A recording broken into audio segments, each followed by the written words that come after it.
Hi.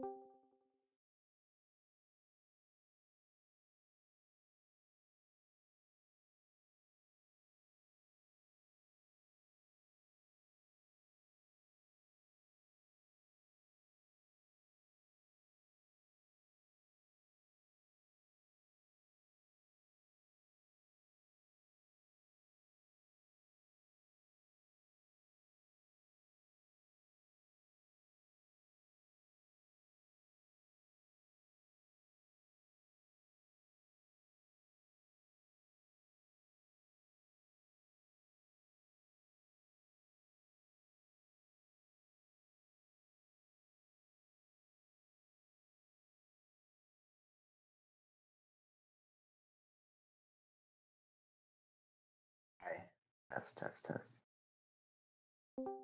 Yeah. Hi, I'm saying something, Jennifer. What's up? Great. Yo.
It just means that like section your article is too much for the rest of it.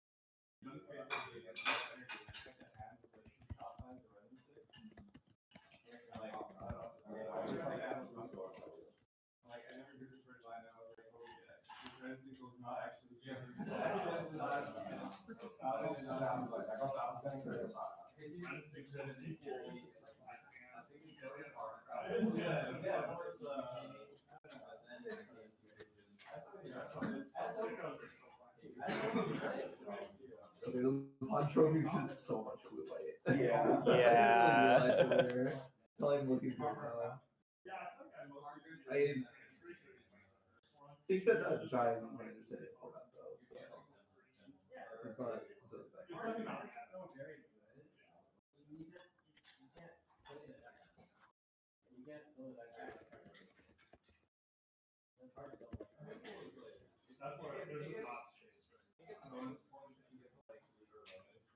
Which channel am I always forwarding things to? There's a thread in Dropbox. Okay. We have blue white, we have black white, we have blue white, we have blue black, we have no blue red. There's a multiversal incursion. We should grab a different blue red list or no? A blue red list? I put Yeah. 2 in there. You put 2. Oh, I missed the second one. Okay. The that I have is like way different than this. You just want one. If it's unique, it's fine. It's to fill an angle. This is like That's fine. I just want to make sure that I want to make sure we have at least one of each. Yeah. Blue, green, black, red.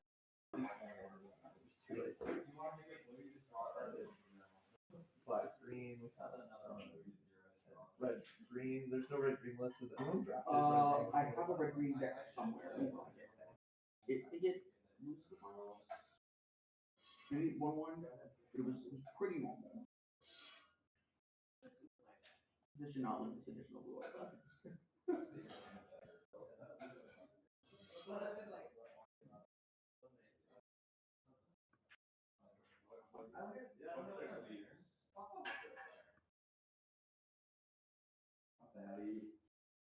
In draft logs.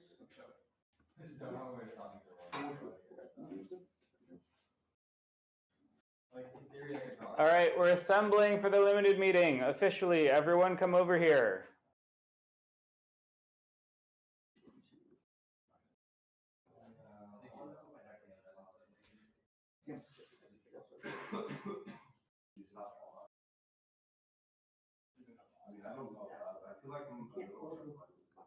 Oh, copy the link. That's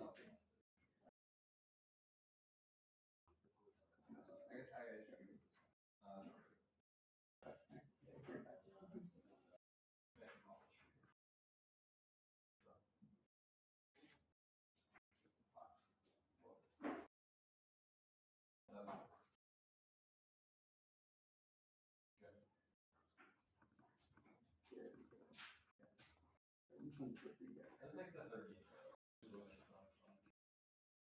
I do not. Yeah.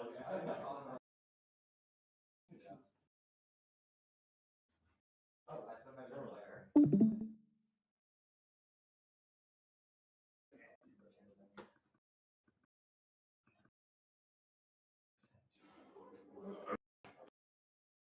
You have a green light deck yet? Yeah. Okay. I feel like the most We have all important the sample ones. Sorry?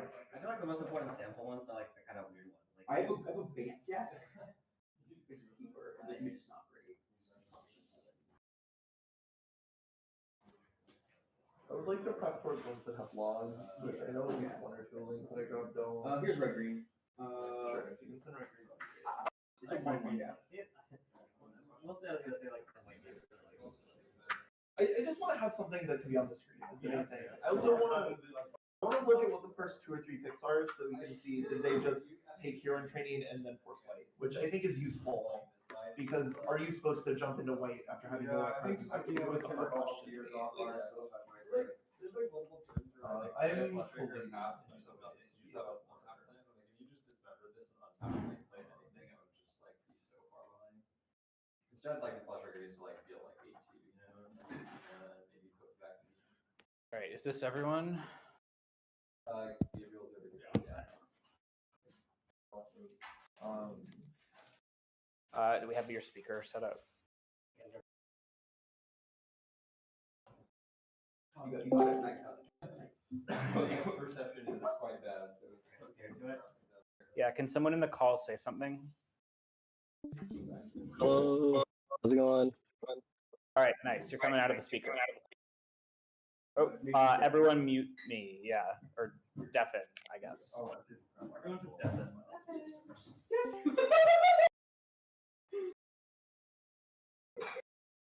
What? Among Us.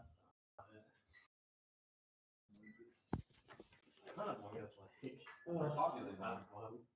Really, Steve? That's crazy. So the Atlantic group wanted to play, and I got to super fun them. Paul tried to get you to play. You just other that one. Word of all. A little bit. I mean, well, no, I was town. That's why I like to game. It was mostly town. Like, How many hours did you have in Among Us? I had 1,200 hours. On Among Us. Not 1,200. Jesus. Do you like leave it running? Did you guys? No, Like, I've Fire never done that. existed during COVID. Well, I mean, we were our I lobbies did were play some Slay Spires. we were in a lobby with all of the Chino Fireball guys, and like they were fucking sickos. Yeah. Also, I feel like we made a lot of the same, like some beginning segments. Yeah, but some of the videos that you get was Fuck Caroline. Party also I was gonna sit there. had her lobbies. Yeah. Were you in those? Caroline? I like those games were a lot more fun. Kind of open here. Also, I'm sorry. Ours were like really funny. Yeah, you were. Yeah. Actually, yeah. Could we open that door, maybe? How long did it go? Fucking those got flags. That's so Okay, yeah. When you call it, I'm arguing your head is it okay?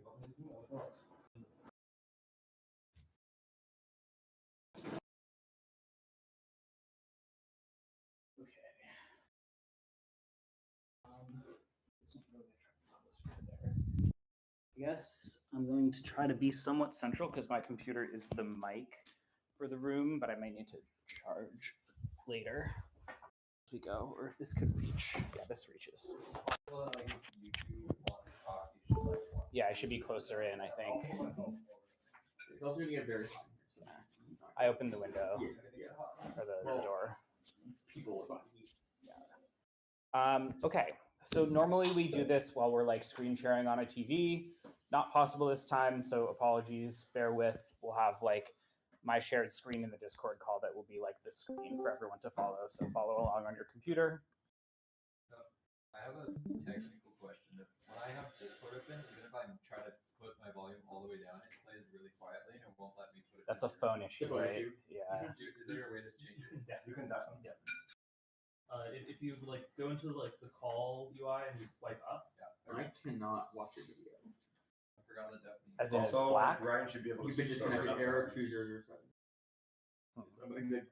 You're gonna try reconnect. I'm gonna forget. They might be like that. It is on I think ideally like No, it's.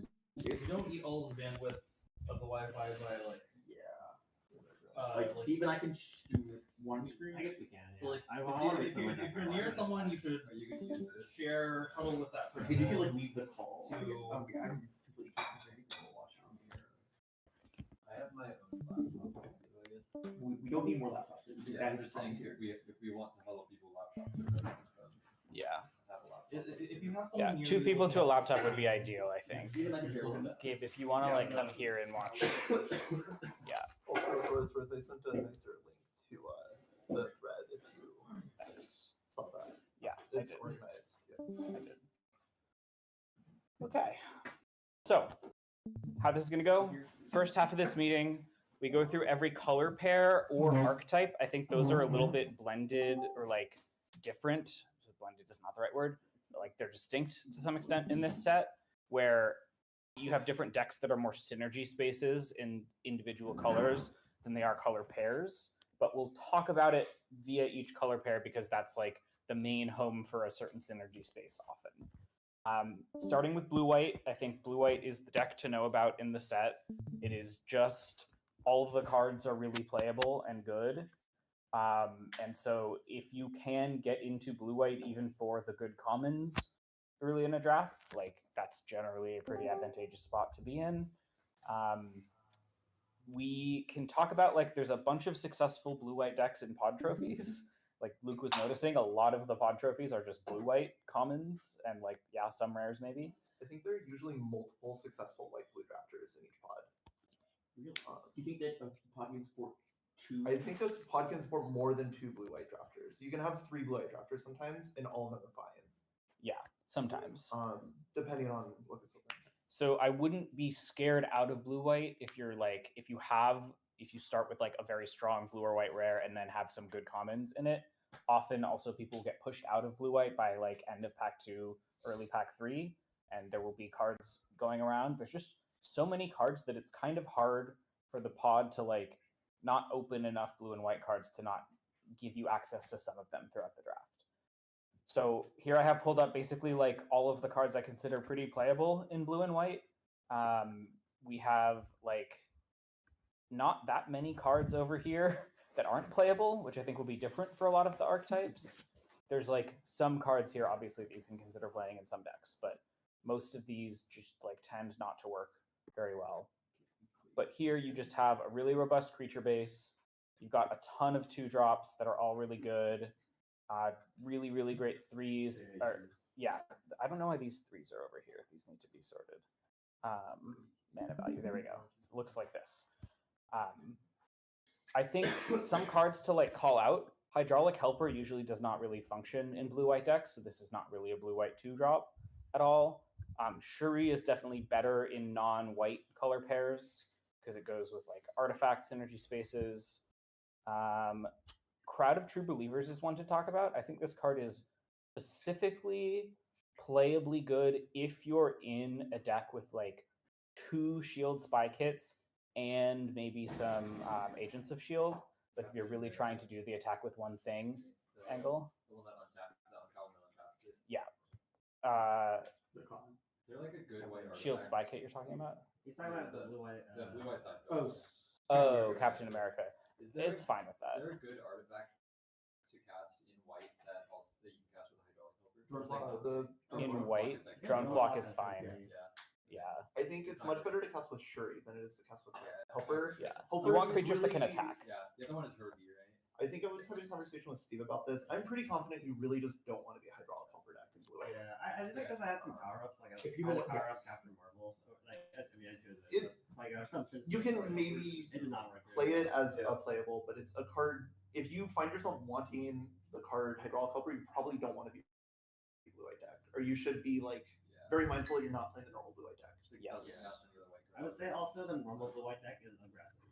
Yeah. Wants to be Yes. You're Yeah, like, I aggressive guess and you're tricky a lot of the time. Yeah. Like, I guess I would say it is possible to build the hydraulic helper deck in blue white. It's just that is kind of a different deck. That's not the super premium blue white deck. Yeah. that- If you're the Hydraulic Helper deck, it is extraordinarily unlikely that you are also white, but yes, technically it can happen if you have a great road. That's exactly where I'm Yes. So I think the most important thing actually to talk about in blue white are like the tricks and the removal, because all of that is really good.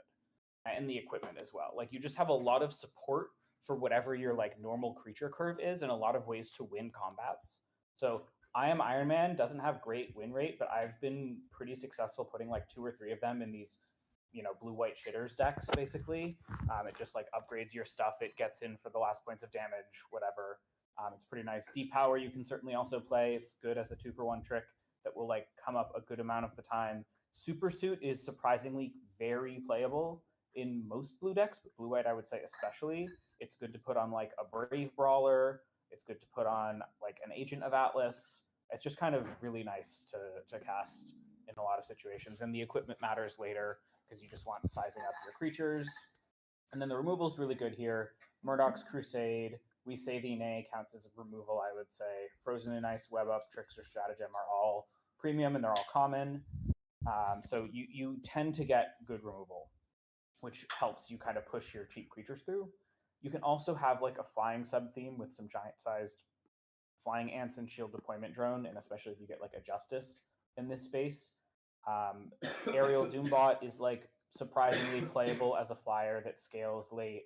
Falcon's one of the best cards for this, like any blue deck, but this deck in particular. Falcon's Wing Harness can be really good, especially if you're like blue flyers and a bunch of like white 2-drop creatures or something.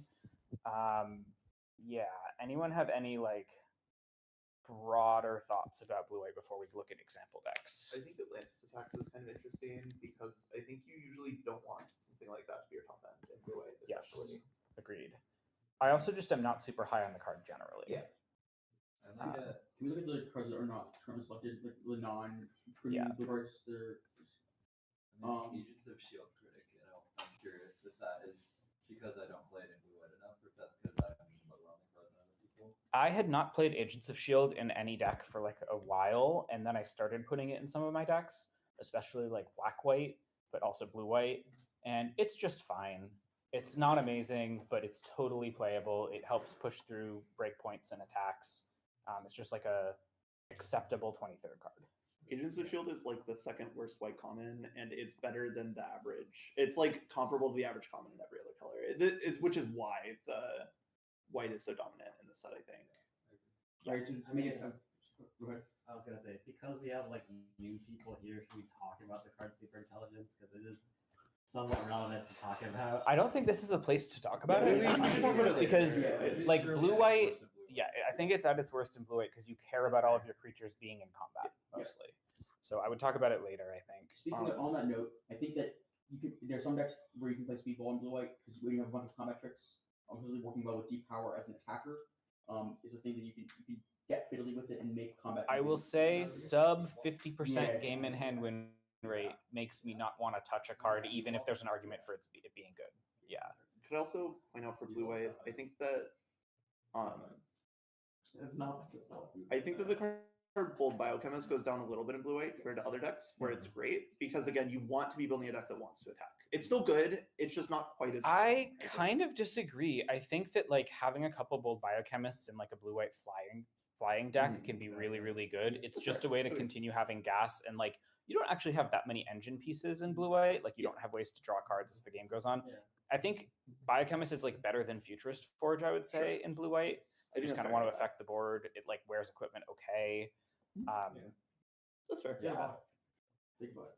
I do think there are like distinct blue-white decks. Like there is this Agent of Atlas, Colleen Wing, I Am Iron Man, and like Take Up the Shield kind of ground prowess attacking deck. And then there is this like Bold Biochemist, Flying Ant, Red Guardian, Shield Deployment Drone, like Falcon, Flying and Block on the Ground deck. And I think those are a little bit different. And so it's kind of good to look out for like which one you have. You can blend them to some extent, but like Raft Security Officer is better in the Flyer deck, for example. Yeah. There's just like a lot of like small coherency packages in it's going to be every color pair, but especially because this one is so deep that you really do want to not end up like half and half with either of those decks, and you have a lot of commons to pick from to try to like differentiate. I would say that like Aim Scientist is probably at its worst in blue-white. You probably don't want to be doing the draw 2 synergy space if you're in blue-white. Like Kid Loki is probably at its worst here. Aim Scientist is probably at its worst here. Atuma is fine because it's like you can enable it attacking with your tricks. It actually might be kind of nice.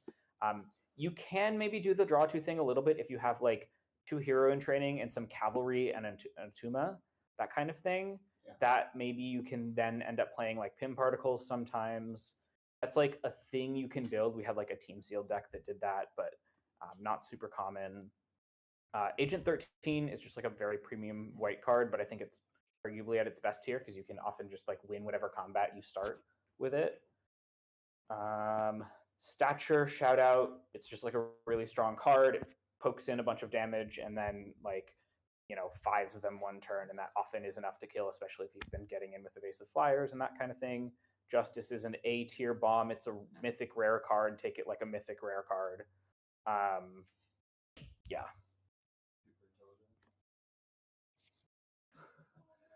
Any other comments on blue and white cards while we're here?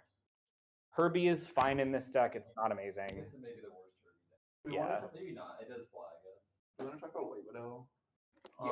Yes. Because I think White Widow is kind of a weird card. You probably shouldn't be playing it unless you are doing the rebuy a thing, and therefore you should probably not be playing this in blue white unless you have a normal blue white deck. If you have two cheap I evasive think you should flyers mostly as just well. not be playing White Widow in your white decks. Yeah. But you can if you have like good stuff to put counters on, or if you have a superhero civil war or something specific to get back with it.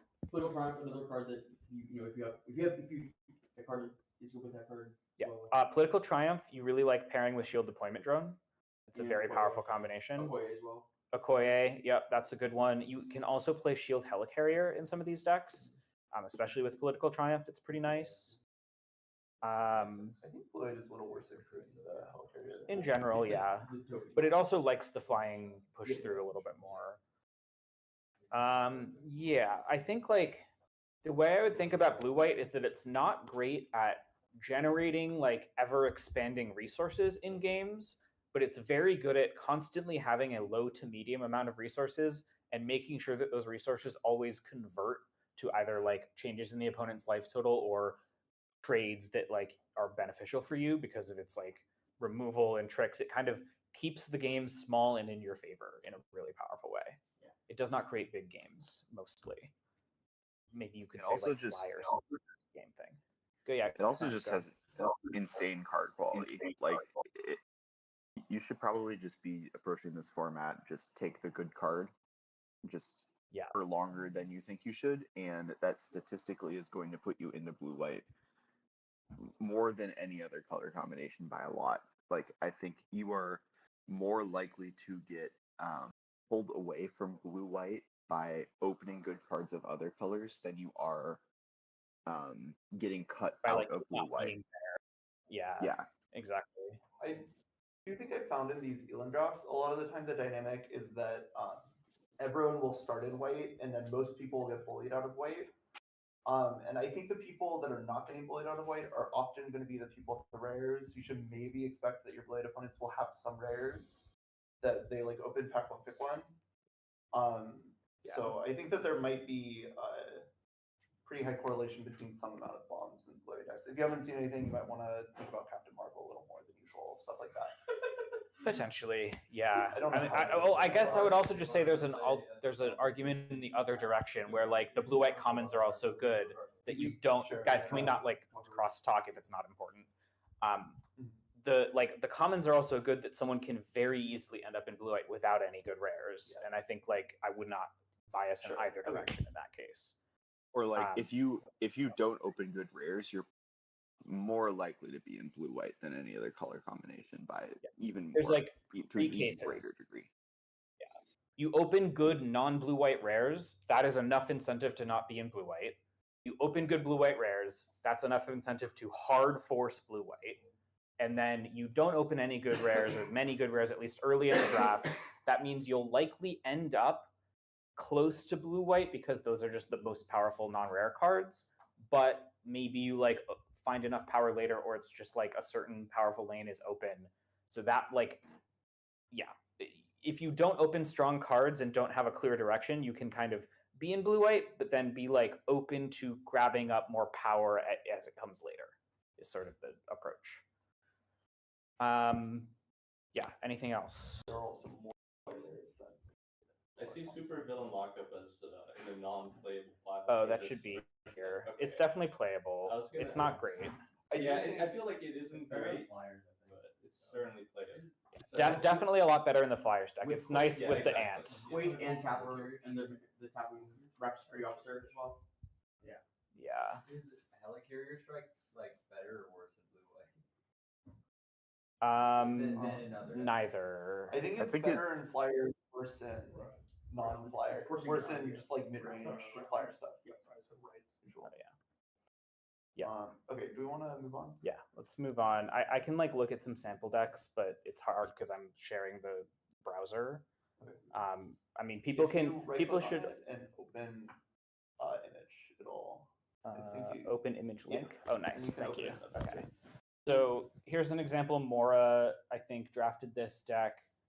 This just has like a bunch of really strong cards. You have 3 shield deployment drone, 2 agent 13, 2 shield spy kit, and a stature. So this is just like, I got some of the strong non-rare blue-white cards early, and I forced it even though I didn't open any rares basically whatsoever. This deck is very strong. It trophied a single limb. Like, this is a deck you should be very happy with ending up with. Wonder after if there is a draft. super soldier serum in the sideboard. It's a card that Luke, did you play We're not this? talking about Yeah, rares we're right not now. talking no. There's a non-bow between stature and equipment for what it's worth, which we might get to later. How do you feel about the Atlantis attack in this deck? We shouldn't talk about individual card choices, I think, in general. It's like not great here, but Can we look at what the first couple picks were, just to see Yeah. that? yep. So this is the log for this. You start with an agent 13. I think bet like equal power level to Astonishing MN in single color. Shield deployment drone, Avengers Tower, take up the shield. Yeah, and this is just like a cruising in the blue white Couple space. good really comments. Yeah, it was also. I think it's probably not super useful to talk about like Individual whether what picks. exactly It's was not a right, better card in here than I just Yeah. so we can get the vibes of how Yeah. they drafted the deck is my idea. Yep. Um, There was another. I want to show this blue-white chitters deck that I drafted that trophied. Let me open this. So this is an example of like you don't even get the really strong cards necessarily, I would say. Let me look at how this draft actually went. this looks nice. Yeah, it's Yeah, nice, but it doesn't have like Agent 13. It doesn't have, this is the more Well, it tricky. actually does have even 13. Does it? Oh, it does. We Fair, actually fair, have fair. a couple of premiums, but I see what We you're saying. do, but like I'm putting 2 Ironmans in the deck. I think I could have drafted a third and I might have wanted it. 3 Agent of Atlas. You have the 2 Spider-Womans, which are really nice. I'm playing Sentry in this deck because I happen to have a lot of ways to deal with the thing. Web up. There's a Tapper in here. 2 Spider-Womans. Captain American shield. That one. That's kind of a combination. It's kind of a combination, Um, yeah. Echo was really good in this deck. Yeah, Murdoch's Crusade as well. Echo was surprisingly good, I would say. Copying Spider-Woman, copying Ant, copying Hero in Training. Don't copy Sentry. I mean, you can. Doesn't do It doesn't do much. Yeah, that's fair. It taps your creature, so don't do actually it. We look- They're like shape. I think it's counters when things die if you want to pop it early, which is funny. Like, No, actually- because it's a token, so it isn't Oh, a card that okay, goes here. Could we look at the first couple picks? Yes. Looks So like this is it, yeah. yeah, I started on Murdoch's Crusade over like Patriot and Iron Man and Abomination and Go Nuts. Just like wanted to be white over Shield Spy Kit as well. I think you could take the Spy Kit here. It's very reasonable. Took a Hero in Training over a Spy Kit. Took a Web Up. Took a Herbie. So like I know I'm in white now. I took like a blue card because there's like was nothing in the pack. Took a white card. Echo. Maybe I should have taken Agent of Atlas. Sure. So we have a Like, couple white Yeah, premiums. out to and green white maybe. get cut out a Late little bit. Ant. Yeah. Maybe green, whatever. Open Shield. Spider Woman. Captain America, and it's just like the blue cards were the cards that I ended up with at the end, kind of. It looks like the draft is the same vibe as more or less. Yeah, exactly. You just like Just Take a comments. couple of comments on comments. It looks like you Let's, just took the best card in every pack for the entire draft. Pretty much, and those were That's almost all blue blue and white. experience. Yeah. Okay, You want to move on? To... moving on. It's kind of arbitrary what order we move in, so I'm just going to use this white black equipment. So this might take me a little bit. Does anyone have thoughts about white black as an archetype that they want to talk about? I drafted white black a lot in single eliminations with a solid amount of success, and I think that when you can get in a space where you see the uncommons like Ronin, you have 3 to 4 equipment in your deck. I think it gets very powerful, especially if you have the black white rare. Not the swordsman. Swordsman has been very impressive. Yeah, swordsman is important to this deck, I think. The card filtering is super important. Make sure that you don't draw you play your 5th land and you never play another land. maneuvering in that space is really important. But yeah, that's the main thing is like leveraging the cards that the uncommons that like are for this deck are really good. I don't know. It's more to say. We can talk about it. I think for what it's worth, there are kind of three distinct white-black decks in my mind. There's Villains white-black deck, which is base black with just some good white cards thrown in. There's just white with some black removal, which is basically the same as blue-white. And there is a very distinct equipment deck that's able to take really strong advantage of the equipment, and that's sort of what Nicole was talking about with the Swordsman being so powerful. Yeah. But I think that these decks are all very distinct, and there's some cards that some of these decks really like and some that they really don't. Yeah, I think the equipment deck is the deck I most want to be in, I think, if I'm black-white. Swordsman is a very strong card. I would be pretty willing to play a Vibranium Energy Daggers if I have 2 Swordsmen. Ronin also very strong if you can get like 3 equipment into your deck. I'll happily play Energy Daggers if I have like 1 Swordsman, 1 Ronin. Stolen Stark Tech is a very premium card, like not very premium, but like a really good, actively good card in this equipment deck. You just kind of want to put like 3 to 4 equipment in your deck, and this is a way to have a combat trick be an equipment that isn't just like an equipment on its own. The main issue in black-white is it's hard to get card advantage. So you need either a lot of filtering or a lot of creatures that are like low-key 2-for-1s, even if they're inefficient. So like I've had some success with Ninja of the Hand in black-white, as well as Hydra Infiltration, I think can be very important for creating small games that you can win.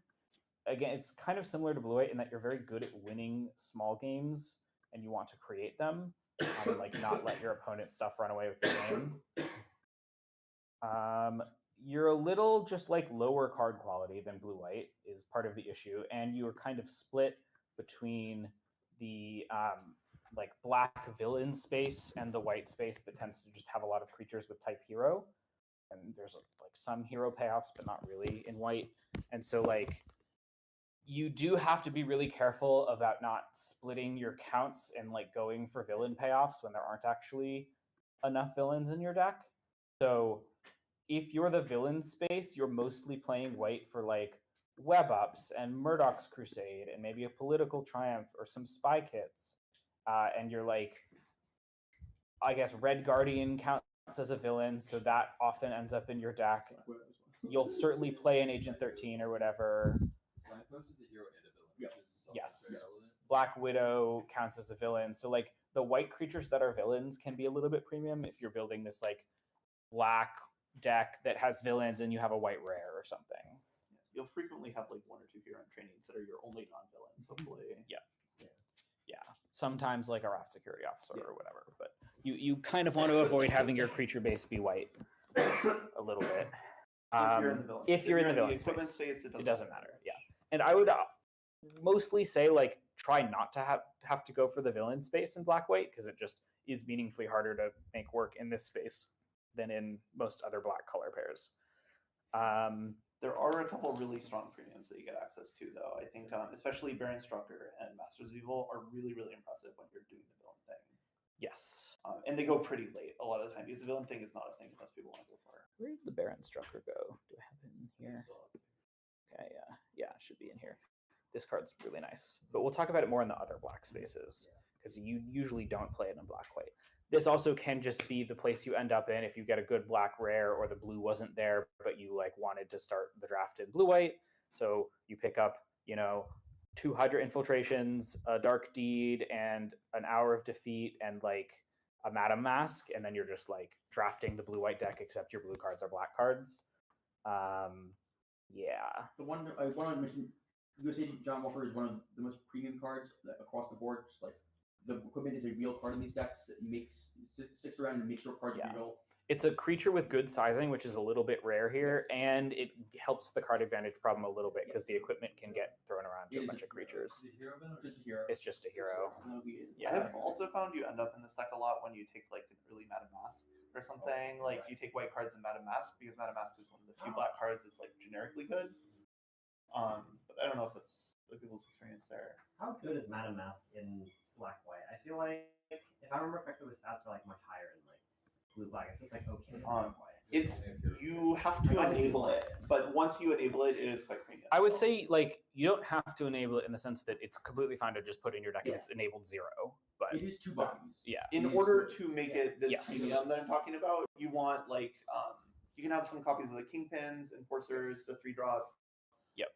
Huron Training triggers it, which is flavor fail, whatever. You can play the draw too. Agent 13, or not Agent 13 can trigger it, Bria can trigger it. You have a couple ways to, but it is hard. Yeah. You have to do work. Political triumph. Yeah. They'll triumph is really nice. It's weird with political triumph because it will often trigger the political triumph on the turn that it enters and dives, and it'll like the extra part. I mean, it's still good. No, Oh, because no. you resolve that after. You resolve that after you. No, but you're still. I just mean that you won't get the card next to You're it. doing a third. Oh yeah. I see. What you mean. I see. Yeah. My board is above. Here's an example black-white deck. This is, I would say, like mostly a political triumph and kingpin deck, but you're kind of an equipment deck as well with the double spike hits and the double black widows. You don't actually have like equipment payoffs technically, but this is an attack with 1 creature deck a little bit to some extent. You have an Agents of Shield as well. And like that counts, I think, in the equipment space. The Hydra Infiltration is doing a lot of work here. The Cruel Alliance with Double Maria Hill. Like you really want to put together these ways to gain card advantage. Political Triumph helps with that as well because it scries a lot. I think that's an underrated part of the card. Kingpin is just a really good card. We'll talk about it when we get to the rares. A million 3-drops is completely fine. A million 4-drops is not completely fine. Note for like limited in general, but also this format.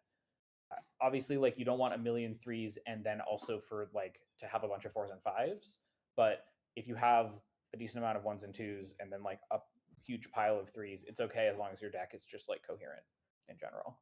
I think somewhat uniquely to white black also, there are like the 2 different gold rares that are not good to splash. So you'll very frequently end up in black white because you're like white and then you get this black white rare kind of late.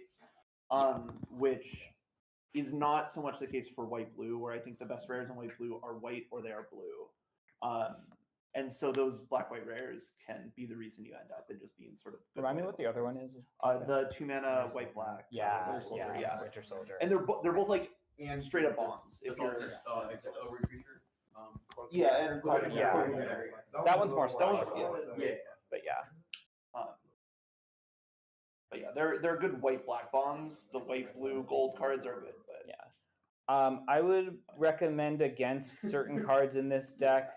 Titania, Bullseye both kind of want you to have like resources to throw away, and this deck doesn't really like have that exactly.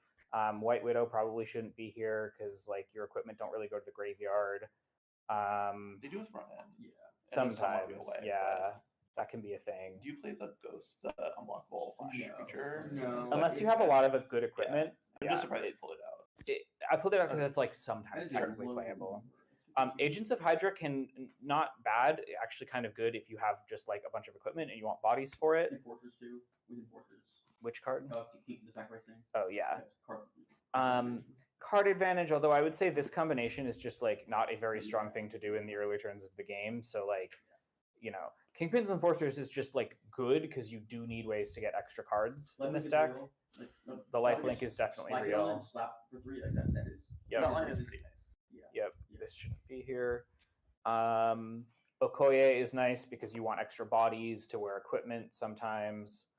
I think you find Yeah. yourself playing like Moonstone or Wakandan Drone Flock because this deck can be Drone Flock, yeah. Shout out to Because- Drone Flock as like wears equipment well and scries away your lands, which is very important here. Moonstone is like quite bad, but it is a card with flying, which is really good when you have a lot of equipment in your deck. Is the main thing.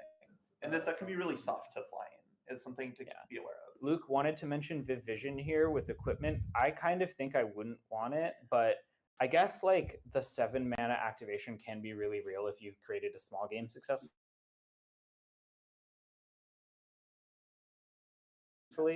So yeah, playable I guess in black white. Although 2 power pumps on it. Yes. To So draw that's cards. the other daggers, vibranium daggers, Oh, whatever. Yeah. Which if your deck wants to play it is nice. If your deck doesn't want to play it, it's pretty expensive. Vibranium Energy Daggers is like at its most playable in this deck, I would say. Yeah. Never super playable, never terrible. I'm happy to put that card in my sideboard and sometimes bring it in if I want sizing in certain matchups. I will say Robot Domination is a card that is not great, just because like the stats are really bad enough that I believe them. But if your deck is good at putting creatures into its yard or trading off with creatures, and you really are desperate for card advantage, and you're like good assertive early, like you put creatures on the board that they'll have to trade with, I think you can play a Robot Domination to like have inevitability of like going up a bunch of cards in that game. In that same vein, like occasionally you can play decoy play. It's like not great, Yeah. but Yeah. especially if you have like a bomb hero or two. Yeah. I think I'm generally not playing either Decoy Ploy or Call the Wrecking Crew in this format unless I have a bomb. Yes. Even if I'm like consistently getting back two things with them, I think I'm not playing them unless I have a bomb. The bomb is more important. I think when you have like heroes, multiple heroes in training your deck, you have hero 2-drops. Like if I think you need to your numbers and like, but it's a great sideboard card for grinding. For the grindy matchups. I do think this is a format that you should be sideboarding in. Yes. Which is maybe something that needs to be said, maybe isn't, but Yeah. a lot of people will just never sideboard in limited, and you should be sideboarding this format maybe more than most. Yeah, So I found that this format is really difficult to make a deck and then also have sideboard cards for it. I agree with that. I think both are This is true. something I've noticed a lot. Both are true. Where in the draft, you're often incentivized to draft towards 23 playables to maximize your power. But sideboarding can be really good in this format because there are a lot of like specific matchups where a lot of decks, will be playing enough early games so that they don't die to like the white blue tempo stuff, but then they run into a grindy green black deck or whatever, and they get to just make a bunch of different choices in their deck to like, go up on cards or whatever, and like not worry about the early game, not play 2-drops that won't be relevant late. Also, if you're like playing against the white blue deck, you can kind of make blockers that force them to use their tricks in sizing it after sideboarding in a lot of ways. So if you can have a decent sideboard in this format, it is pretty valuable. This is where you get rewarded for those 25th, 26th cards and sort of Yeah. counterpoint to Jason's draft towards exactly 23. You really want to draft towards 25, but you want to have high variance cards as those last two cards, like this Robot Domination. I think the nice, Or flyers. I think Or the flyers. nice thing about Decoy Ploy in general is that it does come through very late. Like it's one of the cards that people will not take. And So by it's the just nice like- thing about it means you don't have to prioritize it. Yeah. Exactly. Yeah. Yeah. It will wheel. Yeah. You will almost always get one for free. There's And a if lot you of don't, it's cards- not that big of a deal. There's a lot of cards when you add basics to your deck. There's a pile of them. There was one other card that I noticed that wasn't in here. We scroll up. Yeah. Yeah, Quick Commandos as a sideboard card. If your opponent doesn't have flyers, card goes up. You see no flyers. You can like play War Machine with some equipment sometimes. The equipment can be proactive things to cast with Quake, which is a little nice. It still would rather not play for most of the time, but It's playable. it's It's a up there, 3. like, It's a okay. 3/3. Yeah. Yeah, it's fine. You can put it in your deck. Yeah. Does Captain Marvel, the Sarah Angel, become better in this deck? I've sideboarded it. Yeah. Sarah Angel. Easy to cast. It You cast does it. what It's it says. castable. Yeah, it It's does what it castable. says on the tin, kind of. Do people avoid splashing in this deck because mostly all the decks Yes. are aggro? I try to avoid splashing, partially like, yeah, I think you just want to curve out a lot in this deck, and I think missing a curve out is very bad for it a lot of the time. Do we want to? Yeah, Look at let's the let's. example. Yep. I thought I already did pull it up, but we can look again. Do we want to? Oh, is there a second one? Yeah. Oh, let me find it. I think we also didn't look at the log for the win. Oh yeah. If we could just look at the first 2 or 3 picks. Oh, No need this to- Black White Villains deck, Nicole. Okay, let me open that. Yeah, talk about this deck. This deck, there basically, I think there was an early Baron Strucker or something in this draft. Maybe it was Electra, but like the 2-drop villains started flowing. It was a deck where like I noticed I had a lot of villain synergies and just like was able to go long, fill it through my deck and like see cards that mattered. Yeah, I don't know. Wondering if this is a 16 land deck. I also didn't think whether I have It- I have the You are slots, splashing, it's but- the light splash. It was a free splash. That felt I think we maybe don't want to focus on Yeah. deck building Yeah, decisions here. Fair enough. Fair enough. Um, Good call. So yeah, you took Electra, which is like Black Ball. black rare reason to not be in exactly blue white. Yellow Jacket, As a way you can Baron Strucker over Black Widow because we don't know that we're in white yet. Yes, this Yellow makes Jacket sense. into Electra is quite nice of her. Kingpins, Red Room Recruit. We're just taking black villain cards basically. And then how do we end up in white? We take a blue black land. We end up in white because we take a Captain Marvel. Lock black. Perfect. We are black with a white rare. I think Swordsman is a great card too, as well. We didn't have, wasn't exactly Yeah.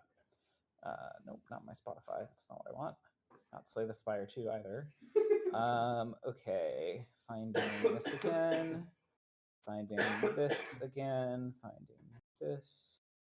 So this deck is one, yeah, this is the 3-drops deck I drafted, and finding If you the click on the log. limited advice Yeah. there. Oh, think I there guess I might don't be- have a log for it. Okay. It's fine. Sorry, I didn't post a log. I think there might have been one other deck with the log. I'm not sure. Let's see. If you just click on the black white villain, the villains. We I'm not just- sure that if was it's the the one same we one. just Okay, did. yeah. Oh yeah, you have Cool. it here. Okay. White red.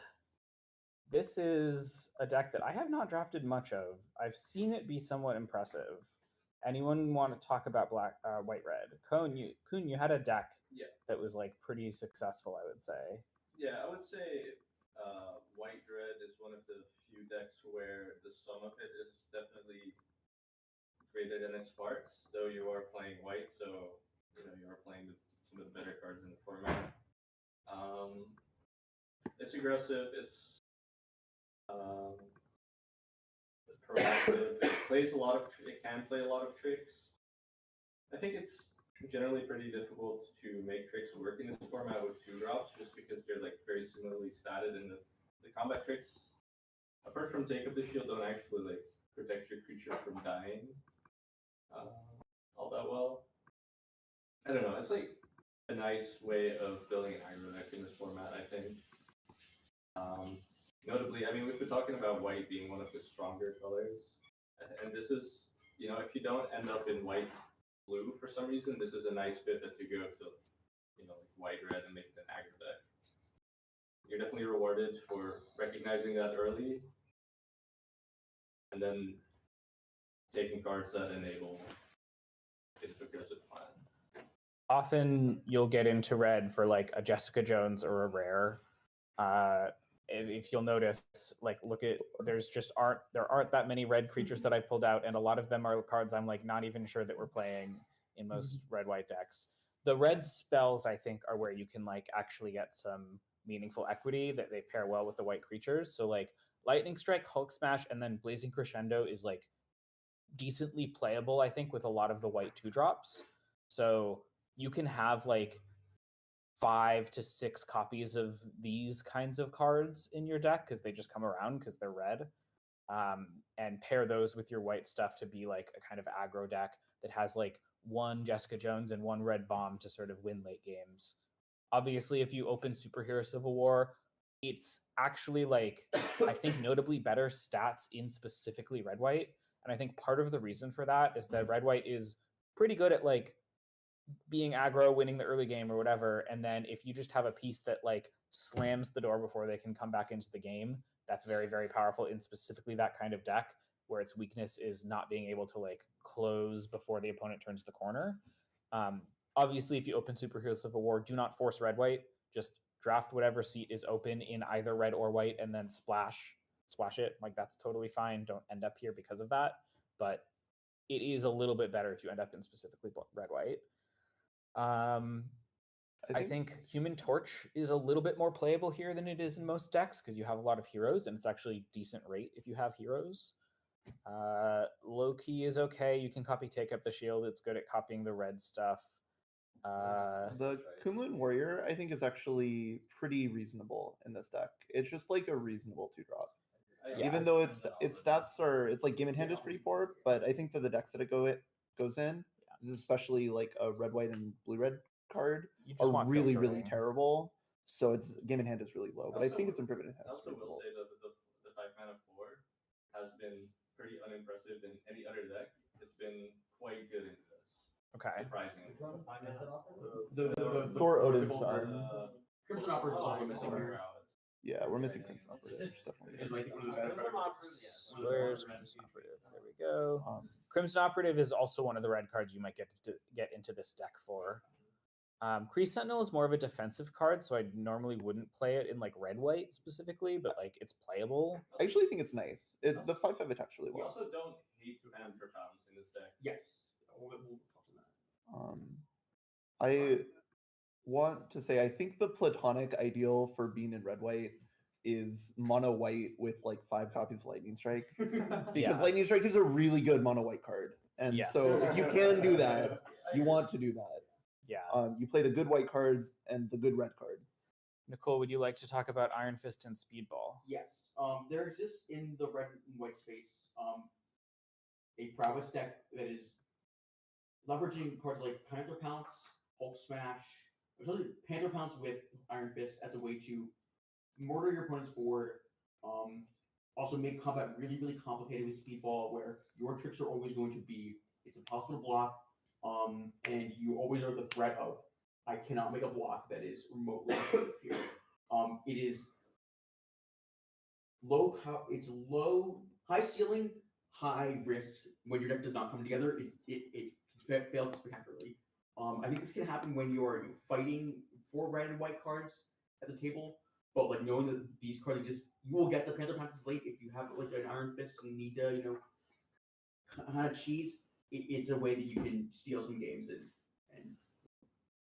People sort of just play Panther Pounce and white decks. I think Yeah. that card doesn't come quite as late as you'd think. Had a really good. I would say I wouldn't. Speedball. It kind of like wrecked me. Right. it was here today, right?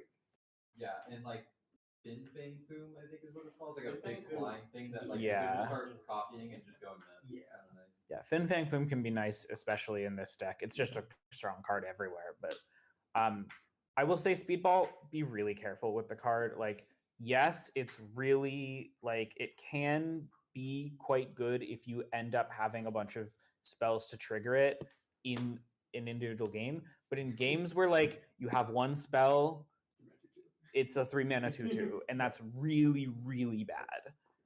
So really make sure that you're like super enabling it if you're going to put it in your deck. It's kind of interesting as a sideboard card too. Yes. Yeah. I don't know There- what deck is actually interested in this as a sideboard card, but Of course, it has a bunch of rule spells. Yeah. Not red white. Well, the thing is, Oh, like, yeah. it's not even good against removal spells if Yeah. you can't make them care about it. Yeah. So you kind of need to Yeah, make them care about it as well, which is a high ask.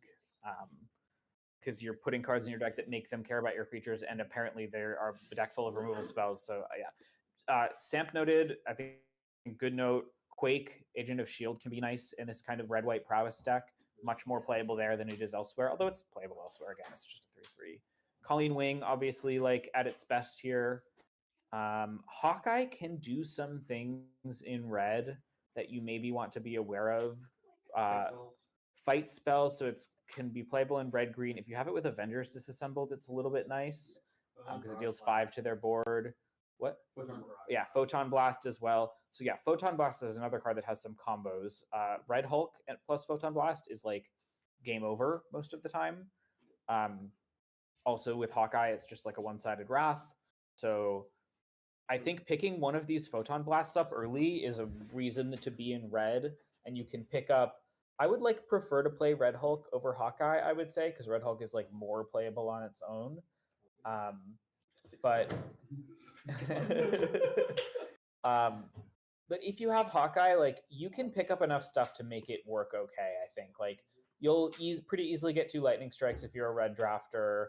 You can get like, I don't know, it works with Iron Fist. There's like some surprising stuff that it works with. Are you playing Hawkeye if you have Does it work 2 with lightning speed strikes? also? with that? Speed is another interesting card. I'm talking about if you already have a Photon Oh, Blast if you already as have well. Blast. Okay. Yeah. This is another card that like I've lost to a fair amount of times in this red white. In the the prowess Yeah. shell. Yeah. You find it. Speed or- No, no, Speed the- Young Avenger. I think this card is totally playable. Yeah. It's just In a this fun deck, card, yes. yeah. I think you should not be playing it in other red decks. I think I would say be aware of team tactics, but probably don't put it in your deck, even if it seems like it sideboard works. card. Yeah, sideboard. I was maybe. gonna bring that one up because I've lost to that on Speedball, which is pretty crazy. Yes. Yeah. I think this can also be a home for the thing that Sam mentioned about what is it? The 1 mana Marvel or Stark Industries executive package. I think you can have as like a package in this red white mid range deck. I'm kind of worried Um, about that. I don't want to be playing a 1 mana 1/2 in my aggressive prowess. Well, I deck. think at that point you're not the aggressive prowess deck. You're Yeah. Marvel executives mid range. I think then you My- probably I don't want to be white if that's the case. you probably have My had friend- some reason, a Boros mid range deck at that point, right? So, Yeah. We're just watching cards. What were you saying, Sam? I think that might be a case where when you do get all of the good white cards, which would be mostly arena drafts, like you can play a very strong mid-range game where you're just playing card quality mid-range, and then the Stark Industries exec stuff backs that up a little bit better. I think what I am learning the impression is from this meeting is that when you get scrappier with white, you want to be more aggressive in general, and I think that package probably doesn't fit as well into the more. It definitely doesn't fit as well into the more aggressive white decks. So I would think that this comes together a little less often in red white in higher level pods. But I think it's I probably think- worth being aware of. The Stark Industries exec Kunlun Warrior like package space or whatever we can certainly talk about, and we will talk about later. This is probably the worst color pair for it. Interesting. Okay. Yeah. The active freeze is another card I want to touch on. As a Okay. card. As a it's not active freeze. The card exists in the format. Active Treason is a card for hyper aggressive decks that can sometimes be good if your opponent is just like green stoppy. I want to say active treason plus. Having a creature for another turn is actually genuinely. That's very good, but it's also very hard Do to you build actually it make in your- happen. in your We have white deck? Kree Sentinel is kind of the big one here, I think. Yeah, at some point we're talking about putting a bunch of D- cards in our deck to make them into D+, which I'm a little concerned I about. do really think Kree Sentinel is not a D minus. I found it to be pretty strong. Yeah, but we're also pairing it with an F. So Yeah. I will say, I think about the red-white prowess deck, I've seen this deck be real enough that I think if your draft is like legitimately kind of train wrecking, and you have a couple like you picked a couple good white cards early, and then there's nothing in the packs, and you're just seeing like Lightning Strike, and then you see like Blazing Crescendo, and then you see Colleen Wing, and like maybe Thor, yeah, or just like there's a Speedball at the end of pack 1. Like you can build a really kind of surprisingly good deck out of like a train wreck draft in this space because you'll get a bunch of these cards for free. So I think this is something to be aware of if your draft is going really badly, to like maybe try to get into this lane. I think the other way of getting into this is getting exactly like Jessica Jones, like strikes early, and then finding yourself, oh, I have a bunch of like playable red cards. Yeah. And then you see white drafts. Agreed. And in that case, like you will have a pretty different prioritization of some of the white cards than other drafters, and I think you should try to take advantage of that. Like, yes, take your Agent 13, but then don't take Raft Security Officer. Take like, take up the shield instead, or that's a poor example because that's like a high. Yeah, Agent of Atlas, maybe take that over Raft Security Officer. Like, commit to it. I think committing to it is probably important for this space. You don't want to be a bad white aggro deck. You want to be a good red-white prowess deck. Don't pull lock up in your decks if you can help it. Yes. I would right. also posit, just really quick, I would also posit that in certain red decks, I think that Hulk Smash becomes better than Lightning Strike. Like, I think Lightning Strike is better generically, but I have found pretty often that I want the second Hulk Smash more than I want the second Lightning Strike. Targeting your creatures is valuable. Yes. Incidentally, you have artifact destruction is really good. Yes, there's just good equipment running around. These teamwork 4. Yeah, but like it comes up, and it's also if you have like a couple Agent Marias, like it can be nice. Okay, moving on. Let's do the last white color, which I believe is green. I've drafted a good amount of white green, and I've been a little underwhelmed with it. Anyone else have opinions while I'm getting the cards together? I think that white green. I think normally the scroll stuff is what is the draw to white is the draw to playing green, and so it feels really natural that you end up with like your 1 or 2 really premium white cards and some scrolls and stuff at the end of pack 1. But I think this leads to really poor decks because I think these two packages are not actually very synergistic. And so the ideal way to get into this deck, I think, is more with the She-Hulk side of the good green cards, where you end up playing the overstated green premiums and not being on the splashy end. Because when you're on the splashy end, your white stuff stops being impressive because instead you can just be playing the best cards of the other color, which are comparable to your white cards.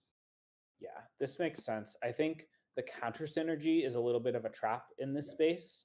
Like, you can have a lot of cards that say the words, and then the ultimate result is like not actually that good if you're trying to go for counter synergy stuff. So be careful about that. I think this is probably just best as a card quality deck. I'm still taking some stuff out and sorting. Draft start with like Wolverine or like Daredevil, and like you kind of just end up with like 2 scrolls, and then you kind of like those cards are like kind of easy to play on turn 3 sometimes. Yeah, I think the card scroll is okay in these decks. Yeah. But in general, the theory of like the scroll deck, where you also want to have a bunch of land cyclers in your deck, and you also want to be splashing a bunch of off-color stuff. yeah. White is not the That kind of best stuff for you don't soup. want to do with white. Yeah. Yeah, you will though, because the white just does have some Yeah. really strong cards, and if you have a couple heroes in training, you can build the soup deck that is base green white. It's just that you're not really building a white deck. White also But it's gets the also- best interaction, so like that. Yeah. I've been green white a lot, like the scroll deck with white cards a lot, like as Yeah. much as any other. For color example, combination. you like don't want to be playing Agent of Atlas in this deck. You want like Brave Brawler maybe is okay as a 2-drop that can be relevant later and gains you a bit of life or whatever. You don't really want to be playing like Colleen Wing, that kind of thing. Like white green aggro is just kind of a worse aggro deck unless you're really getting like 2 She-Hulks and a Black Panther and 2 Wakandan Royal Guards, like specifically the green chunky spells creatures that you can like clean up a board with after things have traded off. I think training regimen is really important in some of these decks, even though it is a counter synergy card. I've seen you play that card a lot, and I have yet to see it actually be really good. I'm pretty skeptical of it. The way that I'm in the it's same boat, I think, generally. it's a card where it has to be, you have to apply enough pressure, and it will, I don't know, maybe it's, I think like it's a card that can feel really good when you cast it, but I think ultimately doesn't actually result in a lot of board presence. And I think you can play it in certain decks. Like it's not unplayable, but I think it's like dangerous to consider it more than like I will accept playing this if I I sort of think you have creature over to. it every time. Yeah. Like if I have multiple mental wonder or that kind of thing, if my creatures are big and I'm worried about you getting through board stall, it's hard like. I think at that point I will accept playing it if I don't have anything better to play. I like just like the Knights a decent bit generally, and like you're not drafting towards it, but like most of the time if you draft like a playable green deck, I will note that Knight of Wundagore has very bad win rate. I'm a little confused about that. I'm not that confused. I think it is similar in that, again, I was saying the counter synergy stuff can feel really good, but is actually not that strong. I kind of think that this is true. Yeah, I guess what I'm saying is most of the time you don't have to like draft the counters deck, and your Knights of Wundagore will still frequently become a 4/3 and trade off with something more expensive, and that's just fine. I Like, agree a that lot of it's these decks fine. like having like 1 or 2 copies of Go Nuts, and there's like some power of creatures, so like you're just gonna put some counters on it, and it'll be okay. Yeah, I but think it's better when notably, you connive cards as well. it's also notably a 2-drop that can't almost ever attack into any other creature or block. Yeah. And that Yeah. feels quite bad. Like if you need to wait around to grow it, then it hasn't entered combat for 3 turns or whatever, and that's like not getting a lot of value out of your 2 to some extent. I think we talked about the scroll package. Sometimes you have this green white base soup deck. I think This card's win rate is absurd, by the way. 59% for a green common is really nuts. scroll, yeah. I'm fully confident in Sam's take that Skrull is like best green common.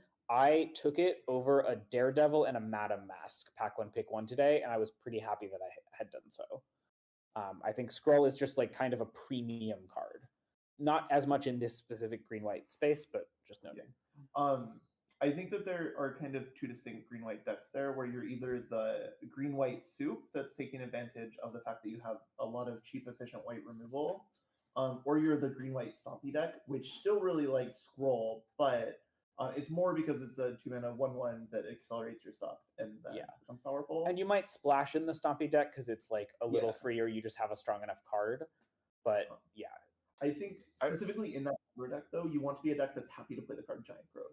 Is like maybe a sort of example there. Oh, If Giant Growth is a premium card in your deck, then you probably want to be green-white aggro. Otherwise, you're maybe more of a soup deck for if you're trying to figure out. And on that note, Strength is a card that you will sometimes play in when your deck is so just kill your opponent. It has been Sideboard, somewhat present. yeah. Sideboard, I would say more. Yeah. Was Sam saying something? What I will say, I would say even in the like the base scroll decks, I'm still trying to be somewhat of a stompy deck. Like I think that deck is at its best when the core is scroll into Pet Avengers and you're still splashing like 2 or 3, like you're splashing quite a bit, but you just have like this very heavy base green that gets to outsize naturally and take the offensive. Like I play Hellcat in these decks a lot because sometimes you do just go like Hellcat into 3-drop into 4-drop and you just get a curve out on them. But I think drawing the line of does my deck actually want a Giant Growth is pretty good because most of my scroll decks don't want a Giant Growth, but I will play Giant Growth when I'm the base white version of this more often than I will. Yep. Yeah, Hellcat is really good if you can cast it. Like Adel went turn 2 Hellcat, turn 3 Shield Spike hit against me, and that's just like a very powerful play. I mean, those are just strong cards, but like, yeah.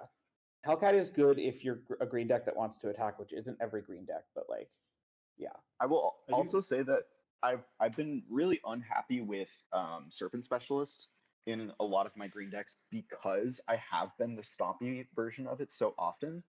Like even if I'm nominally like a soup deck, I'm still trying to like beat down, and this card does not beat down very well. But if you are the more traditional multicolor control deck that's just using scroll to sort of accelerate and fix more than actually accelerate, I think that Serpent Specialist is pretty fine there. Yeah, I would also shout out just like spending a mana to make sure that you're not dying quickly, kind of. Yeah, exactly. And the stompy decks don't want that. I would also point out the Reptomancer. I don't know what the card's called. The other 1-drop I have been pretty okay with in the more beatdown versions. Yep. I think Rick Jones, in contrast, is not really a card you want to play most of the time, because again, it doesn't really support the Stompy Soup plan, and it also doesn't really support the Giant Growth beatdown plan here. Yeah, it can be an okay blocker if you just like need cheap plays in an already like controlling or like soupy deck, but in general, I think it's like not good. It would feel like a good card for a soupy deck that's not stompy somehow. So like if you're splashing multiple things in your base green, I can see it. I think that'll end up more green-blue. So if you have like enchantment base removal, permanent base removal. Yeah, if you have like 2 web ups, it gets a little better. Notable trap cards, Claim the Kingdom is like just don't play it. We've tried it a bunch. It's just bad. Restorative Technique, no, even if you can point to a bunch of words that it says that you like, don't play it. Beast, I think, as well. Beast, yes. Beast also, I've had Beast in like a bunch of decks that have a lot of reasons to want it, and it's just not really been good in those. That card has a sub 50% win rate is crazy. It is. Mockingbird as well, similar thing. You can maybe be a little bit cheeky with this card, but like I'd probably avoid it. Might be good in red white. Could be. Yeah. By good, you mean playable. Yeah, like yeah, it jumps from F to D. Yeah. Like wow. Powerful Broker, I would say don't try to play it unless you like need a 3-mana 3/3, because yes, if it taps to add a counter to something and like maybe even also put a counter on your Knight of Wundagore, like that can be okay, but it's not entering combat that turn, so you're kind of just trading a combat step with your creature for a counter, and that's like not even always that good of a trade. Doc Samson is totally playable, especially like it does Stompy / Soup pretty effectively. It like blends those 2 spaces kind of well. Is Luke Cage a card you're supposed to play? I literally have never seen. If you're defensive, I think. And I have kind of like never wanted to put this in a deck and never been scared of it on the other side. Like in white green or other white. I don't think so. Okay. I think I've never wanted to That's put it been in a my white Like deck. white blue as a blocker that like sometimes you also can turn the corner. Yeah. Go with Shield Kit. Yeah. Spike it. I do think we want to spend most of our time talking about things we want to do as opposed to things that you can technically want to do sometimes. Oh, I do want to talk about Black Panther, the green white four drop. I have not been impressed with that card. Yes. I love this card. It's good. I don't think it like takes over games. It's just good rate and you'll play it, but it's not like a card that's you expect to like help you win games on its own. If I'm in green and white and like It's just a lot of stats for a card. I do want to point out or Sam, yeah. Yeah, Sam? Yeah, I use the +1/+1 mode on Black Panther way more than I use the creature. Just because in the stompy decks, just making your attacks even better is often what I'm trying to do, especially if you get that on turn 3. I splash Black Panther quite often too in these decks. A good turn of combat is a meaningful amount of material in limited. Yeah. I wanted to say I actually think the Panther Pounce card is pretty good in these green white decks. Which one? The white combat trick. This deck tends to be really, really rough into the white blue fire thing a lot of the time. So Panther Pounce can often turn into a removal spell there. And also you have really big creatures and no flying in your deck usually. I will say I want to solve this problem with like having 2 to 3 Pet Avengers much more than I want to solve this problem with Panther Pounce. I agree, but it is like still a problem you have to solve. Or like Go Nuts, or you know, or Gorilla can help. You can do it, but like I will say I have not yet put Panther Pounce in a deck in this format, and I've been pretty happy with that. I think that might be a small leak. It might not be a big leak, but fair enough. I think the card reads atrociously, but its data is okay, and I think it plays okay. Yeah, it reads like those old like green 1 mana +1/+1 whatever untap thing with reach. Sorta. It doesn't give any toughness, so it has issues. But maybe this is just me. I would say green white is a space that is like easy to end up in because white is one of the best colors and green is like pretty deep and you kind of like beef and stats. But I would like be careful about ending up in green white unless you're really sure that you're like drafting a very coherent deck in green white. You want to either be stompy or be soupy. You kind of prefer to be stompy because your soup decks also want to be sort of stompy, and you don't want to just be pairing like the synergistic green stuff with the attacking white stuff or like that kind of thing. You want to kind of know what doesn't work, which is a green white deck that has a bunch of 2s that aren't relevant later in the game, which can be easy to build. And it's not good. Yeah, I will say that the data for Panther Pounce is kind of interesting. If you go to all time, it's like pretty middling, but if you go to like excluding first week or like last 2 weeks, then you filter top players. The IWD is like 7 or 8. IWD 7 or 8? Yeah, Whoa. it's actually like a really, really solid card. Huh. If you can like snipe their attacker, it's like a 2-for-1. Its game played percentage is going to be low. Yeah. It's not a card you want to have in every deck, but so it's like a sided in or play it if your deck has a hole kind of. Like the sample size is pretty low, but like it seems to be doing something. Yeah, it's useful in a particular context. These decks do want this card, basically. Okay. Like this IH is like really insane. Yeah, it's probably pretty low sample. What's the game played rate? So if I do last 2 weeks, it's 800 versus Murdoch Crusades 5,000. Yeah, that's pretty different.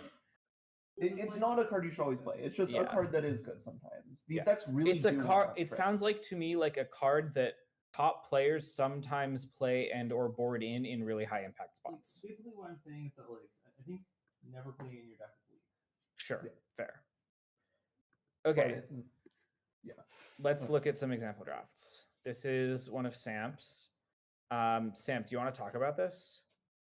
Yeah, this is one of the stompier versions. It doesn't have any scrolls, but I will point out it has 2 Ant-Man's Army, which is a card I wanted to shout out anyway. I think this card is about on level with Pet Avengers, personally. And this does skip you to 5, which is really relevant here because we have 4 pretty good 5-drops to get out a turn early. And also, like, skipping to 5 gets you to your Savage Land Dinosaur a little bit faster. Yeah, this deck was totally fine. The training regimen is a little bit rough, but that is a card that I think was pretty okay here. Mhm. And yeah, what was the like? Do you mean it was rough as in it's not a great card overall, but you were playing it, or do you mean it was rough in the context of this deck? No, I would say not a great card, but I was playing it anyway because I needed a playable, and it played out fine. Gotcha. But I would rather have a removal spell. I think Yeah. I have 3 here, which is okay. I would rather bring Training Regiment out of the board than start a main deck. Makes sense. What are you looking for when you board it in? Like, what's the goal? Just slow The decks? goal Or... would be if I feel like, sorry, my dog. I feel like it would be if I need my creatures to attack better naturally, as in like sizing. And like you're getting breakpoints. outsized, Yeah. or you Yeah. can outsize your opponent. That Like I makes see you sense. have like Yeah. some drone slots in the 4-drop slot, which can need sizing sometimes. exactly. That kind of yeah. Okay. This deck Basically, feels like if I need more of my creatures to matter, like because sometimes blue white is so good at getting a board stall together that you know, my creatures end up losing the ability to attack naturally. The Then Ant-Man's Training Army also Regiment can sometimes has this problem. Yeah. yeah. So that would be a spot where I boarded in. I think against other green decks it can be pretty good too because they're often low removal. But I think in that spot I would probably slightly rather have super strength if that was available to me. That actually gives me kind of an idea for like an overarching framing for this format, which is I kind of think a lot of decks in this format, the way to build them is to make all of your creatures matter.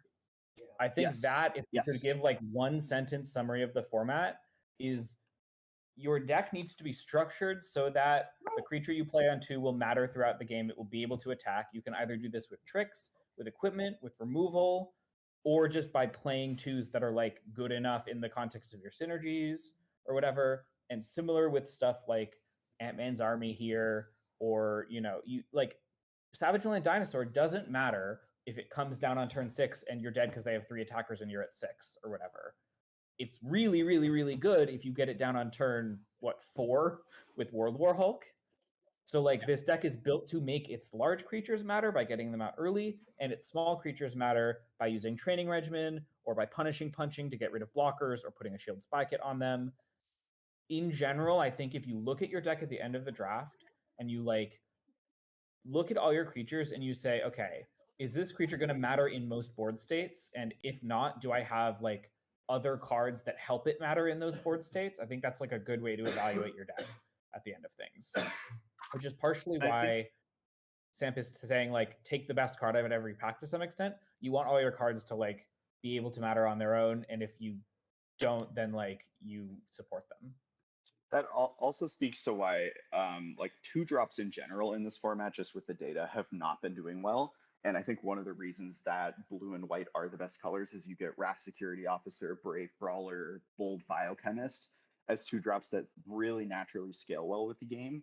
Because I think that just a random 2-drop, like something like Kunlun Warriors or the 2/2 Prowess, just like that's not something that scales with the game. That's not a creature that matters as the game goes on unless you make it. And like you can make those cards matter in certain ways, but they don't do that by default. And that's why like aggregate data, it's all about every single creature mattering. I think that framing is actually like perfect. Yep. So this draft, how you got into this deck, we're taking a Khazar pack 1 pick 1 over like some comparable cards, and obviously the Uber Bomb Super Intelligence. Partially just because we probably feel like being stumpy, and Khazar is like just as good as these other cards would be my guess. Then we followed up with a Punishing Punch, which is like a very premium green card. A Black Panther, which incentivizes us to be in green-white, especially like Stompy. I don't know what this was, maybe Science. We take a Savage Land Dino and a Captain Marvel. Was this maybe an early draft, Samp? I would guess. Oh, Seems like I actually like Captain. Captain. I like Captain Marvel a little more than you. I think this card's totally fine. Fair enough. I was more asking about the like Iron Fist, but yeah. Yeah, I mean that pack was so bad. I was just taking a flyer and something that I thought had higher upside than anything else. I guess Fair Drone enough. Flock. Drone Flock is probably the other pick. Yeah. Anyway, yeah, we take a green red land, we take a Serpent Specialist. At the end of pack 1, we just kind of have like some good green cards. We're either red or white, maybe. We take a World War Hulk over a Murdoch's Crusade because we're more sure we're in green and we have a Savage Land Dino, I guess, and we could wheel this one maybe. I agree. Avengers Tower is kind of interesting. This is like, I think this draft is more me forcing the concept of what I wanted to do with heavy green than anything else, than necessarily a recommendation. I think Murdoch's Crusade's probably a really good pick over World War Hulk, even though I do like that card. So that makes sense. I think with that context that this is more you just exploring the concept, how would you say that you actually end up in the deck when you're drafting it with like the intention to maximize win rate, I guess? Yeah. What it does it's it look usually, like this where you take cards then white cards? Yeah, or? it does. I would say it looks like this. Like the white cards are just good and generally high picks, and then I'm also taking scroll so highly that I pretty naturally end up in a stompy space pretty often. So it basically looks like this, but we pretend the alternative cards are a little bit worse, and so we took the green cards instead. Yeah, exactly. Is that okay? That makes sense. All right. I believe that is all of the white pairs. Not worse colors. So moving on, I'm just gonna pick something at random. Green, blue. I think on the note of like having every single creature that you play matter, I think Captain Marvel doesn't actually seem that bad. Well, I kind of think Captain Marvel is actually pretty bad at mattering, given that a lot of the removal trades up for it very efficiently. And you can also just like have it be outsized. Like if they played a Pet Avengers, Captain Marvel is not actually mattering in a great way there. Like they'll just make a 5/5 Pet Avengers, that kind of thing. I agree that like it's not terrible, but making all your creatures matter doesn't just mean like play expensive big creatures. It means like play creatures that are going to be on rate for the time they're coming down. And that like doesn't necessarily apply as much to Captain Marvel, although it's not terrible, certainly. It does seem like sometimes raising your curve can mean that you're able to play more impactful combat tricks and spots and stuff like that. Like the raising your curve is not a terrible idea. Yeah, it seems like you do want to raise your curve a little bit compared to where you might be used to in other formats. Yeah. Like the deck with all 3 drops in some formats that is like a train wreck, versus in this format it seems totally cohesive. Yep. All right, green blue. This is obviously kind of a home for soup to some extent, as in like a scroll deck that's just splashing a bunch of powerful cards. But I think there's more going on in green blue than that by a little bit. You can kind of be stompy as well, but you can be stompy, I think, with the counter synergies, I guess, a little. I don't love green blue, to be clear. It's not great. Go ahead, Sam. I do think the stompy plan is mostly a green thing, and I think that green white is definitely better, but I am pretty happy to play the same style of deck. Yeah, Atlantis Attacks is a huge draw to this style, I think.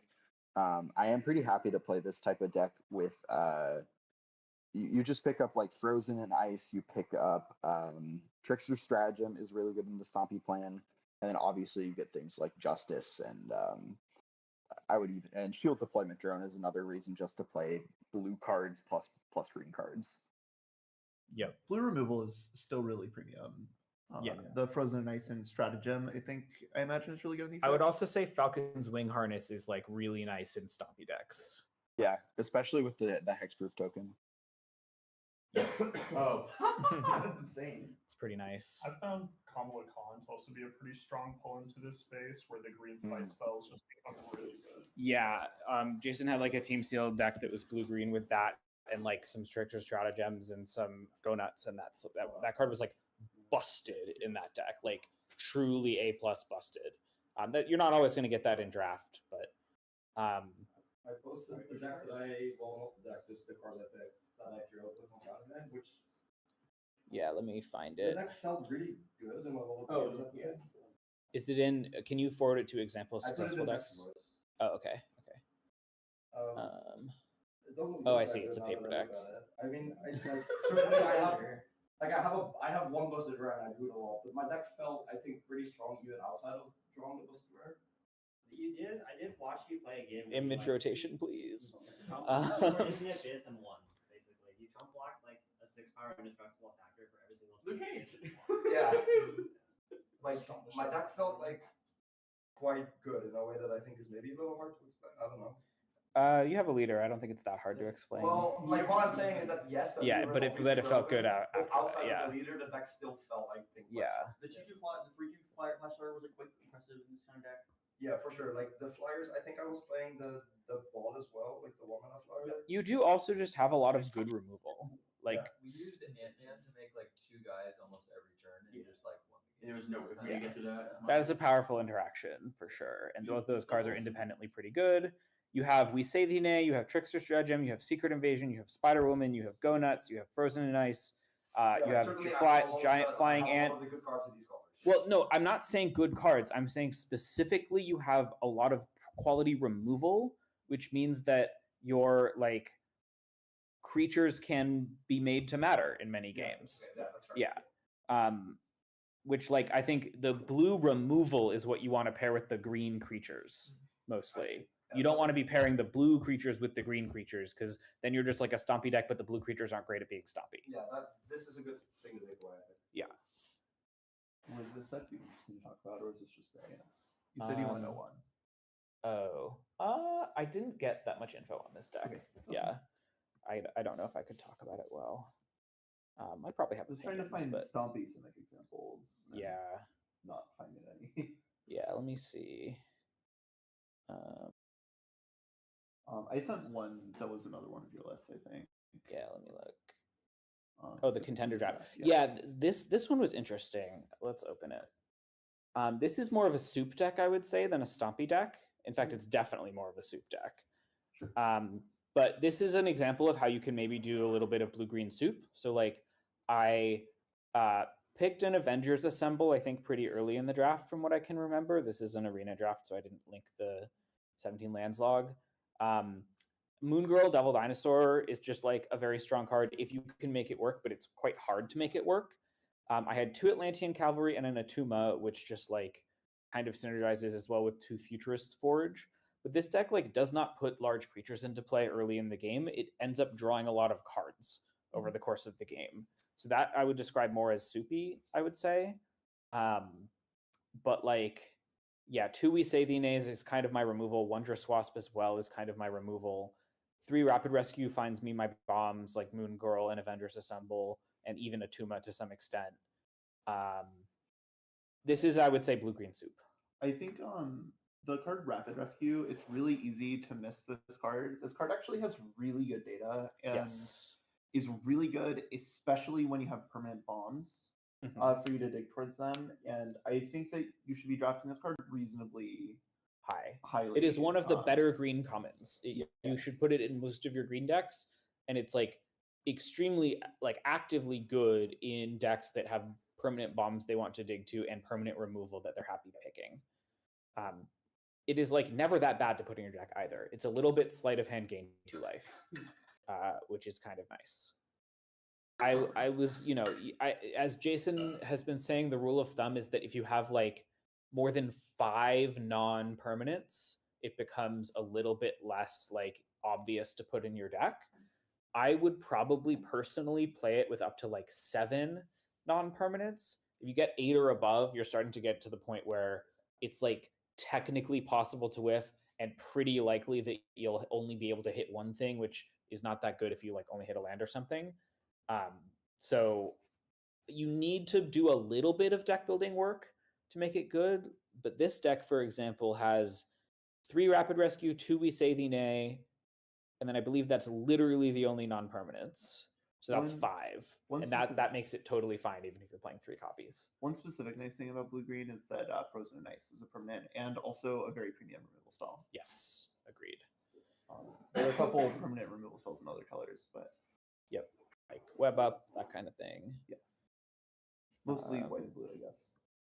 Oh, we can also look at this deck Gabe just sent.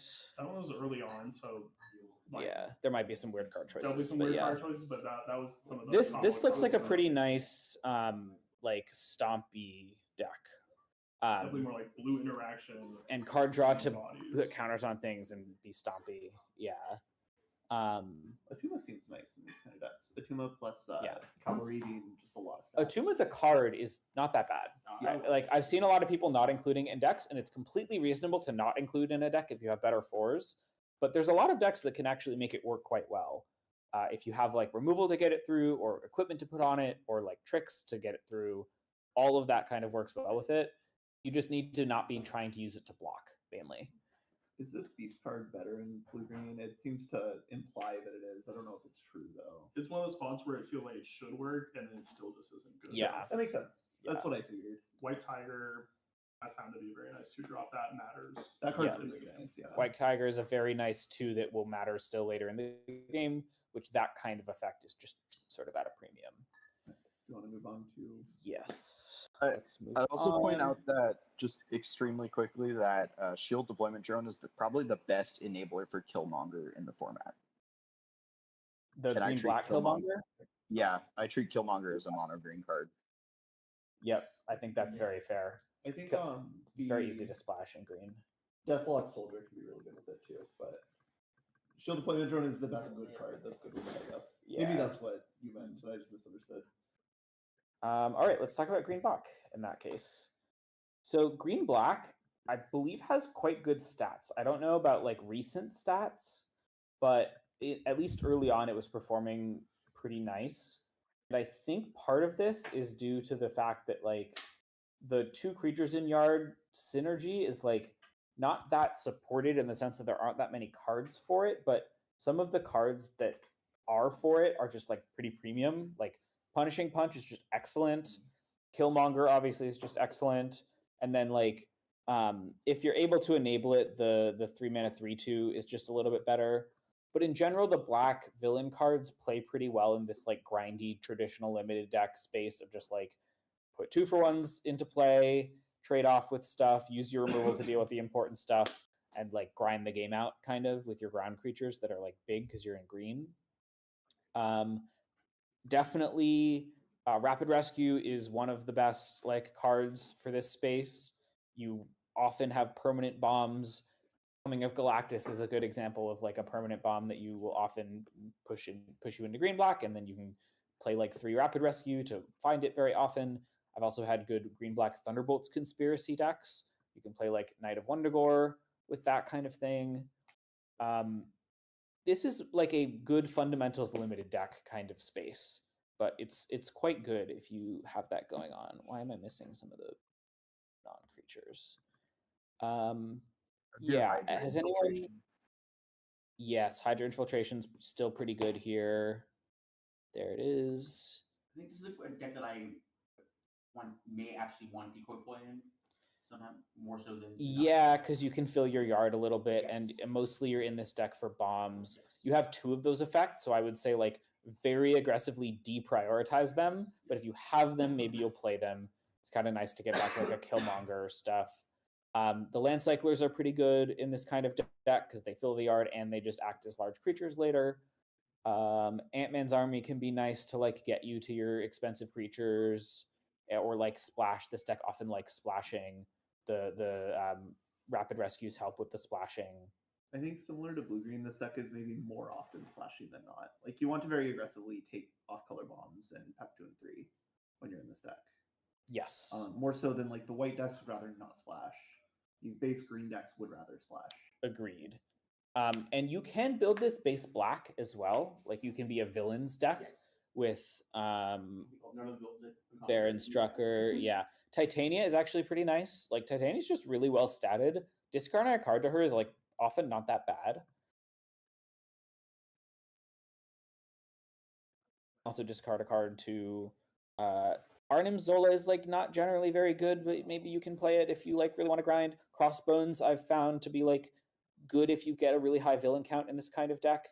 Crossbones seems really nice, but scroll if you can do that. Yellow Jacket can also be really strong. Red Room Recruit dumps a creature in yard. I often like which card? Deathlock Soldier as well. Project Deathlock Yeah. Soldier. We keep saying this card. Like it's very much a card that you can point towards a lot, but like I think I feel kind of strongly that Project Deathlock Soldier is a card that does not matter as the game goes on. Like, yes. I think that there are states where it does matter in that it's chump blocking, but that's probably a game state that you don't want to get towards anyway. And I don't feel like the synergies are often good enough to justify playing that card because it just so often just doesn't matter in so many games. I think there are a lot of board states, like a lot of end states that you can get to where the card does actually matter a lot. And the ideal for this is like you can pay 3 mana, put it into your hand, and then discard it to Baron Strucker. And then pay 3 mana, put it into your hand, and discard it to Baron Strucker the next turn. Villain's Hideout as well. Or Villain's Hideout. I think A Villainous Hideout is at its best here, I would say. Exceptional. I think the card is much better as a sort of weird grindy engine when it just never hits the board. Because once it hits the board, it starts to be like 4 or like with the Kingpin's Enforcers, it's like 7 mana to churn, like who cares?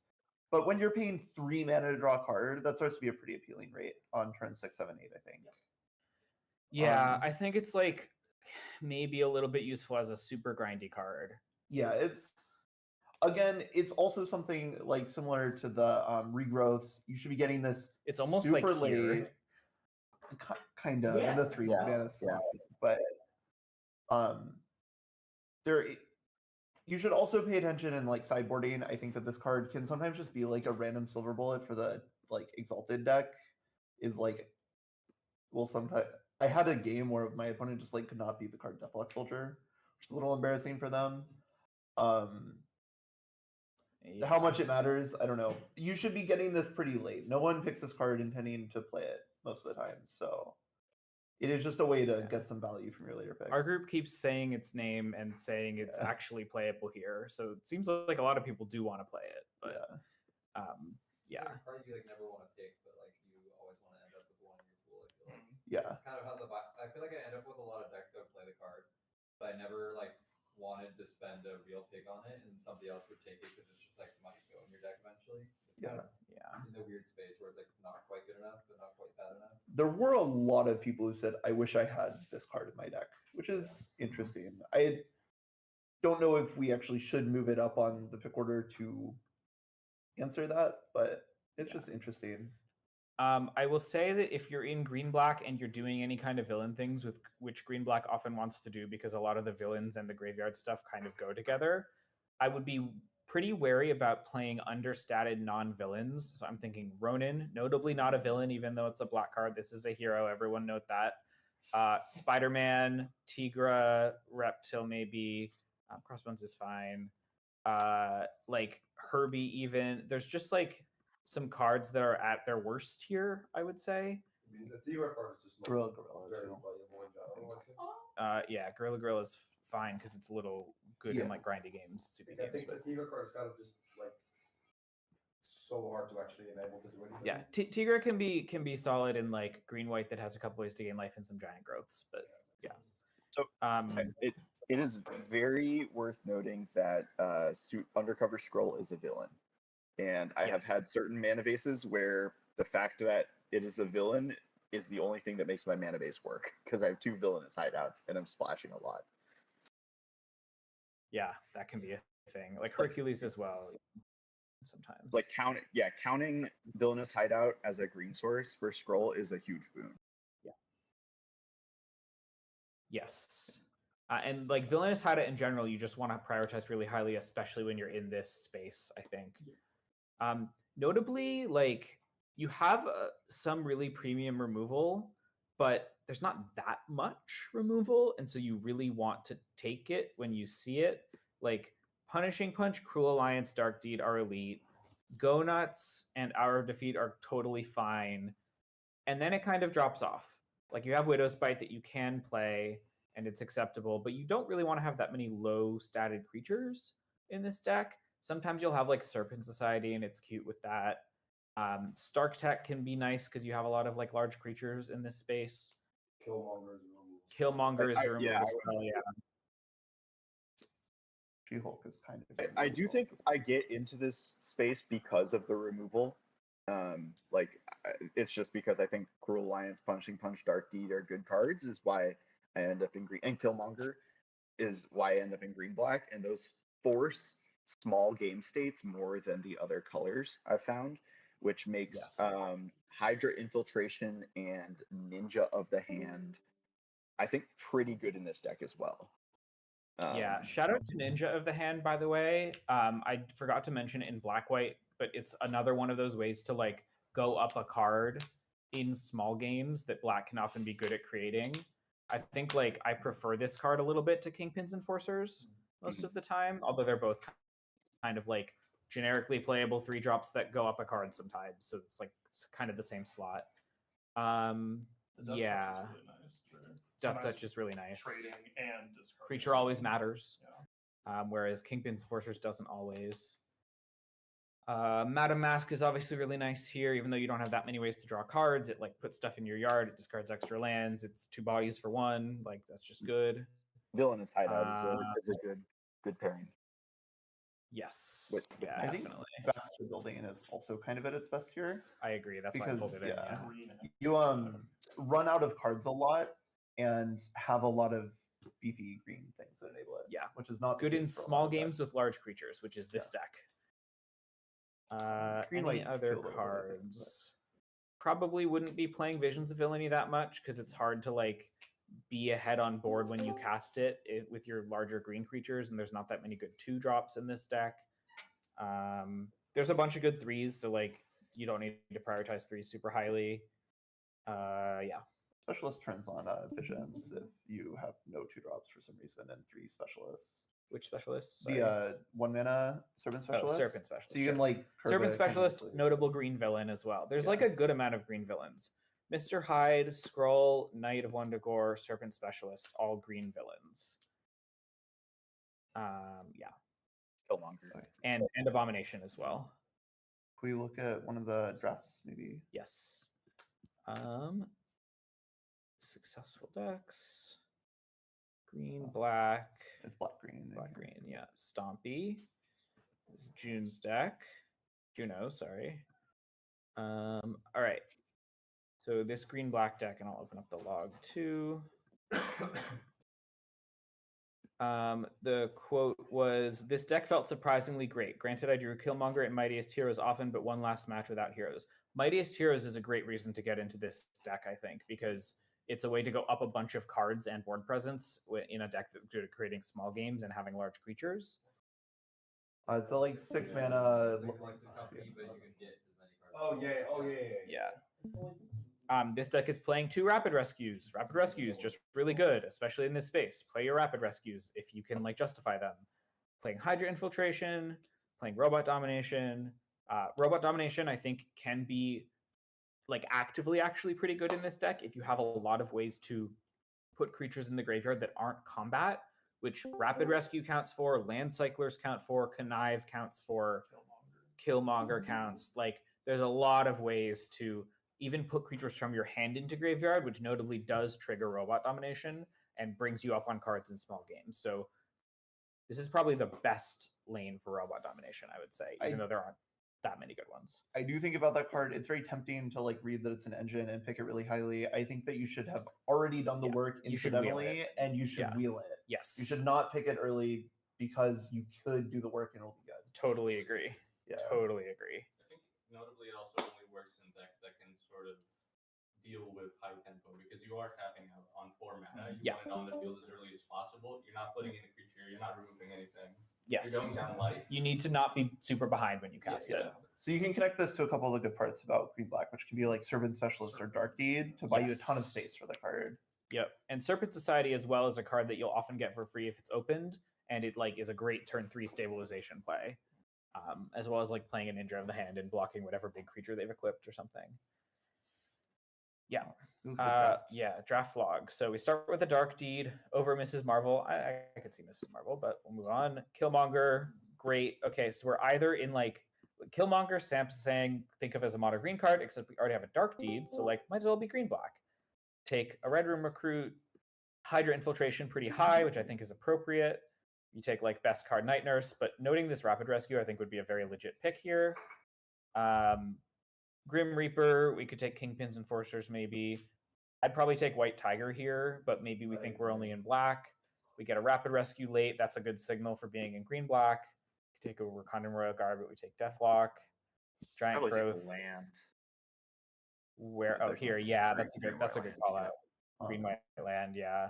I guess maybe trying to focus on just what happened that got them into the deck. I think it seems like there's It's just the Dark just Deed into take Killmonger. good green and black cards, and then we It's pretty simple. find ourselves there. I'm gonna run to the bathroom for 5-10 minutes. Do you want to take over? Yeah. Thank you. Okay. So next we are going to move on. We're going to talk about the next color, which is I lost it. What's the next color? So I want to assert a color. Green, red. Black, blue, green, red. We'll do green, red. So green, red. This deck, as far as I am aware, is mostly don't. But I think it can be a good home for splashing. It can also be a good home for doing some of the soupy stuff. This is an example of, I guess we can pull out the cards here. So when we're looking at these green-red stuff, we maybe I think I guess Nicole also stepped away. I will note yeah. that you shouldn't do a lot of green red, but the uncommon red green Hulk has decent improvement stats and is pretty powerful and is a card you can kind of get late. So Yeah, this I think is something that we noticed at the house is that the card red green Hulk is actually quite a good card, but is not really a card that anyone wants because no one really wants to be green red. And so you can potentially end up in the space, I think, by finding some of these super premium red cards in Jessica Jones or Photon Blast. And kind of ending up here, you can also end up in a soupy space. Again, this is maybe just something you would kind of rather avoid being here because you are the way that the colors work out, you're sort of playing the worst base color in green and the worst support color in red. So you would ideally like to look somewhere else, but this can sort of be trainer protection if you were hoping to look into soup. I think as far as the ways to build the most powerful decks from here, my understanding is that you want to be sort of on the scrolly, stompy kind of stuff, taking advantage of some of the stuff that has high stats, taking advantage of the red removal, which you can get reasonably late, so you can actually end up with a reasonable amount of removal if you don't find it when you need to. I'm not sure has anyone drafted a decent amount of red green that has thoughts on it? What's up? I haven't. I think the way I've landed on it is that I'm picking scrolls and rares. Mhm. Then I realized at some point in my draft that my colors could be condensed, if that makes sense. Some Sure. of my colors I just don't need, and then I just with Hulk and I don't think I've ever landed in red green where I just took red cards because they were the best and took green cards because they were the best in the pack and just ended up in hard red green. It's usually I'm a scroll deck that kind of falls short of being the soup deck and instead just ends up a decent red green deck and it performs fine. I don't know. Yeah. It feels kind of just like any other green deck to me. Yeah, I think really wants to just be a green soupy deck with the card Lightning Strike in it. Is maybe the easiest way to build this deck. There are a couple good red cards that you get to play here. You get to play Jessica Jones, Photon Blast Barrage, Lightning Strike, Crimson Operative are sort of your draws. Also, the card Kree Sentinel is nice. I think Sam, I noticed looking at it that it seems cohesive to be doing the scroll stuff and also the what's it called? The executive stuff. The artifact stuff. I don't, but green also doesn't do artifacts. Is that a thing that you have opinions on? I don't have strong opinions. I think you can do the Stark Industry exec stuff. I think it's probably not at its best here, but it's a thing you can. I will say that Crimson Operative is a card that I like quite a bit with scrolls. Yeah, The card Crimson Operative is like an actual premium common in red, which is sort of not normally the case. And so you usually want, if you are playing base red and base green, you will probably want this Crimson Operative and Lightning Strike to be sort of the center of your deck there. I also think Yeah. Bulk Smash, whatever it's called, Yeah. Teamwork is like pretty easy to do in this deck, like way easier than every other deck, which is nice. Which can be really good. I think there are a couple decks that actually really like their artifacts. So being able to actually have 4 power in play with your like Pet Avengers and such is really valuable there. I do also, again, this whole Gamma Growth card, Gamma Goliath card, is a card that mostly only gets played in red-green. This card is exceptional because it will very frequently just say like, hey, I spend 8 mana and now I win the game if you don't have single target removal spell. But it also makes a lot of your other cards super powerful. Like you just play a Servant Specialist for 1 and it's a 3/3. Voltron Drone, I think it's called. Sorry? It's like the colorless thing that has. Yes, yeah. Yeah, that one's really nice. Yeah, the Voltron Drone. It does just kill your opponent instantly if you untap a Hulk and like a bunch of power up cards. I don't know. Yeah. You can I think you can end up splashing in this kind of space a lot. You can be sort of just like almost mono green with these good red cards, and you can be almost mono green with these good red cards and splashing some red cards and some other colors. I don't really think there are any like rule rares that would get you into this deck. Wolverine, yeah. Wolverine is exceptional. Obviously slashable too. But again, this is definitely the color pair that you would rather be green and something else splashing your good red cards than red and green splashing other stuff. So keep that in mind. It's I don't think it's the worst data color pair, but it's definitely the least cohesive color pair. You're sort of just not excited about any of your cards. Black red has worse stats, but is whatever. There's an example deck here of red green, which is basically just the green stompy things, like lots of good 2-drops, Hawkeye, etc., and the big removal spells. Sorry? Squirrel Girl is insane. I noticed I play this in red green a lot for some reason. I don't like. Yeah. Every time I pick this card pack, I'll pick one. I end up in red green. It's happened like 3 times maybe. Is Super Speed a like playable card, or is it just like we needed an extra playable? I guess there's like It looks like there's some playables in sideboard, so I think there's some theory here. We can ask Nicole whenever she gets back. You maybe peek at the draft a little bit. I think this Wonder Man card here also is sort of a unique card to red green. Yeah, because you get a couple of really good power up cards that are relatively cheap in red green. With sorry, but Abomination's a nice one to be able to do twice. Yeah, you can, because like we've been talking about, there are a lot of the good decks like to force small games. So if you can build your deck that is not good at making small games into a deck that is good in small games by like finding these specific combinations of cards that will run away with the game, or the like super high individual stat line creatures, then you can take advantage of those board states. Yeah, like if your opponent forces you into a small game, your deck still functions. Yeah. I think also just Air Elemental is kind of good when you're ramping. When you're sure you're ahead. Yeah. The 5-4. Yeah, I see this more as just sort of how I like the Captain Marvel in Sure, like green yeah. white, because you're just ramping it out. I think Air Elemental is just like fine. That makes sense.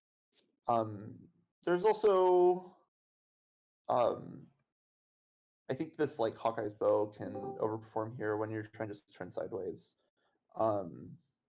Yeah, I definitely don't personally have the strongest thoughts here, but you should maybe try to consciously be base green with a couple good red cards when you're here. we might talk a little later about like mono red. I think is sort of a thing you can kind of do, but that you don't want to be sort of split in between. You want to commit to it. Do you want to? We can go ahead and talk through the gold draft, starting with She-Hulk, White Tiger, just some very strong green cards.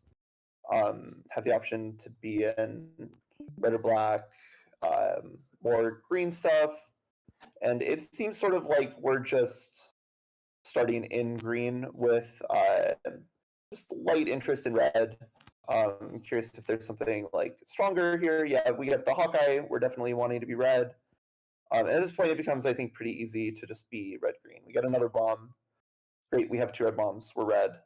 We have a ton of premium green cards. We get a bunch of rares that are awesome in this pack.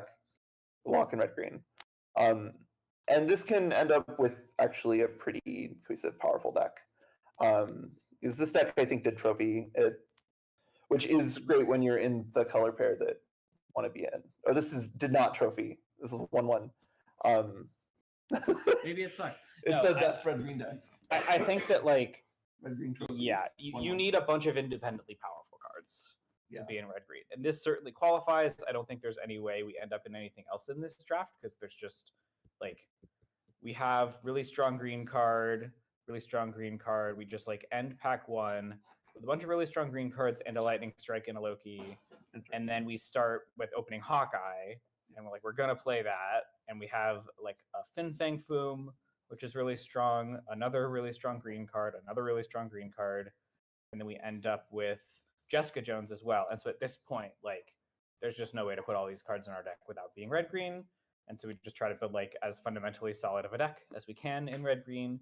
I think like this War Machine is a little not going to matter. Claim the Kingdom as well. Like this deck is playing some bad cards, and we could probably just like play Rapid Rescue, Kree Sentinel, Gorilla or something over them, and the deck might be better. So I think also 1-1 in a limb is not terrible. Like I think this deck seems pretty good to me. I think if you end up with this red green deck at the I'd be PT, you're happy. reasonably happy. If you end up with a red green deck that is this deck minus the rares, you Are unhappy. would really rather have found some other comments to take. Agreed. Is where you would like to be in this red green space. Has anyone else had any like notable success with red green that they want to talk about? I already talked about it. Okay. Here, Yeah. No, you're good. Yeah, and there were a few decks that looked red green with a splash in our pod, and I'm not sure how they did. I'm not sure who. Yeah, you can be a little soupy in that Yeah. space where you like have some lightning strikes, you have some crimson operatives maybe, and then you like splash some black removal or some blue bomb or whatever. Yeah, that can be a base for red I think green. that's almost all of it. At least it seems like that happens frequently with this color pairing. it seems like we talked about green white being a base for a splash because you have the good white removal and the good green fixing.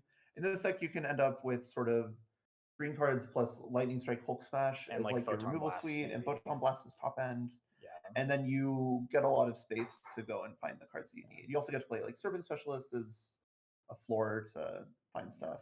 Notable Hulk like is actually just a pretty strong card. It's like not good because it's red green, but if you end up in a deck that can cast it, it's like a pretty nice card. It's a little awkward because that card should maybe just be splashed by a lot of other decks. So yeah. I don't think it's nice enough to like splash most of the time because it is just stats and it can just get removed. But like, yeah, it's strong enough that I would consider it. The power up, but yeah, yeah. 5 counters is a lot of counters. That'll end games. One hit kill people a lot. Yeah, it does. Keyword fucking huge. Yes, exactly. Okay, are we good to move on from red green? Great. Are we through all the green? We've done green, white, green, black, green, blue, green, red. Yeah. Yeah. Okay. Yeah, you just so have let's do Grixis blue, left. red. Yeah, I can talk about blue, red because I've had some success with blue, red. It's going to take me a minute to get stuff up. So if anyone else has like strong opinions about blue, red, they should share them. For a couple drafts, I found myself in blue red for like 2 or 3 straight drafts, and I would really strongly recommend, similar to Gruul, just like kind of don't try to make it work. I think that once you do all of the things, you put together all these really cool synergies and make your Iron Mans really awesome, and then your deck is like only a little bit worse than Blue 8 instead of a lot worse than Blue 8. And I'd really rather try to be taking good blue cards and just playing generically good blue cards with Lightning Strike as is a theme, I guess, for me, or trying to find other outs to be in different places. When you're in the artifact space, I think that it can be okay, but I tend to try to avoid this one. I think that you really need really strong rare support for this deck to be impressive. Yeah. So I have kind of an opinion on this, which is that I think that like the artifact space can be built to be a good deck, but also just happens to have a lot of really dangerous traps. So you need to like know what the outputs of your synergies are producing and know whether those are good or not. And I think that can be really hard to do a lot of the time. But I have built some successful blue-red decks that felt like quite strong because the outputs of the synergies I was creating were like worth doing. So I'm going to show, I think this is much more helpful if I just like show specific decks. So I'm going to find one of that. Oh, Nicole, was that for red green? Oh, Nicole's I think so. Yeah. 11-10 is really big. I assume that's the stats of Hulk when it gets leveled up. Yeah. Okay. Yeah, Salmon Port is but some blue red decks. Yeah, I think blue red is like subtly a pretty viable color pair, but you have to know exactly what you're doing, kind of. I think the red base like artifact synergy is kind of something that I've played in every color pair and been happy with it. But it like where you play like the executive and the 1/3 that pings when things enter, and then like the Krypton operative stuff. Yeah. And the blue cards kind of just pair with those the best. The weird thing is that none of them are really power cards. They're kind of like something you end up in, I think, when you're trying to draft around a rare in one of the colors, and you just keep like getting like, or you just like really find yourself split between what you're trying to do and like a good deck. So you just end up kind of in like this blue-red synergy space, and sometimes it's like really nice, but other times your deck just like doesn't actually do anything. So really like a this deck that Steve posted, I think, is a good example of like a blue-red deck that comes together simply because you have many powerful cards in blue and red. Like you have a Thor, you have a Trickster Stratagem, you have 2 Jessica Jones, you have Justice, you have Mrs. Marvel, which works with 2 Hulk smash, you have 2 Statures, you have Jane Thor that you splash. This is kind of like a good cards blue-red deck, I would say. It doesn't really have many synergies, but it doesn't matter. This is worth doing if these are just the powerful cards that you open. Do you want to go through the log for this? Do you think it would be helpful? Do we have the log? Yeah, this is the one where I posted that one thing of like blue white artifact one. Oh, I see. I think if you can use the 2/3 defender guy who makes mana, if you can like use that for mana every turn, the card is like really strong. Yeah. It's like the only deck that really can. So, yeah, let me talk about, because I think this is the deck you're talking about. This blue-red deck does not really have any strong cards. This was a good deck. I lost to like Terabat, a very good player on a very good deck in a very close game in round 2. Yeah. So this is the kind of deck that you can build if you really commit to this synergy space and the payoffs are worthwhile. So we're doing 3 Hydra Assault Robots. I think 2 of them is not enough. I think you need 3 so that you can consistently put 2 into play and really threaten to like drain your opponent out. 2 Stark Industries Executive really helps with our Mr. Fantastic. We have another Mr. Fantastic in the board, I believe, that we could be playing, but we like ran out of playables and I was trying to try some different cards. This Secret Invasion helps us like, because we don't have a lot of premium removal. We have that and Frozen in Ice. Justice is kind of blue card I picked early because it's Mega Bomb. And then like this is using the 3 Hydraulic Helper mana really, really well. We have Futurists Forge, we have Stark Industries Executive to use with it. Yeah, you can Land Cycle Kree Sentinel, I guess, but like 3 of these and 2 of these just means that we almost always are going to have ways to use the mana. This Machinesmith Automaton, I've found this card to be like somewhat successful if you can really trigger it a lot. Like if your opponent lets you untap with it, they're going to have to worry about it. There's another example deck that I'm going to show that like uses it pretty well, I think. We have a shield deployment drone. This is kind of just like blue was open and no other color was open. And so I like figured out how to build a strong deck with like bad red cards that were coming late. And this deck really worked. I think it was like pretty good, and I would draft it again if I could lock it in, probably. It's not like amazing. I would not love locking it in, but like I'd be okay with it, I think, at a PT draft. I think that the Stark Industries Executive Kunlun Warriors Vision of Love Bullseye package is definitely something that you're happy to pair with good blue cards. And then I think you should think about Hydra Assault Robot as an extension of that, not the core of this deck, because I think that tends to work when you're already in this space, rather than like going after the Hydra Assault Robot plan, because I think that plan is not always very successful. Yeah, question, Sam. Like, would you be playing the Kunlun Warriors in this deck? I was building it for the first time, so I wasn't sure how to build it exactly. Honestly, would you play them more like not, Kid Lokis? Yeah, the Kid Lokis were not super impressive, I will say. I think I would. I think I would play them over the Kid Lokis. Yeah, I was gonna say you don't really need them because you have like 3 Futures Forge here, but I do think they're probably stronger than Kid Loki here. Yep.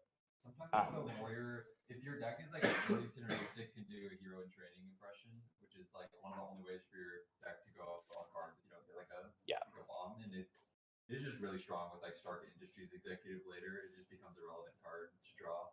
Yep. I would say that's kind of thing is one of the better things to be doing in red.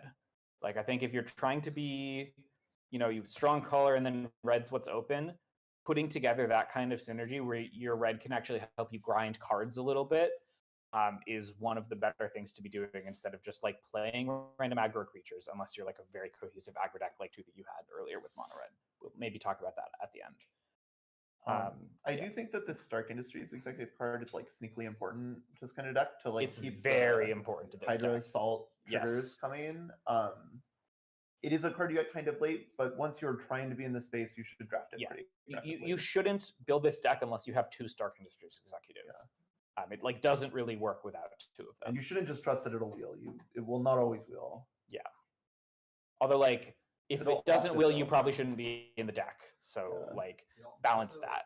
It lets you like splash like the bomb that you draft in Yeah. deck 3 when you would be able to play that card. I didn't really see bombs here, but I could be playing them if I did. Really nice Yeah. outside of the deck that you can do that. Noting that I have a Mrs. Marvel in the board because it just doesn't work in this deck. Like that card can be a bomb when enabled, but it's also just like sometimes not good. So yeah. You have the log. We look at the log. Yes, let's look at the log for this. One thing I want to note about this deck is that you have a lot of good 1 and 2 drops, and the deck seems very functional. But if you don't have like the Secret Invasion and the Falcon and the Wiccan, you actually don't have very many pieces that actually attack. Yes. Right. You have like a bunch of 1 drops. You have the Hydraulic Helpers. In fact, this deck's plan was not really to attack. I kind of ended games which is, with the I think, Hydra very rare assaults. for the format. Yes. I think it's just really easy to end up in this deck and not find either the Hydra or the good attackers, and then your deck does literally nothing. The easiest way I found is to get like Herbies and Vision Quest to ensure that you can do that. Like Vision Quest is like a good reason to end up in this deck, but it's also like a good reason, or it's like a good card to just play in other decks. So it's really hard to like.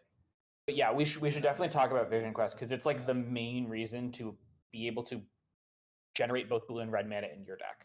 I have had a Grixis deck with the 3 mana sack guy and the robot that you bring back. I also won deck where that card was really nice with the Hydra guys. I was basically just playing those 2 cards in my deck because the only way I could win was looping those with the Hydra or whatever this operative that deals 1 to them every turn.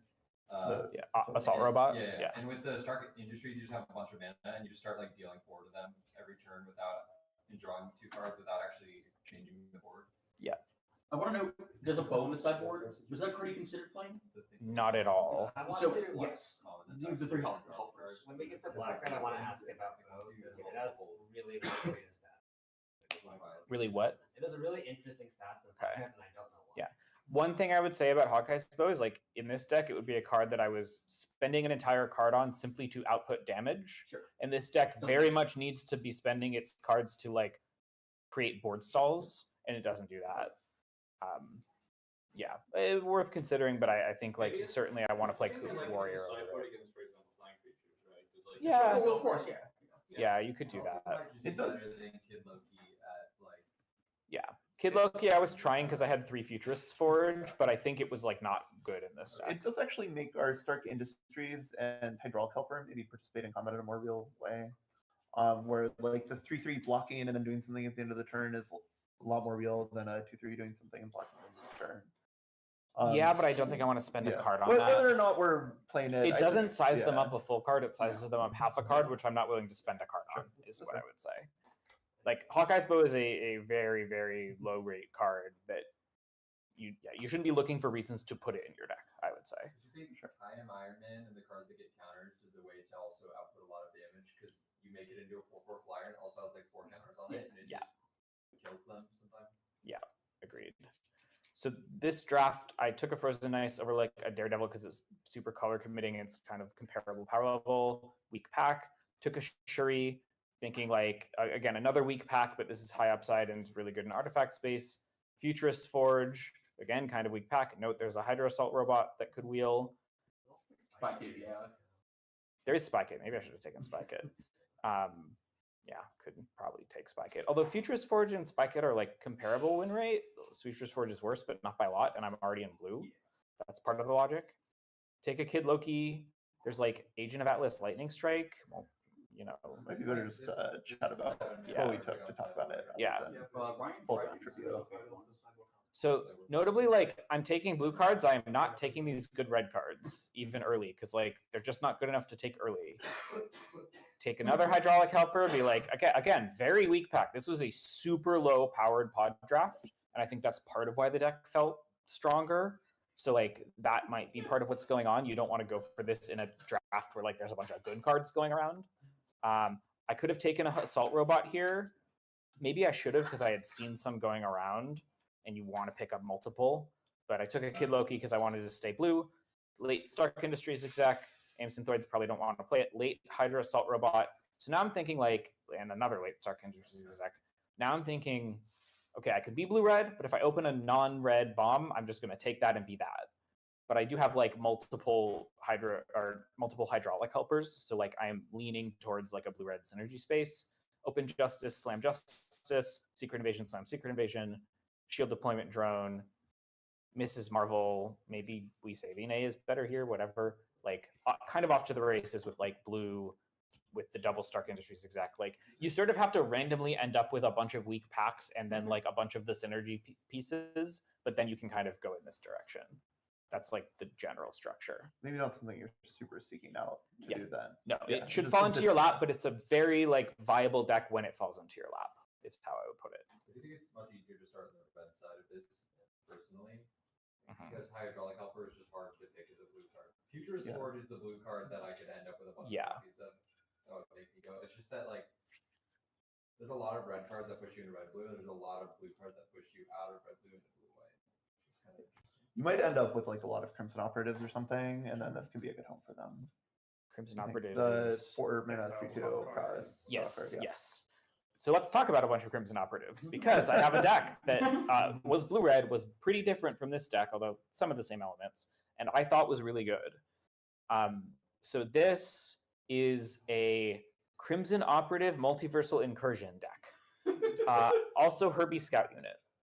I have 6 4-drops that draw a card when they come into play.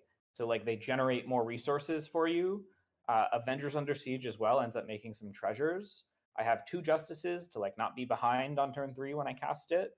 And it's also really nice to copy with Multiversal Incursion. And I have double Machinesmith Automaton, which when you're making a bunch of artifacts all at once, becomes very large, especially because you make a copy of it and it sees all the artifacts entering. So this deck was a little bit weird, obviously. You probably won't see this in your draft, but I thought this deck felt very strong. The two We Say the Nays are doing a lot of work to make sure I don't fall behind. The Shuri is awesome in this deck to let me cast a 4 on turn 3. The Stark Industries exec is like okay. It goes with the automatons a little bit.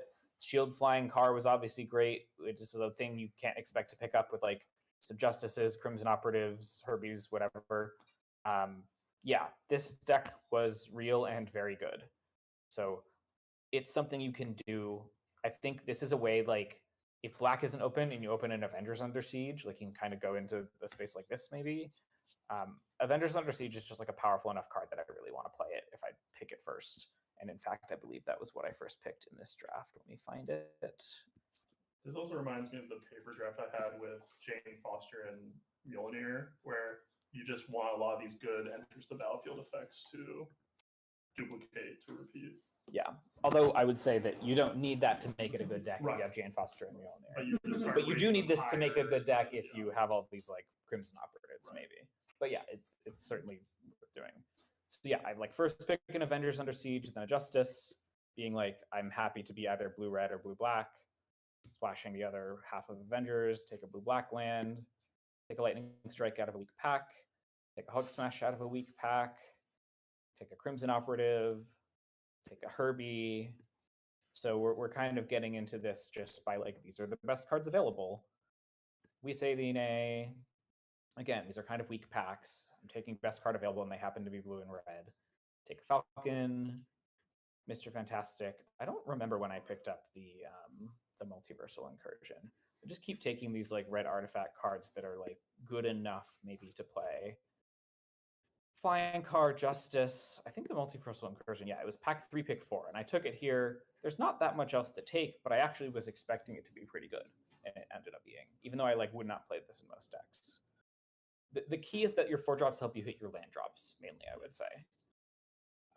Yeah, that's enough about this deck, I think. Any other thoughts on blue-red? Anyone have any angles they've had on it? Iron Man good? Yes, Iron Man's really good. Like, most of the time, you should be blue-red if you pick up an Iron Man and a Vision Quest. Because, like, you want to cast those, and then you just, like, try to be a bunch of good blue cards and, like, play them. You can also splash them. That's fine, too. Grixis Artifacts is a real space. I think, let me find, there was a pretty good example Grixis Artifacts deck that I had in a contender draft. One of the color pairs that more straightforwardly gets you up on cards. Yes. Yeah. It seems like it's trying to play a big game and isn't so good in those small games, which is the thing that we were noting about like blue, white, and black, green.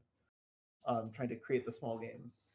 And Vision Quest is really good at slamming the door in a big game. Yeah. So that's one of the main reasons you'll end up here. It seems like to me in this deck you are sort of either a base blue deck, in which case you're sort of just playing good cards, or you're a base red deck, in which case you have to find more sources of power, and so you're a synergy artifact deck. Yes, that makes agreed. sense. Here is this Grixis deck. This is a good one to look at actually for blue-red. So the screenshot's a little bad, but wait, can I zoom in at all? Let's see. Yeah, there we go. So I pick a Super Scroll, I think, pretty early in this draft, and then I also find a Vision Quest. And so I'm trying to like really work hard to make both of those playable in the same deck. I also find a Kingpin late, which like is maybe even more work.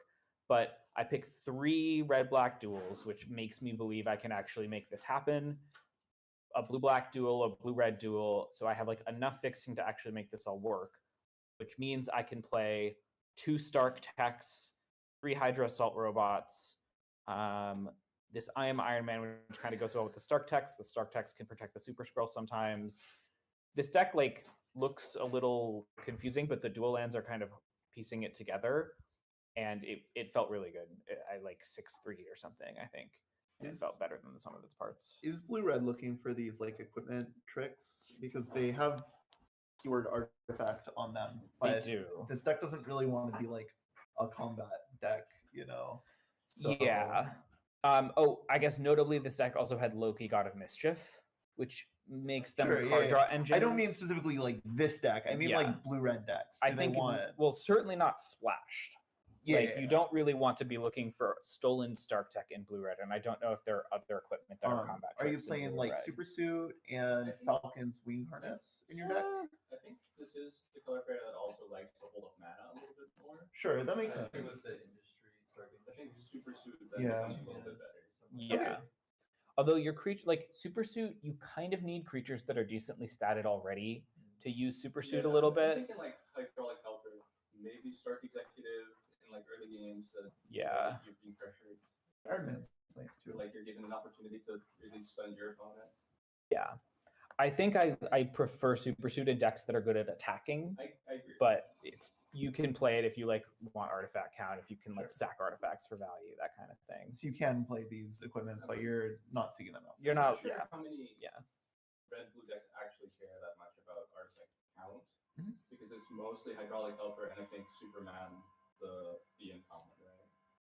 Well, the Hydra is slightly about it's sort of like in reality cares about artifact count, even though it doesn't like care that much. Yeah.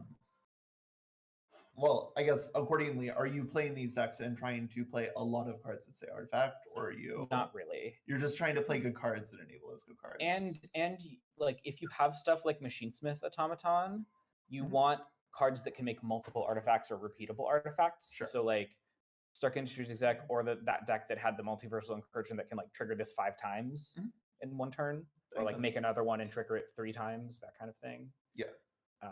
So yeah. Okay. Do you want to move on to Yes. red black, maybe? Yeah, red black is a Blue black? yeah, sure, blue let's do black. blue black. Steve, you have a deck I think you wanted to talk about with blue black that you just sent. Oh, I did just send one, yeah, but One thing I've like studied the data a little bit. I haven't drafted a super successful blue black deck yet, but I believe the answer for how you succeed with blue black is flyers and removal. That is kind of the formula that I've like seen in the stats. If I had to extract it, I've drafted it a few times, and I would say it becomes a villain double draw mid range type deck very easily, and that can feel good to play, but in actuality can be pretty meaningless against first style. Yes. It's definitely the deck where Madam Mask is at its best, where it's like closer to like kind of like a bottom line card. I did have a deck that trophied this morning in our in-house pod with blue black. I thought the draft was very unreal. Just sort of take good blue cards and then take good black cards and some bombs. But I thought the really powerful thing that the deck did was mostly just playing sort of really efficient cards on the spot, cards at all spots on the curve, and then your sort of Hydra infiltrations. It's maybe a bit of a broken record. You force small games, and then you play cards that are really good in those small games. Like especially Madam Mask is really, really powerful in these small games when you have ways to trigger it. You also get access to stuff like Justice that can warp the game around it. Maybe even more of a rare discussion card, but like you get to take advantage of like We Say Nay a lot. We Say the Nay better than a lot of other decks because you have access to some more instant speed things. Like there's a lot of instant speed black 2-mana things to do with like in Steve's deck. There's also Stolen Strike Check and Widow's Fight, so it's pretty hard. It also obviously goes with land cyclers. I think this deck is actually surprisingly open to splashing a lot of the time, particularly because Aim Scientist is such a good card. Yeah. That you just are really happy to play the card Aim Scientist in your deck. And so the fact that it also just land cycles means that you also just randomly have a ton of sources for other colors a lot of the time. Agreed. Sometimes this deck might want to be a 16 land deck if it has a lot of land cyclers and has a lot of connive but not a lot of go up cards. I would not say that applies to this version, but yeah, you look out for having too many mana sources and not enough. Like you don't want to be discarding lands to connive a lot of the time, I would say. I would say one weird thing about blue black that I've kind of noticed is that you feel a little lower on the card Hour of Defeat. You'd assume that this card is usually super premium, but I have found that there's a lot of problems with having a lot of 4 mana removal spells in your deck, and Trickster Stratagem is so much better than Hour of Defeat. It's kind of ridiculous. So the fact that you picked the Trickster Stratagems really highly means that you just have these Hour of Defeats and you end up not playing them a lot of the time. It's just kind of embarrassing. I will also say that I think pulling out a bunch of the like playables in the full set for blue and black, there aren't a lot of playable cheap creatures. So I think I want to value Biochemist, maybe Red Room Recruit, Stature, Kid Loki. Kid Loki is at its best here by a lot. Red Room Recruit is really, really good in this deck. I think this is the best deck for it. I think also Whiplash is just a cheap way to get a lot of board presence is really nice in this deck. Even if you don't care about the equipment text like at all, just 1 mana 2/2 tapped is I think pretty premium in this deck because it gets to compete with the premium white stuff. I think that you will often play Widow's Bite as a pseudo 2-drop in this deck. You'll often play We Say Nay as a pseudo 2-drop in this deck. Yes. And so you end up with not a lot of creatures, but you have a lot of things that you're doing on turn 2. Even like Futurist Forge can count. Yeah. Yep, for sure. Yeah, you definitely use these to subsidize your like doing something on 2 and the 1-drops as well. These decks also have a lot of 1-drops. With Doombot's Whiplash, Stature are all really premium, and Kid Loki is like, I think, kind of premium in this deck. Yeah, if you can really make Kid Loki work, Kid Loki's really good. Yeah. If you can't really make it work, it's quite bad. The speaker is bad. I don't think anybody else is here except for like Wes is muted. All good. Yeah. Just ping us if you're talking. Kang is like a fine card. It's not premium, but it's pretty good. It's hard to block. 4/5 is large.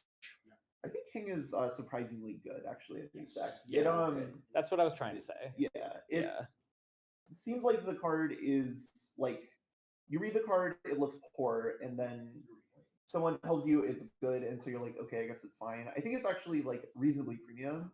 You just don't want to draft it highly. It's kind of hard. Like if you went to you attack with it, you can either make it a 4/5. You 4 or 5 with mana. Your opponent can't really try and block this thing. That card has felt unsplashable. I don't want to splash. I think that means when you see this card late, this is a deck that no one is on. Even being blue and black, but not blue and black. Yeah, this deck also really likes the villain synergy. The card Baron Strucker is amazing in this deck because it says all of the words but complementary. Because it's like on a card that's actually pretty good, but also it draws your second card and also it cares about villains and also it casts Mana Mask on turn 4. So that's sort of what my deck was this morning, was like a black villain deck that really likes the card Mana Mask. Yep, Mana Mask is a good reason to get into this space. Aim Scientists works really well. This is probably the best tome for the Cavalry Atuma kind of thing. What I will say about blue-black is that it is usually pretty mid-rangey. You do a lot of conniving and drawing too, but you're not actually usually going up very much up on cards. Maybe sometimes a little bit. Biochemist can help with that. I think Biochemist is one of the most important twos for this. I agree. I also think like the Futurist Forge is not bad in this deck at all. Yeah. Especially because of how medium the 2-drops are.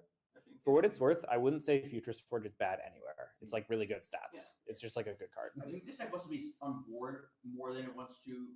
Obviously, you play it on 2, but like I think this deck wants to be on board a little bit more to apply its pressures. Like because your cards are lower power level, you're going to leverage them being tempo positive for you, putting more power and toughness into play. I think actually the power level of the cards in this deck tend to be pretty high. The literal power number on the cards tends to be quite low. So you get to take advantage of the like Hydra Infiltration. The second line of text is really relevant in this deck, where you just have your 1 Doombot that's shifting away for 2 every turn while you play your removal spells and old Biochemists that your opponent can't remove profitably. Is really, I think, best. Probably one of the best tomes for Wiccan. Plus what? Hydra? Yeah. You can draw step that. Yeah. No? Oh, and step, I see. Bad middling blue-black decks that just had claw and infiltration. You just make the game.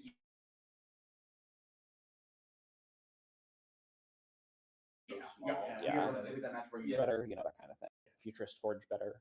Biochemist better. Wiccan's really, really solid.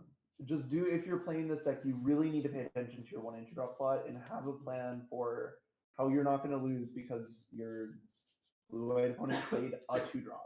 Yeah. And, like, And is threatening I Am Iron Man Yeah. or whatever. How I've been Yeah. treating it personally is like Widow's Bite is kind of like a 2-drop, right? Yeah. Like, Yeah. something to answer their 2-drop. That works. Once you have a plan, it's fine. Once you have 1 into my spells, it's fine. But you do have to like actively think about it, and you have to realize that like, the card red room recruit kind of sucks. You just sort of have to pick it for Kylie. Yellow Jacket is acceptable, but you Yeah. need there's like deck building restrictions for it. You know, you have to come up with something to do. Shuri, like again, kind of can be really good, but you need to have the deck work with it. I think this is actually one of the worst homes for Shuri. Yeah. However, However, you do need twos. Yeah, sometimes you Yeah. do need to play it. Unironically, I think that in a lot of blue backs, I would rather, and the card's terrible, have the one that's guys do 2/1 menace. I think the 2/1 menace things are real cards in this format because they do Yeah. help you end the game. I think that is an like pleasant thing to put in your deck. But If you need something to do on 2, I yeah. think Synthoids kind of fits into this, where I think a lot of the time Synthoids will be better than the Shuri. It does kind of, it sort of says the thing in like being a villain, it sort of doesn't, but Are we doing hydraulic helper sometimes? I would rather play Synthoids than I think Helper I usually. agree.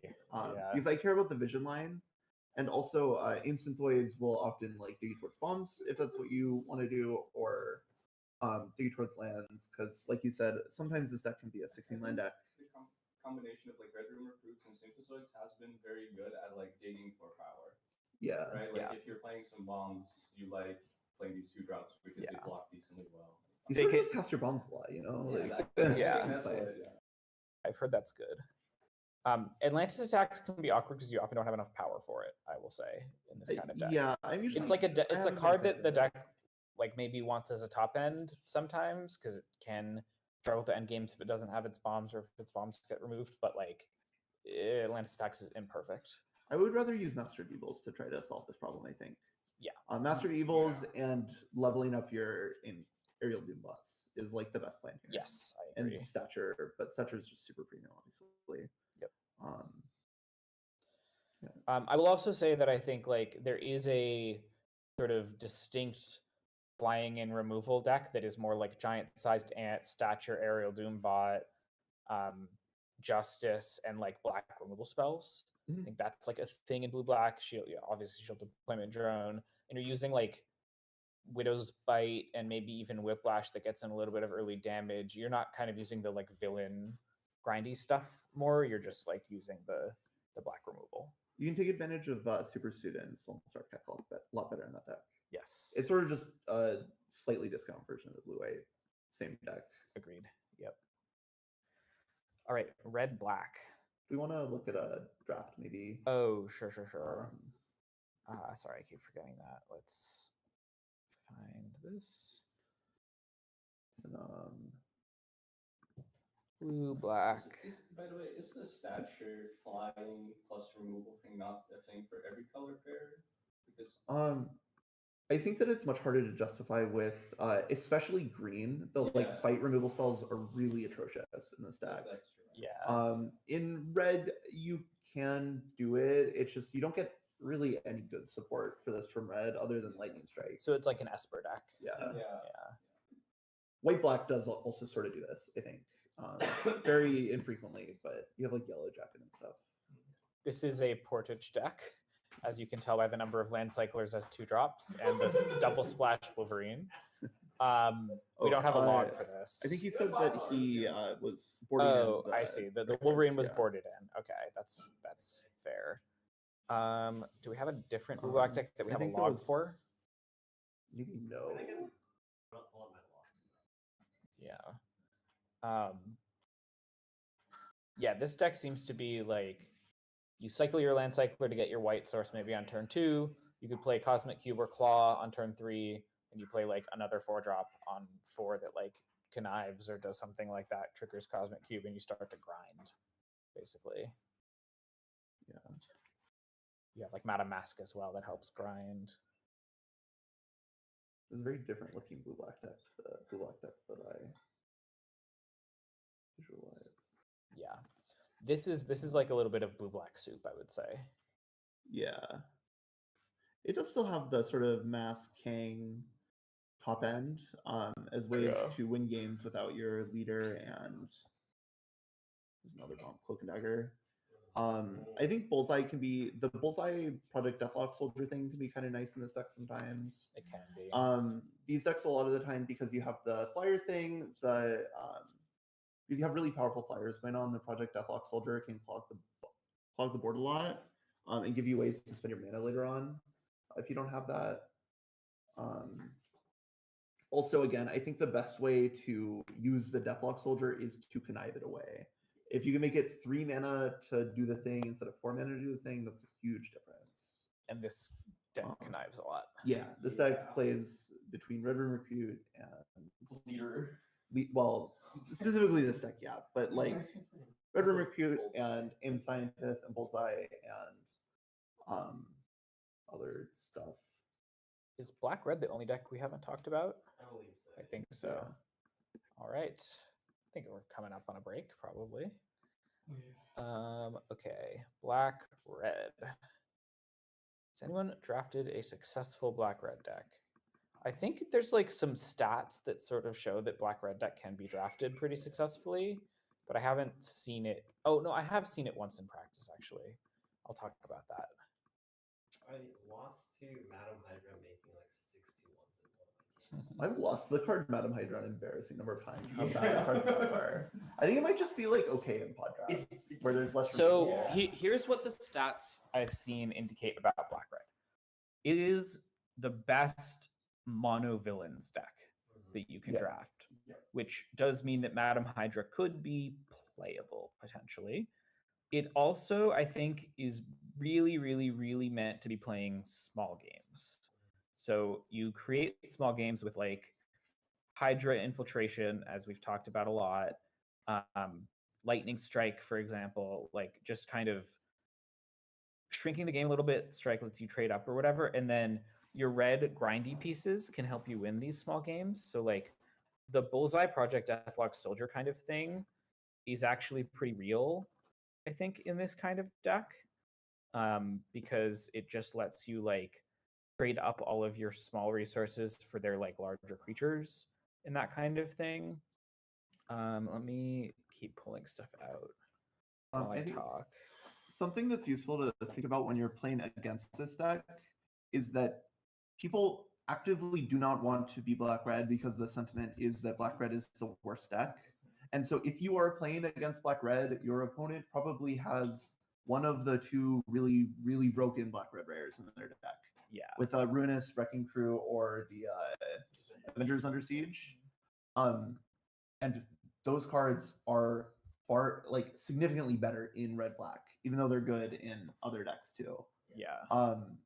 And I think that will be the path to this deck a lot of the time, and you should maybe respect the card Avengers Under Siege in your opponent's Black-Red deck if they're just in Black-Red.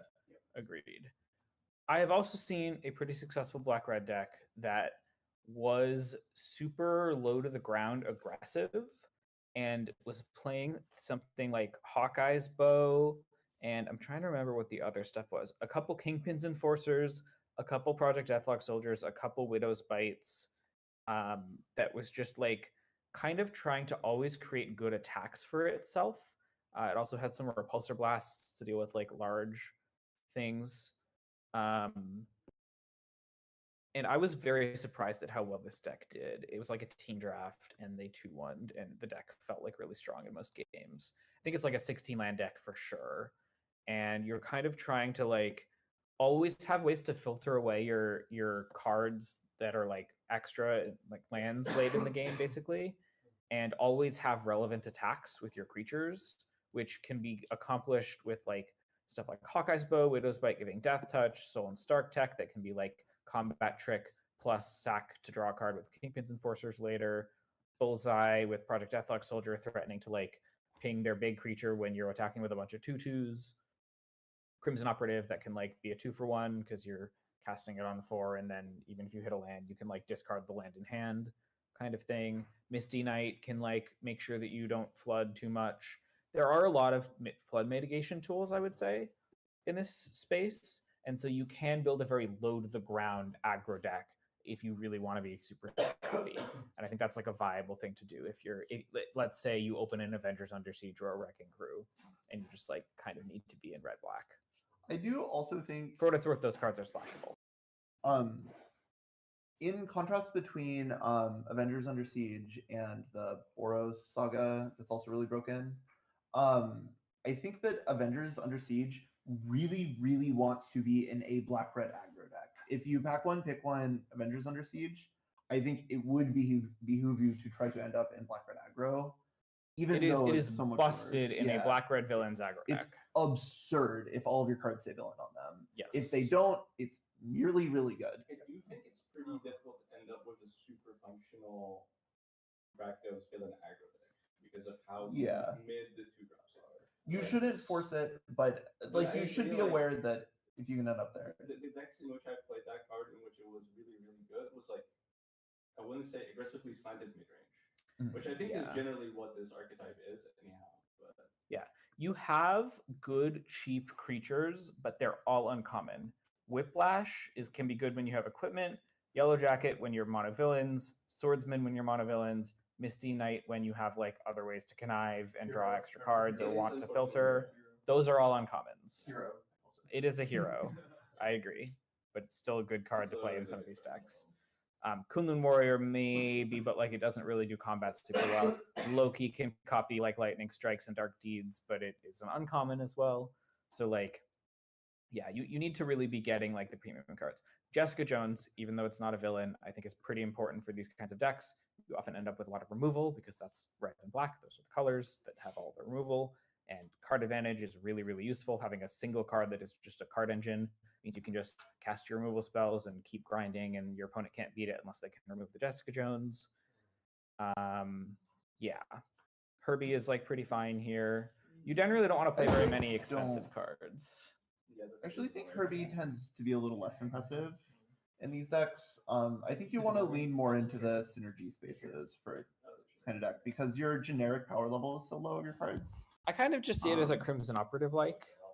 It's a Crimson Operative like that doesn't say the like villain word, I think. That's which fair. Makes me want to deprioritize it. I won't not play it, but I would like to prioritize the cards that say the words so that my. So I will say I think there's two distinct decks here. There's the villain deck and there's the scrappy aggro deck, and I think those can be different. That's fair. You can be the scrappy aggro deck with a bunch of removal and like card filtering, or you can be a villain deck that could be aggressive but doesn't have to be, and can be more like I'm going to play Baron Strucker, and like a bunch of Crimson Operatives and one or two Masters of Evil that no one else wanted, and an Avengers Under Siege, and just like all my cards are villains and I get a bunch of payoffs for that. I think these are two different decks. Yeah. I do think generally in this archetype, I felt like I've needed some power, like more than commons than just like play out the fair game. I think that's also why this has felt like one of the slightly less strong color patterns in my opinion. Yeah, agreed. You don't want Machine Smith Automaton in this deck most of the time. No, exactly. Yeah. So in terms of the black-red stack, scrappy aggro deck, the card Hawkeye's Bow has like really interesting stats in that it's like if you look over like everything except first week or last 2 weeks, it's like extremely negative in every single deck except black-red, where it's actually like quite positive. It has like no games played. Yeah. So I think the reason for this is that Hawkeye's Bow is extremely like usable in the context of I am a scrappy deck with a bunch of cheap creatures that I need to trade up in combat, and I need them to care about the damage and be forced to block. And so like I'm never going to run out of cards because I have all this card filtering, and I can like, even if they're like at 5 late in the game, I can like attack with a Project Deathlock Soldier, deal you 1, force you to block this creature as well as my other creatures, then bring it back, re-equip the bow, and I'm like pinging you out for lethal. I think that can be a real I thing. think the bow makes some really goofy creatures actually interesting, like Deathlock creature, like the Deathlock Soldier and the 1/1 Agent of Hydra. That otherwise is a pretty crappy 2-drop, especially in an aggro deck. It actually becomes quite nice because it just attacks for free damage. They have to block it. You get another mana creature. It's good at scaling up tiny creatures to small creatures. And if your deck has enough removal to get rid of all their big or medium creatures and make the game all about small creatures, it can like turn your tiny creatures that are 2-for-1s into small creatures every time, and that can be good. You need to both trade about trading up with creatures and about like the damage. Like it's, you can't really use it defensively. I think maybe something else about the Hawkeye's Bow card. I think it's really good with the menace keyword. Yes. Because like if you have a 3/1 menace, then all of a sudden it's really hard for them to like make good blocks onto it that take advantage of the fact that, oh, your stupid 2/1 menace is just getting +1/+0. And so a lot of the time it will sneak in for like a lot of damage or actually get you a really good exchange for your villain token. Yep. You also have like the best equipment synergy cards in Swordmaster and Ronin, but pretty few like quality equipment to access other than like Stolen Start. Yeah, I think you usually don't want to play the Swordsman if you have a bunch of Stolen Stark decks. I think you maybe play, but I find myself usually not wanting to play the Ronin card. I personally like have been it costs too much mana. Yeah. Or like underestimating the impact of Hawkeye's Bow and Stolen Stark deck in a deck like this. Admittedly. I think Stark Tech is really nice. I think it is. They are both. They actually seem quite good. I would play like 2 Stark Tech, 1 Hawkeye's Bow, and then I'd like pick up Ronin and Swordsman pretty aggressively, and that would be like a pretty decent aggro grindy I plan. do think it's pretty difficult to end up in this archetype that way, in the sense that You need to start with a bomb. Yeah, you're not liking like the 2 draw at 2 mana 1/1. You're not really loving Hawkeye's Bow early. You're not loving the Stark Tech. Yeah. I think you could start with like. For what it's worth, Stark Tech is like Yeah, I think that average one is black the- common. I think I that one take is it mid pack a lot. Yeah. I think you could start with something like MetaMask and Baron Strucker as like your sort of inroad to building a powerful synergistic deck. Yep. And then maybe you pick up multiple late Crimson Operatives or something, and you're kind of off to the races. Yeah. Do you want to look at 1 or 2 of the logs that are in there? Black, red, mid. This isn't a cold draft. That's the log. Here's the deck. It'll open. Okay. So this is like black, red splashing some green cards. Do you want to talk about this? The Wolverine was, I think, pretty free during the draft. The Hulk didn't. It was hard to try out because I hadn't played with it yet. But I think I started this draft in red. It was Vision into Think Tank, I think was how it started. Yeah. Yep. And I was like, okay, try and draft red control deck. And take operative and like try to like get into the red X controlling artifacty stuff. Didn't really see any splash. Jessica Jones, and then took a good removal spell. Continued that in the past. Yeah. I think could have taken. Just want to take a red card here. I thought about taking the draw spell there, but I ended up with a couple of them. The second ended up like fairly strong. I had a couple of the 1/3s, but also Hawkeye. So like this deck played out very well as a control deck. So like I have strong removal, I have ways to be disruptive, ninja in the hands. This deck felt really solid, and I just felt like I was never really didn't have control of the game. The couple questionable cards, the Vision is an artifact in this deck that I was trying out, but probably wouldn't have played it again. I would just play the machine this whole time. But like, I think I should have maybe actually played the 5th. I would play Stark Industries exactly. I thought about it. I think I ended up cutting it. I'm not sure why I cut it, but I think it was very late at night. I also want the 4th. Yeah, I think I should have played the 4th one. Yeah. Yeah. I think those cards like exponentially get better the more you have. Yeah. But I was very happy with how this deck played out. It's very possible to just not play the Hulk. But it's like a big, strong card. Yeah, it's like pretty reasonable. Yeah. I would say my main concern about this deck is like not a lot of card filtering. Yeah. And so I think this deck needs to like draw a good mix of lands and spells. But if it does, it's really powerful. And you have a lot of individually strong cards that help with that. Like Jessica Jones, Wolverine, Vision, all like go up on cards. Operative too, yeah. And then Hulk as well, like counts as multiple cards because it's so beefy. Yeah. Yeah, I think this is a world where I would definitely play the draw spell. We probably play Visions of Love in this deck. I think. You just like card filtering. I have bombs. I don't want to find them. And yeah. And you want to prevent flood a little. Yeah. But the deck just did not feel like I was ever out of control of this deck. Yeah. I had the game locked up. Ultron Drone, very impressive in this deck too. You know, as a 3 and 6. Like, This is one of the best homes for Ultron Drone. Yeah, I Ultron think. Drone is The really, like really more impressive. controlling red-black decks. Blue-black as well. I think it's just Drone alongside Kirby. Like those are cards that like I think Drone are is safe best to- in villain decks, I would say. Yeah. They're safe to take like mid to early. Kirby more so, but like pick 6 through 8 in pack 1. Like you can always just take an Ultron Drone and be very confident. Like I'm gonna have a playable in my deck. Yeah. Although you should try to avoid playing it if you're like not in a deck that like actively takes advantage of its 6 mana mode, making 2 bodies. If you're into having a good 6 drop, it is good 6 drop. Yes. Yeah. It's 6/7. Or no, it's 5/6.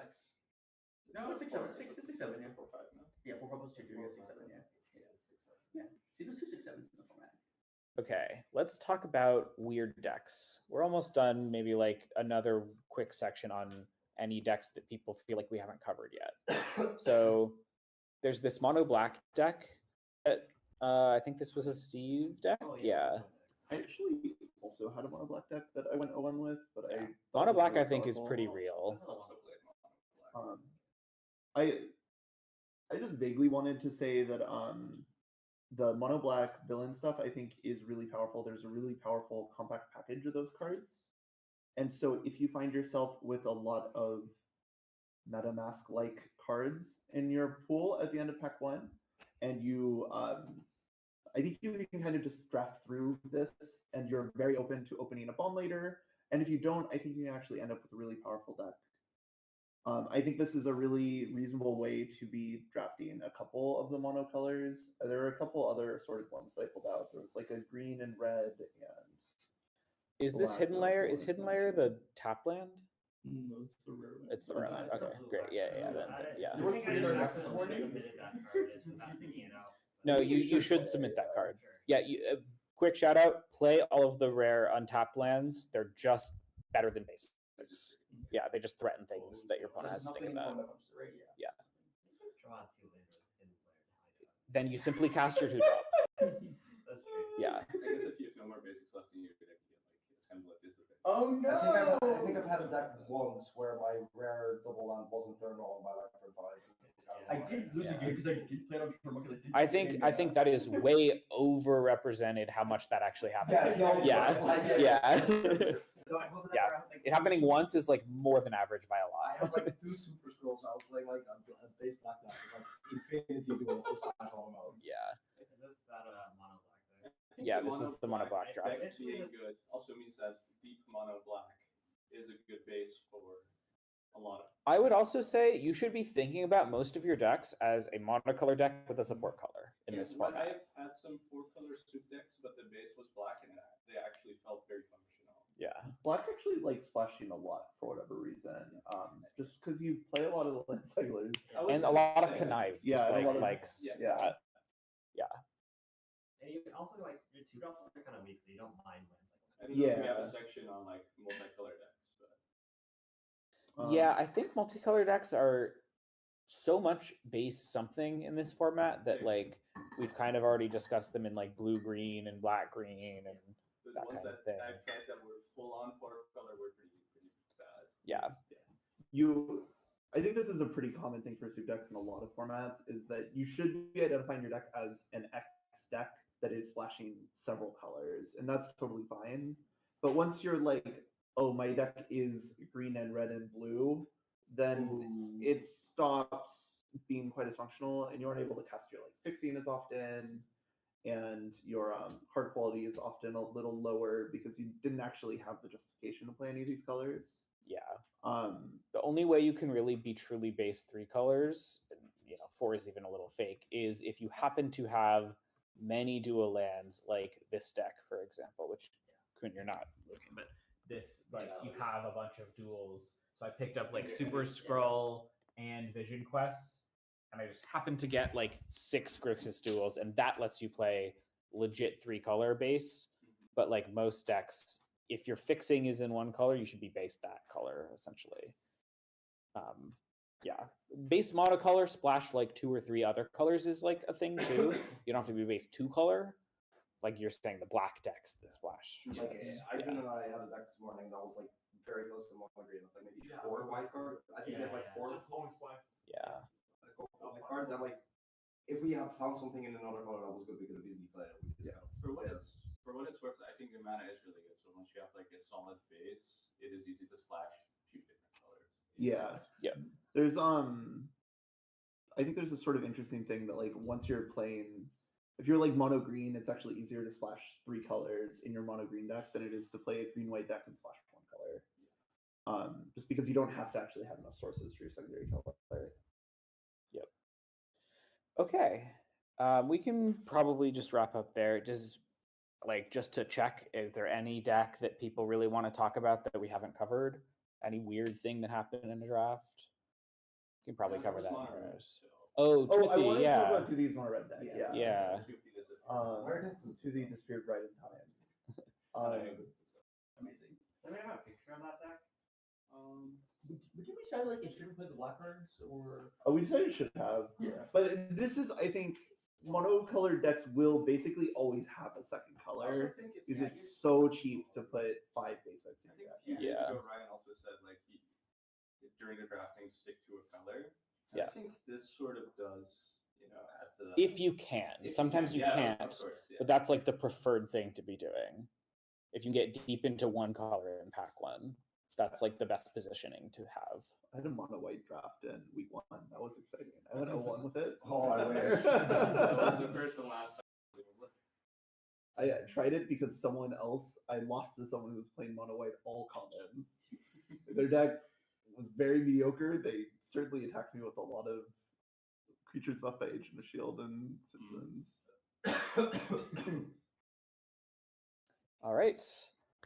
Let's break until, give it 45 minutes. Let's come back at 5. We talked about mono red at the start of that. Yeah, at the start of that we should. And I guess it's a little weird timing for dinner, but we should probably eat because it's gonna be another 2 hours ish. How late is that restaurant? It's open.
And that is probably why No white cards black are so much NDFCs. higher. Jennifer, I started this stream. Just one. She still has It's like like Supreme Interesting. was bad.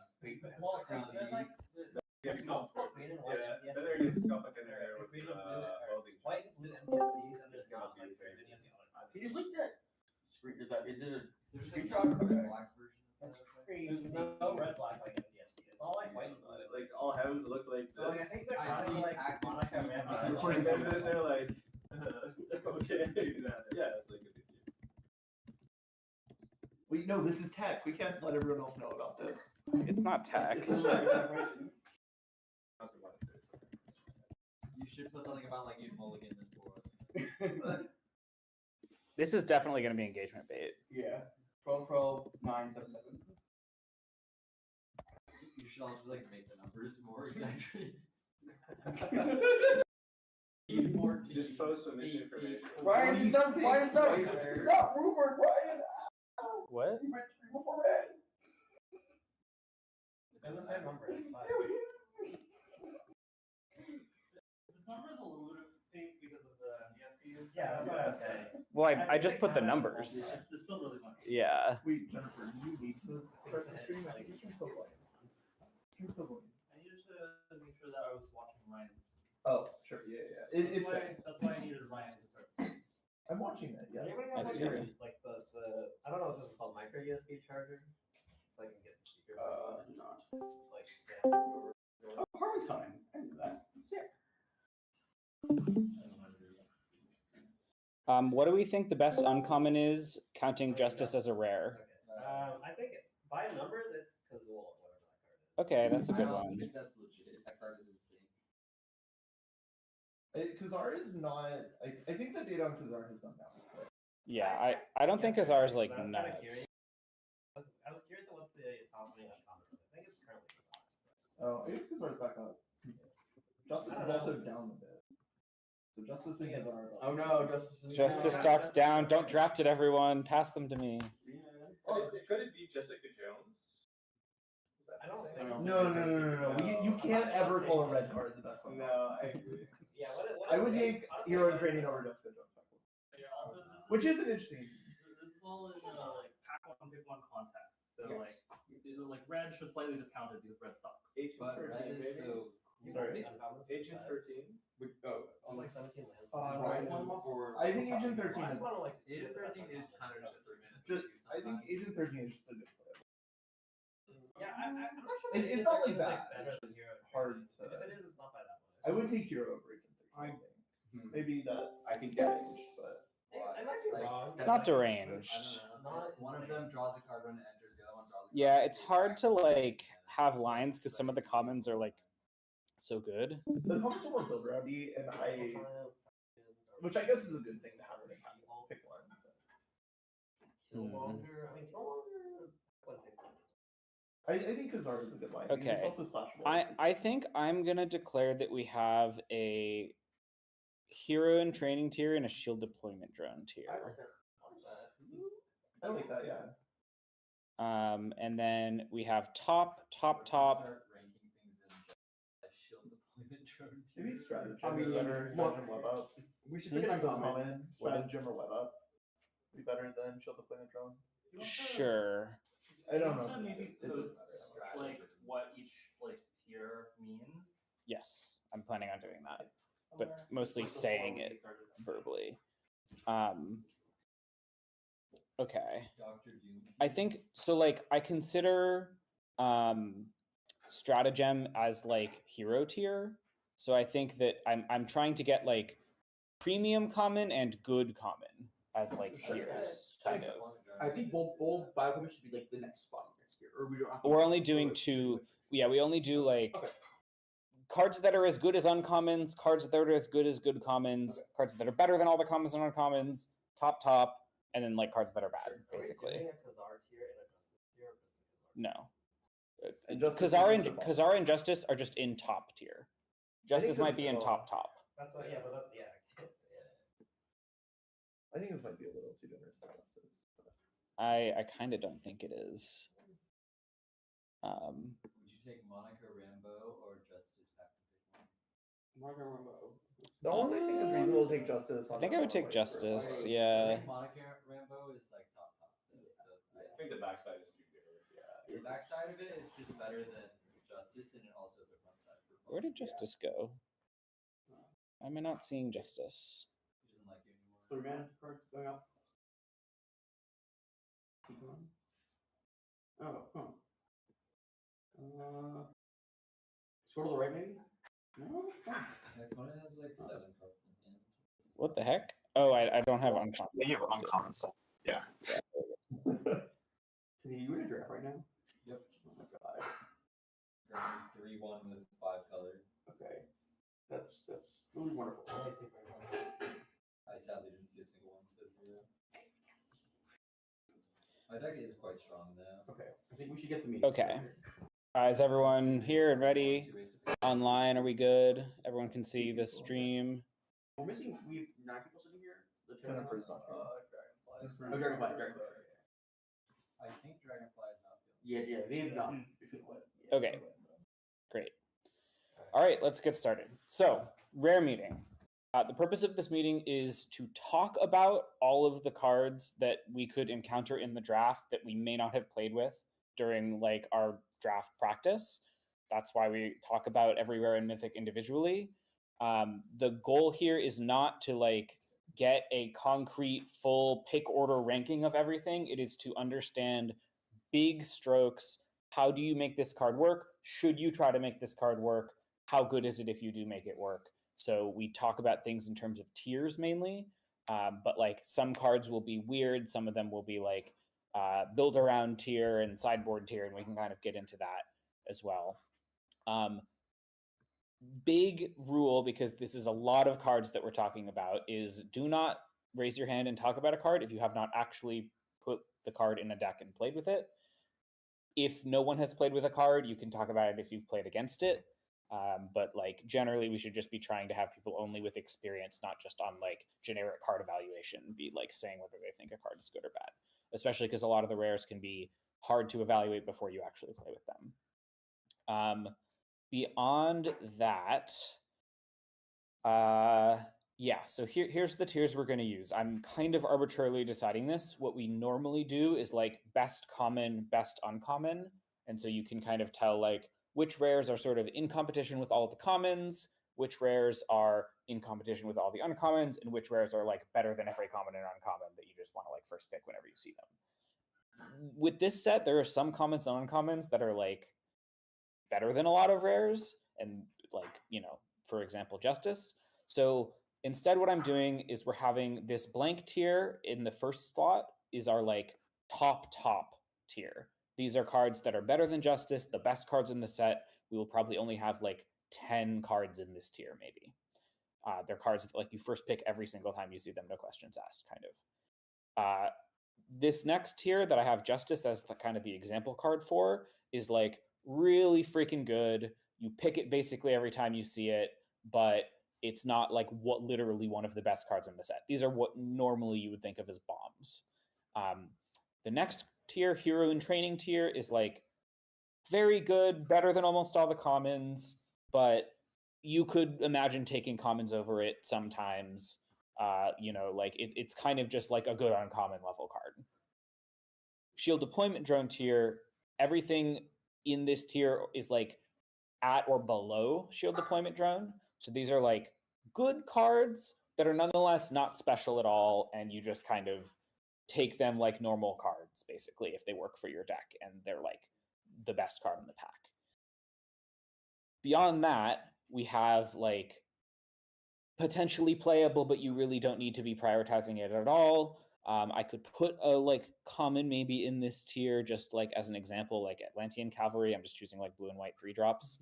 And then we have beyond that, do we have like an F white 3-drop? Probably not. Yeah, you can free commandos maybe. It's a perfect Yeah. combo to choose because we have one in each team. Yeah, exactly. So this got all the rares back. Draft pack one. So Under Creek Commandos is like basically unplayable, technically maybe playable sometimes, but like really you never want to play this. And then we'll have like a weird tier, like weird build around kind of thing, and then like a sideboard tier. Cheeky is something that we often put in like weird. So yeah. Let's start with the two deepest colors at Rare, blue and white. Let's start with Jennifer Walters. I'm just gonna go bottom to top. Anyone played with this card? I have. Only a guy. Yeah. Played against it. It's exceptional. I believe this card is top. If you're in green white, if you can cast it, the backside is like kind of unbeatable. You cast it and then make an attack, and they like cannot block your creatures that turn, and then they have to untap and kill it to be like not dead in the game. It also silence. Yeah, the 2-drop is like also totally. The trigger can also happen twice for combat, or like multiple Oh, times for for- combat. No, it It's says for do creature. this once a turn. Are you supposed to cast it on turn 2? I think if there's multiple creatures that deal damage to each other, it actually does trigger. It triggers multiple times, but the ability says do this only once each turn, so you can only choose one of I them. scooped like halfway through the results. Fair enough. Basically, what that means is that like if something deals 2 damage, then like you don't have to use the 2 damage thing. Yeah. You can decline, and then on the 6 damage trigger, you can Yeah, do that one. exactly. Are you supposed to cast this for 2 mana on turn 2? Totally depends on the context of Like, the if you game. have no If drop, if you don't expect to hit your 6th land drop trivially that game, then yeah, probably cast it. Yeah. I would err on not casting it on turn 2, even if you don't have a 2-drop. I think If the you- backside is extremely valuable. To cast it on 6, I would try to cast it on 6 instead of 2. Okay. Like even if you don't have another 2-drop, but your opponent didn't play a 2-drop or something, I would like maybe wait if you have like 4 lands in hand, for example.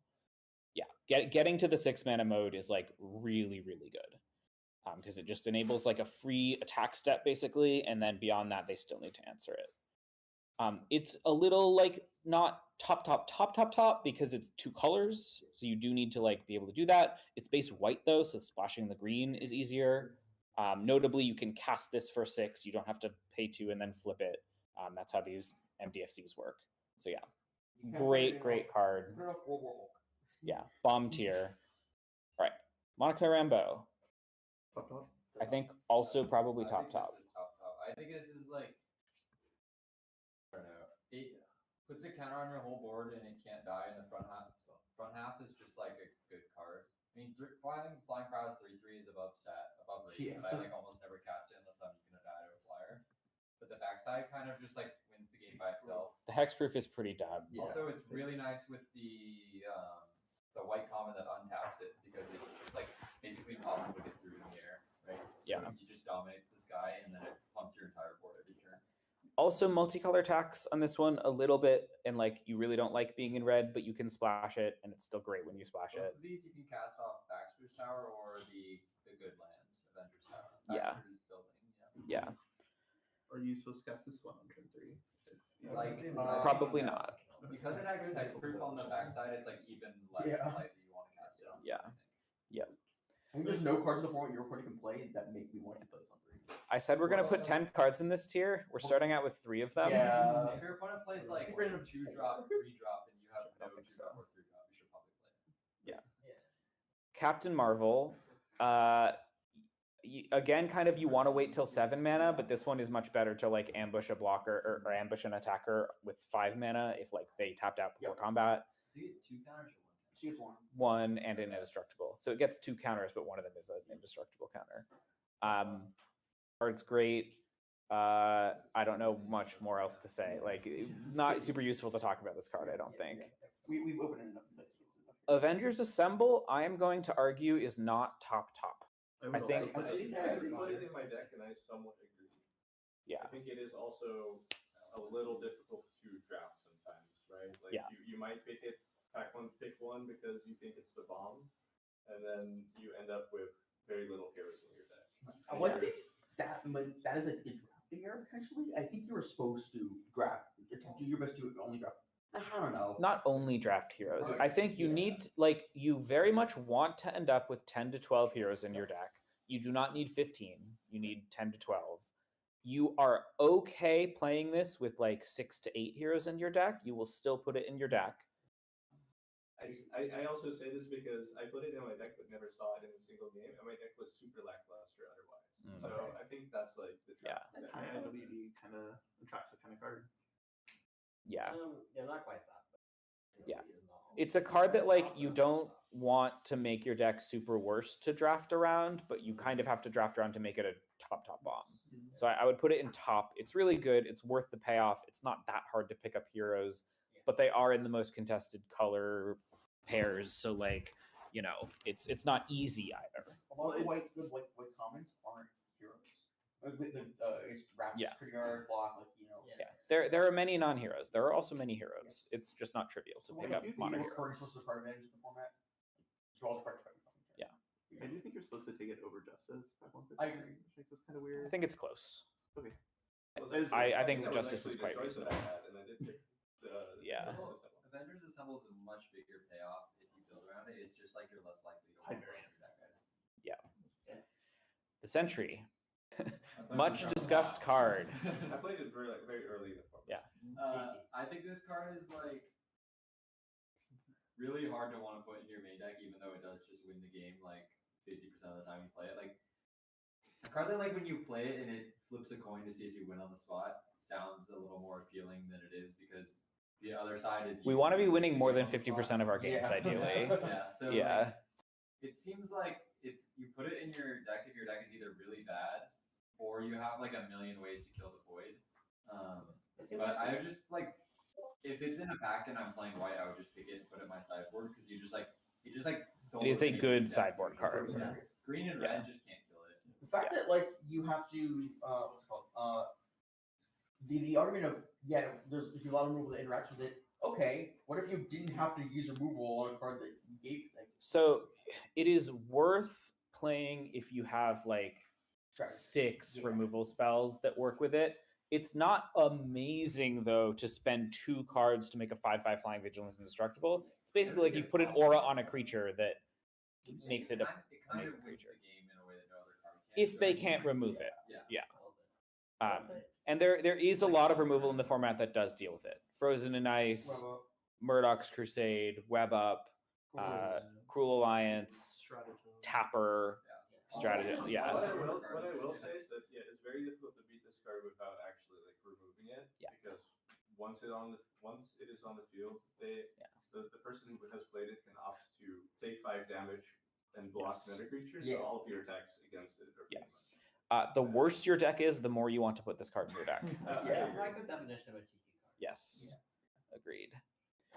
Captain America: Wings of Freedom. The flying for second one. Who's played with this? It's complicated because it wants you to put heroes in there. It does ask a fair amount of you in your deck building, but it is a flying first strike creature that is. Yeah, I would kind of say like it asks nothing to be good. Yes. I was gonna say I think that card for me makes it top because like the bottom is like really high and the ceiling on it is also really high. Well, I think the floor is. If it was always the floor, I would take Hero and Training over it. I think, or I would be strongly considering. It's like comparable. First second flying is fucking. Yeah, and I might. It's really close. I think agree. is mostly the interesting thing. The ceiling, I think, is like A. I just don't think it's top because I do not think this is one of the best cards in the set. I had a mono black draft where this was my only hero in my entire pool, and I didn't play it because it's like. Oh, I would play it every single time. But like, it's literally just a good 3-drop.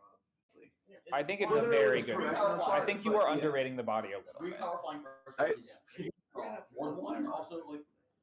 It's also nice to use your tricks with, right? Like Yeah. keep the suit on it, like just It is. I do think this is closer to Hero and Training tier than Justice tier, personally.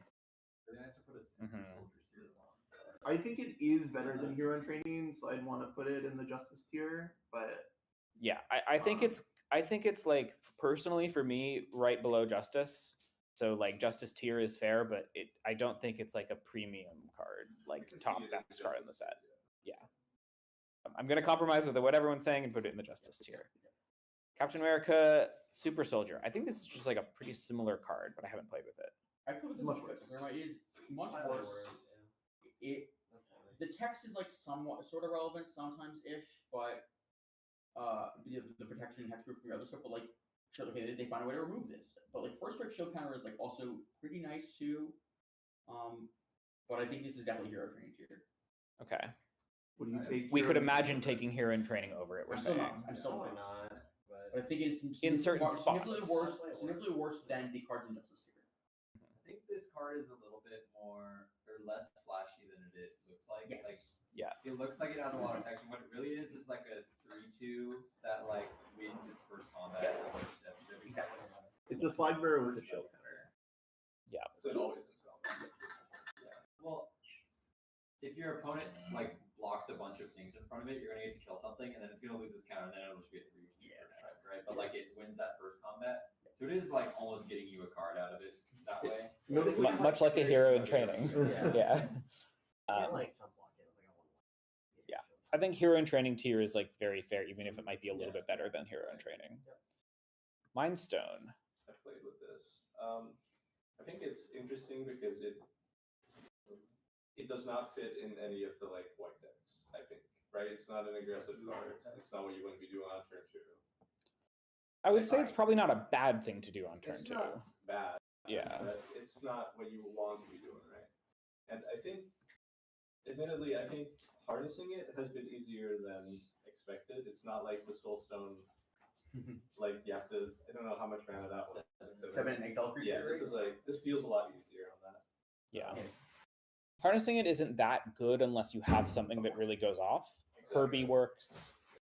I think Hero Hydra training.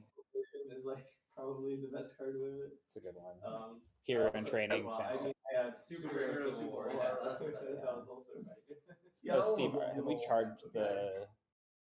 If somebody has the like wire, I didn't bring one. Yeah, here.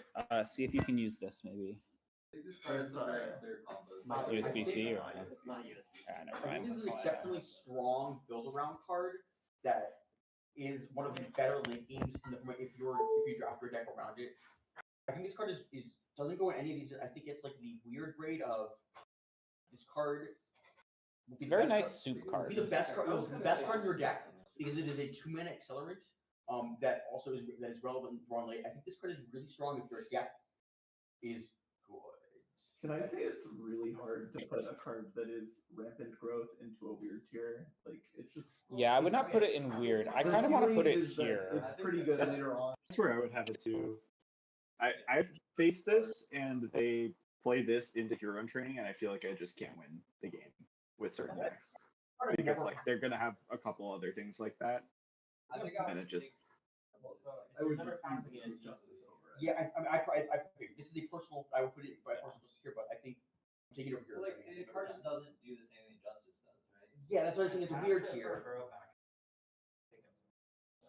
I think certainly you should pass this if you're like mid pack 2 and your deck Sure. doesn't make a ton of sense with it. Yeah. Yeah. Basically where Yeah. And for what it's worth, this is not only pack 1 pick 1 rankings. This is how to evaluate the card overall in drafts rankings. I think it's pretty easy to find 1 or 2 combos in pack 3. I If agree. you're in white, I think you should take this card. Well, I don't think that the card becomes amazing because you have 1 or 2 combos with it in the deck. Is my concern. I think it becomes good, fine. Yeah. You'll play it, but like Sure. doing the combo in a game where you happen to have the creature stick around and get to 7 mana and be able to tap 7, it's 7 because you're tapping it. Yes. Tap 7 mana to do nothing on board and then start to get a value engine. Then you feel really good in that game that you've done that. But like that is a pretty high setup cost. Probably in that game already. You're probably pretty much in that game. Yeah. Yeah. Okay. Can I note 2 weird rules interactions? If you blink a creature with power up, it has the reduced cost by the mana value. Yeah. And also, even if it does nothing in your deck and you just happen to get it because it's a $100 card, it just fell into your pool impact, whatever. It does just give a creature vigilance every turn. Yes. It's when you harness it, which I had to is not And that effect good, is but just it- useful. People will frozen and ice your creatures. I Like had to that where I too was is Captain Marvel blinking it every turn to give vigilance. And steps indestructible. It's time to Yeah, let's move on. Yeah. Oh yeah. Also, yeah. Steve is the appointed move on person. Yeah, we've been pretty good so far. Super Soldier Serum. Anyone played with? I played with it a lot. I had a deck with 2 of them at one point, which I would not really recommend. I had no equipment in my deck. It was just the 2 mana 2 for strike vigilance. I think this card is mostly in the cheeky tier, but I think you should main deck the first. I think it depends. It depends a lot on your deck, but it's similar to the Guardian in a much lesser degree, where the worse your deck is, the more you want to play it. Which Guardian? The stupid Sentry. Oh yeah.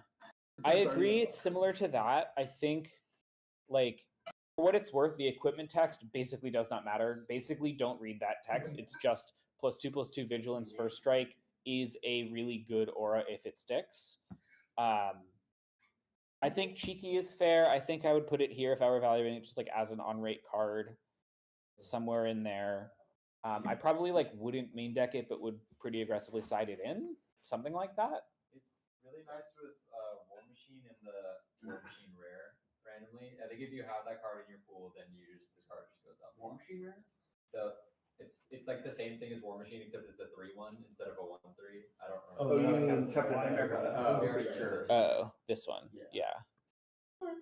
Yeah, I think it doesn't get rid of the fundamental concern of like if the creature gets removed, you've been 2 for 1. But I just think like when you can use it to just like burn your opponent for 4 and also win combat for a turn. that's enough value that you don't feel horrible. Yeah. Origin of the Avengers.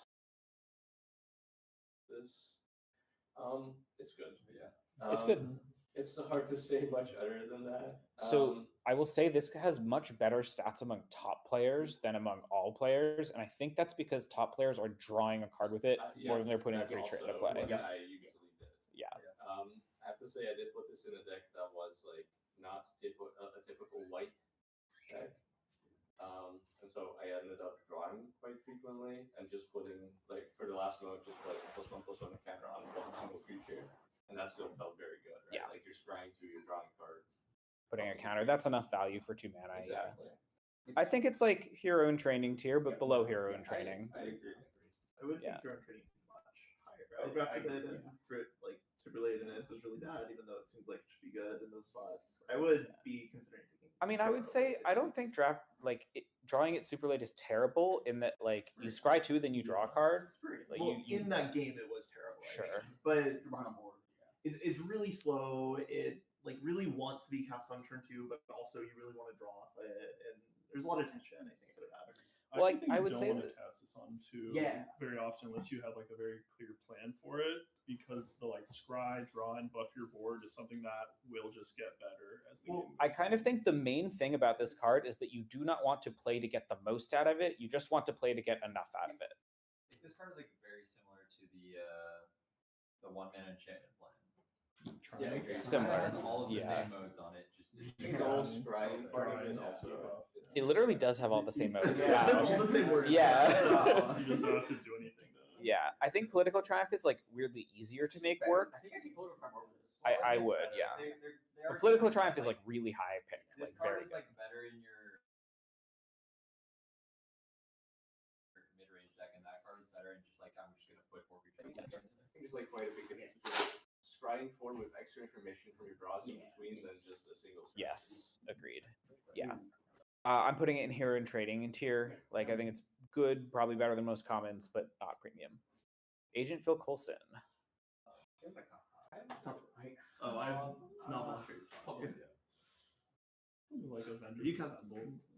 you cast this card on turn 2. I think you want to get If everything. your deck has a ton of heroes and it doesn't get killed. It asks a lot of you in your deck construction. It does. I kind of think this is pretty similar to Avengers Assemble, which is that like, obviously it's like acceptable rate on its own, and you probably put it in almost every deck. And I think if you can draft a deck where it's totally fucking busted, but I think more of the time it will simply be quite good in your deck. It has to be removed, and if you do not remove it, it's going to take over. I actually think that in like a white blue deck, I think that's what I played it in. It's just very nice to play on turn 2, attack and bluff like a trick, and then we're not, I guess. You They're not don't fucking fair. have to do that. They're always gonna call you. Your opponent, if they don't remove it, it will become a problem later. Yes. Right? So like it's either remove it now or remove it later. Yeah. Agreed. I think in contrast to Avengers Assemble, this one is always on, and I think It's it's acceptable, yeah. I think it's like high end is like as good as Avengers Assemble. So I want to have it like meaningfully higher than Avengers Assemble. I think. Okay, that's fair. It has a lower win rate, which I is don't feel comfortable putting It does have a lower win rate. But That's the problem. I would imagine it has a higher gameplay win rate though. yeah. By I also like think like quite a bit. this card also like an arena drafter can just put it into their deck and play it, and the other one is quite hard to accidentally put in your deck. If that makes sense. Yeah. No, that does make sense.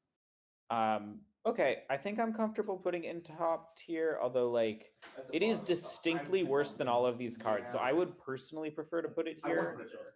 I would put it just here. I think. Well, either one is fine. Yeah. I think we've kind of covered the card. Nick Fury, Savannah Lions. Soon has a lot of experience activating other people's. No, I actually didn't get to. It's like back to I've building. activated it like 5 times now. Yeah. It's just Baxter building is the way you activate this. Do not try to put like a bunch of tapped lands in your deck to activate it. It's just not worth it. It's fine. You like 1-drop 2/1 hero sometimes. It's worse than Maria. Yeah. Yes. Yeah. I forget the name of the card, but it makes a treasure every turn. It's a 1-drop. I've activated this in white red like multiple times. Okay. That's a thing you can do. Yeah. Kind of weird how you get there. You're in Boros and doing this. Like, you're just like white red aggro, and you just have like one of that card, and you're just flooding out. Why is that your rubber ducky deck? It's just like one of the better commons. I'm putting this one early. It seems like we kind of covered the card. Yeah. Putting it in Atlantean Cavalry tier. Tony Stark. You need to be blue-red, but it's quite good in blue-red. You can play it in a blue deck that has enough artifacts to get. Blue black maybe. I would say Yeah. that, like if you were like blue green, like the deck I had is like base blue green and then like kind of red. Even if I didn't have a ton of artifacts, like 6 mana 5/5 flying haste and stuff like this. Yeah. I suggest. I think the backside is always like slightly better than Hero and Training's level. I think the front side oscillates between being like completely blank. It's only a 6 mana artifact with like some modality and quite good. like really brilliant. Yeah. Like I've played with it a few times, and if you like pay a mana and activate it to find a premium card with selection multiple times, game's over. Yeah. It is a 2-mana creature that can get removed. I would like to put this in Justice tier. I think it might even be competitive with Hero and Training, just because I really don't like starting with blue red. Well, I'm putting it above Hero in Training, to be clear. Well, I might take Hero and Training over it. I think Oh, it's fun. sure. That's also what I'm Yeah. thinking. Yeah, it's 2 color, so like, you know, reasonable. This But card gets protected by super intelligence and then wins the game. That I would unironically say is sort of this is the type of card that I want. Super intelligence. I guess we never talked about super intelligence. we didn't. But We gotta do that. That'll be a separate meeting. the toothy meeting later. Okay, Multiversal Incursion. I've played with this. I've seen CFT, I think Trophy with this. I love the win rate. I would put this in a build around tier. So I'm just gonna arbitrarily start build around tier here. I weird think and cheeky. it's weird, it's cheeky. You need, I would say it's not exactly cheeky. The lines are weird, and then the line is cheeky. Sorry. Yeah, I see what you're saying. Yeah. In fact, I'm going to scooch these over a little bit because we have a truly unplayable gap and then these 2 tiers. I think you should put this in your deck if your deck is good at putting bodies on the board while hitting its land drops and creating board stalls. I think you should put it in your deck if your deck can do that. Not many blue decks are built for that, but it's like a powerful enough card that you should be aware that like this is a way to create a very strong, powerful draft out of not very much. So be aware of it, but I would not like go looking for it. Is this the card that makes you want to put Invisible Woman in your deck? No. Generally, if the question, but it's fine. generally, if the question is, do I want to put a bad card in my deck to make another bad card better? The answer is no. So the question for this card would, for me, would mostly be, does it actually win the game when I cast it? Yes. Okay. You need like 3 creatures in play, which is like not easy to do and hit 7 mana. But if your deck is very good at having that state happen, then it does basically win you the game. Fair, Yeah. The deck I showed people earlier with like 2 Machine Smith automatons that like grew when I cast it, and a bunch of Crimson Operatives did win the game when it cast. Yeah. Like my opponents literally just scooped at it. And it can be this as a good sideboard. Yes, sideboard grindy card. I think it counts. But I would not side it in grindy matchups where your opponent is removing a lot of your stuff. I would side it in grindy matchups that turn into board stalls, which is different.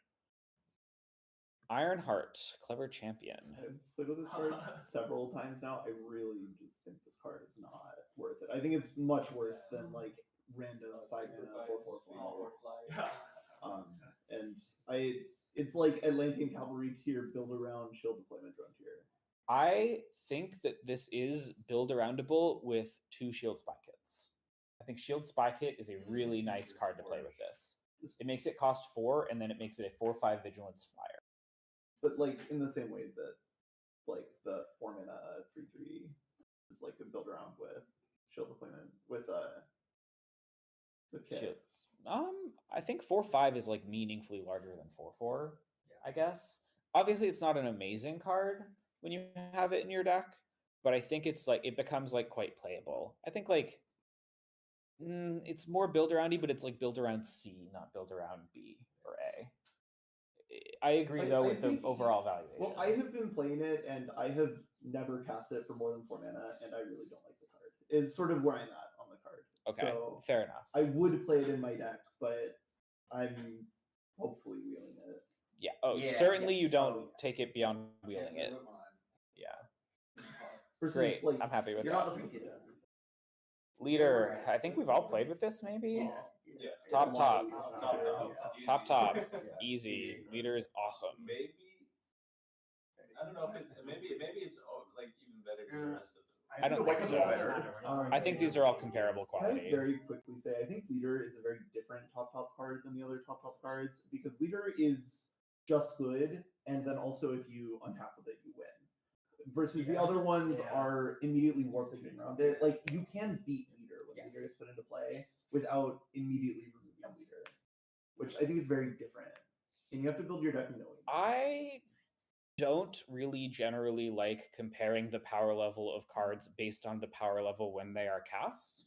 I kind of just think a 68% game ahead win rate card is a 68% game ahead win rate card, and that factors in all of the like, well, when you cast it, it's one of the most powerful cards in the set, but it's harder to cast. But like, right? But it's monocolor, whatever. Like all of these things in gameplay, that distinction might matter, but you can pretty easily figure that out in the game you're in. I don't think that changes my evaluation of cards. You have to build your deck differently, but obviously you have to whatever. It's just different. I think the ceiling of this card is also like really high because there's also just a lot of knives. Yeah. I think the card is broken, and I think the ceiling of the card is that it stays in play and you win the game if it stays in play. yes. Yeah. Kang. Kang. The rate is just really good. The body is just insane. 4/5 flyer for 4 is really strong. Weirdly, the 5 mana 4/4 flyer is like not very good, but 4 mana 4/5, like these little differences make a huge difference. I think it might still be Justice tier for me. Maybe not. I agree. It is. I agree. This is not a top bomb. This is a bomb that is mostly like as good as a good uncommon. I think it's maybe even like close with Hero Training. I agree. I think it's like I think Justice potentially here. I think you should definitely pick Justice over this. I agree. But to be clear, the Justice here is all cards below Justice, roughly. Yes, but I think we maybe this card does have a better win rate than Hero in Training and like a lot of these cards. So sure. Yeah. Secret Invasion. Quite good. I've played with it. Like it's sheltered by ghosts a little bit, but it's almost better in that like you can just steal creatures that matter. And you put this on like a 1/1 that you don't care about dying, and you've basically like cast mind control, and then when the mind control is removed, they get their creature back. Roughly. Reminds me of the different aura that we've talked about. Shut up. They go great together. They go great together. Yeah, They do. It goes great with super intelligence. Well, the difference between this and that is that you have an immediate board impact, and you get multiple combats out of it before they kill the creature. Yeah, this one's a rare though. Yes, it is a lot better. I don't think it's top, but I would put it in like Justice tier. think so? I think you should I think it's routinely your pick own training tier. Okay, that's fair. Yeah, the win rate kind of indicates that. It's still an aura, Yeah, that's and fair. it has all those problems. Shield flying car. It's a fine value. It's under hero of training. I agree. There's surprisingly little amazing things that you can do with it. It's a very tricky card. In the sense that like if it's And 3/3 flying body crew one is so little. It's just pretty good. You can often ambush something when you play this. I think it's quite good. I don't think it's like rare bomb power level. I think it's like between hero training, shield deployment drone kind of thing. Yeah, I think it's like right around deployment drone for me. Yeah. It's like either slightly above or slightly below. I agree. I would say for me slightly. Yeah. Barely. I think it's hard to like get that the tier roughly. Flicker to actually like play well, Yes. unless you hold up your Unless your mana deck is a lot, good. which few decks want to. Better than most commons, but not all commons. Is there like no good two drops with an ETB you can check curve into like on a That's combo? correct. There's like the one that discards and draws. And There's connivers and the Kumin Warrior. Yeah. I'd rather like play hero in training and then force. You play it later. Double spell. Namor. I've not played with this card. I'm curious to see if people have. I've played with it a little. I've played with this an embarrassing amount of times because it's 10 tickets on the go. I have had a build around with this card multiple times because it's really good with the card of Tuma, not because of any of the words on the card other than Merfolk and being a good 3-mana flyer. And I think that is maybe more relevant than the Merfolk thing. I think the Merfolk thing really is like cool. You might get 1 or 2 Merfolks. You shouldn't think about it too hard. I think this is basically a 3-mana 1/4 flyer that sometimes becomes a 2/4 or 3/4 and makes a token, which 3-mana 1/4 is underrate. When it makes a token, it's overrate. I think roughly it's like Atlantean Cavalry tier. It's like a fine common. Gotta be better than that. I think it usually makes at least 1 token. Yeah. So I would put it in the deployment. It's a 3-mana X4 flyer. I think it's solid. Okay. I think it's competitive with Shield Deployment Drone. I would which say is I've been better. disappointed with it in a lot of decks, but It's very disappointing because Yeah. it kind of tries to convince you that it could be really sick, but it's just yeah, that's sort fair. of a common. I will say the double pip is I think makes it a lot worse than it looks. You really should be space blue on this. I've cut it from a lot of decks just because I have It also just- cut it in a lot of decks. I'll have like 3 non-creature spells, and at that point I kind of don't want to play it unless the mana is like actually free. So I think it's one to be careful of thinking is just good enough, personally. Yeah. If you're like you actually don't want to play it if you don't expect to ever trigger it, I think, most of the time. 3-mana 1/4 flyer is not good enough. So like you need to have like 4 or 5 spells that like trigger it and expecting to like probably trigger it once in most games that you cast it. I mean, like sometimes some decks want a 3-mana 1/4 flyer, but that is not just like inherently good. Mrs. Marvel. I've played with this. Yeah, we've had a couple. Yeah, talk about it. Yeah. My opinion on this card might be skewed because the only decks that I've played it in, I've had 2 of them, one of which are pretty early into the draft. I think this is a build around card.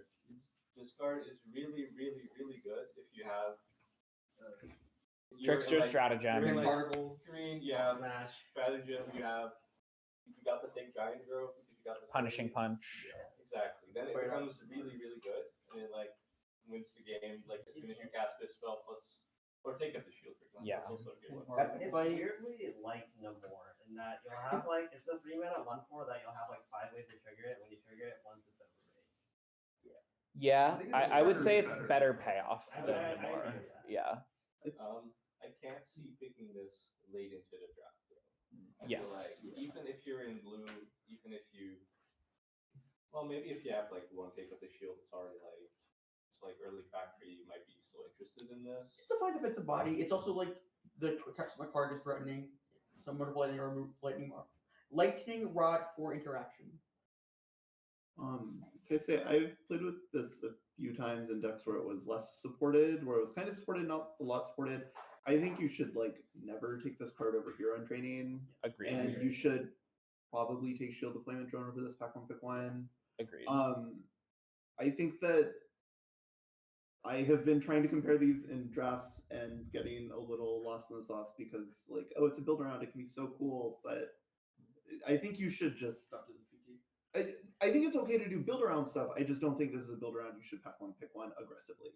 I think it is a good spec on power card. I think it is a bad, this is what I'm going to be doing with my draft for sure card. If you can get a pack 1 pick 4, that's awesome. You can Yeah. do really cool stuff. You probably shouldn't be passing Shield Deployment Drone if you're For what it's worth, I think most of the color pairs go well with it. I think you need the right cards to be opened in the draft a little bit, though. Yeah, absolutely. I think it's quite strong with pin particles. Yeah. That one gives unblockable also. I think we covered a lot of this card. Yeah. Wondrous Wasp. This is a really good card. I think it's like very close to Justice for me. I don't want to hire one. I've played with this card a lot of times and had a pick with Justice and I remember Wondrous Wasp this morning and really I guess it was yesterday.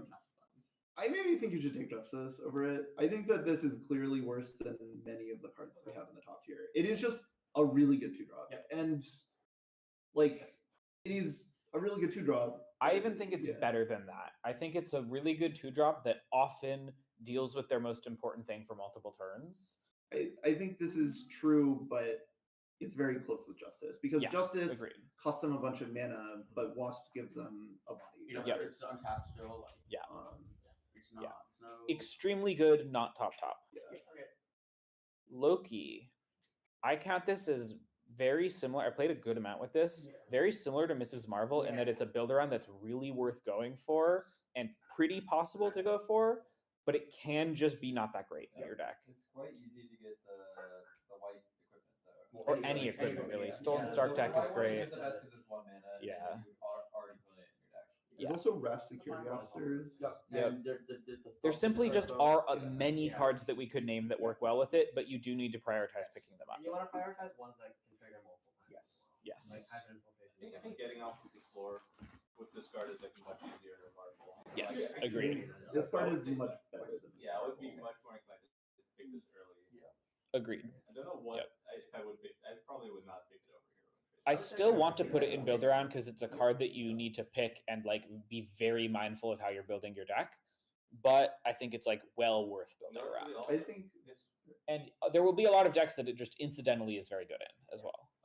Notably for myself, when I drafted this card, it was in like a pod draft time, and one of the difficult things about it was like if you would find it later in like maybe like pack 2, you need to like know mentally what cards can actually trigger it in order to know what if it's good. If it's your pick one, first pick, you know what's going to be good with it. Shortcut, equipment, web up, tapper is like what you can if you're in the typical blue-white space. You said infiltration? Oh, cool. Yeah. Somewhere the ninja is each. Also, the villainous hideout works pretty well with this because you make it loot and then you do the leader thing where you draw 2 and then discard 1. This one probably is reasonable to take over here. I agree. Yeah, it's kind of hard to know whether to put it in build around or like here. Depends on what gets open. But I will say the win rate is notably like pretty much like lower than these, but I think that's because it's like people put it in decks that it's not great in. Bruce Banner. I guess if we got something to go. I've played with this I think twice, and I think that this card is top. I think that the data for top players is notably much better. I think for top players the data is better than leader. I think that the card is really ridiculous and its win rate is deflated because it's not better than leader, but it's not quite better than leader. My bad. Yeah. I think that this card is really, really ridiculous when you just build your deck to be good with Clue Token Emblem, and I think that the data is deflated because people try to play as if the backside matters at all, but no, it's just a 1-drop that your opponent absolutely has to remove that will draw you infinity cards. This card is also really, really good with super intelligence. So I guess and it's Fluttertone of faction building. The Baxter Building thing is Building is nice. really You do like picking up a Baxter Building when you have this. Especially if you still go your entire deck. You see, Bruce Banner and Shanto with super. Well, you don't want to enchant it with Yeah, it draws a lot of cards.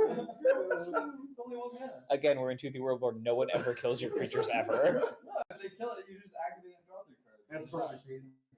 It is sorcery. You did it on your turn. It's sorcery. Yeah, you did it on your turn. I will say I haven't had a draft. It's very good. But I haven't had a draft right now. You do occasionally lose some games where you some games you just don't have time to activate Blue Deck anymore. Yes. Yeah. I would personally prefer to put it in top rather than top, given that like it is slow, and if you draw it late, like you can't always, like they sometimes just have a window to kill it, but it's really good. I see the wanting to put it in top.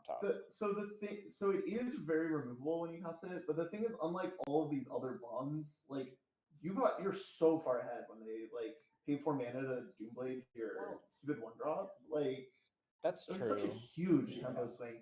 If they lightning strike it, then you're out pretty cold. But it's still fine.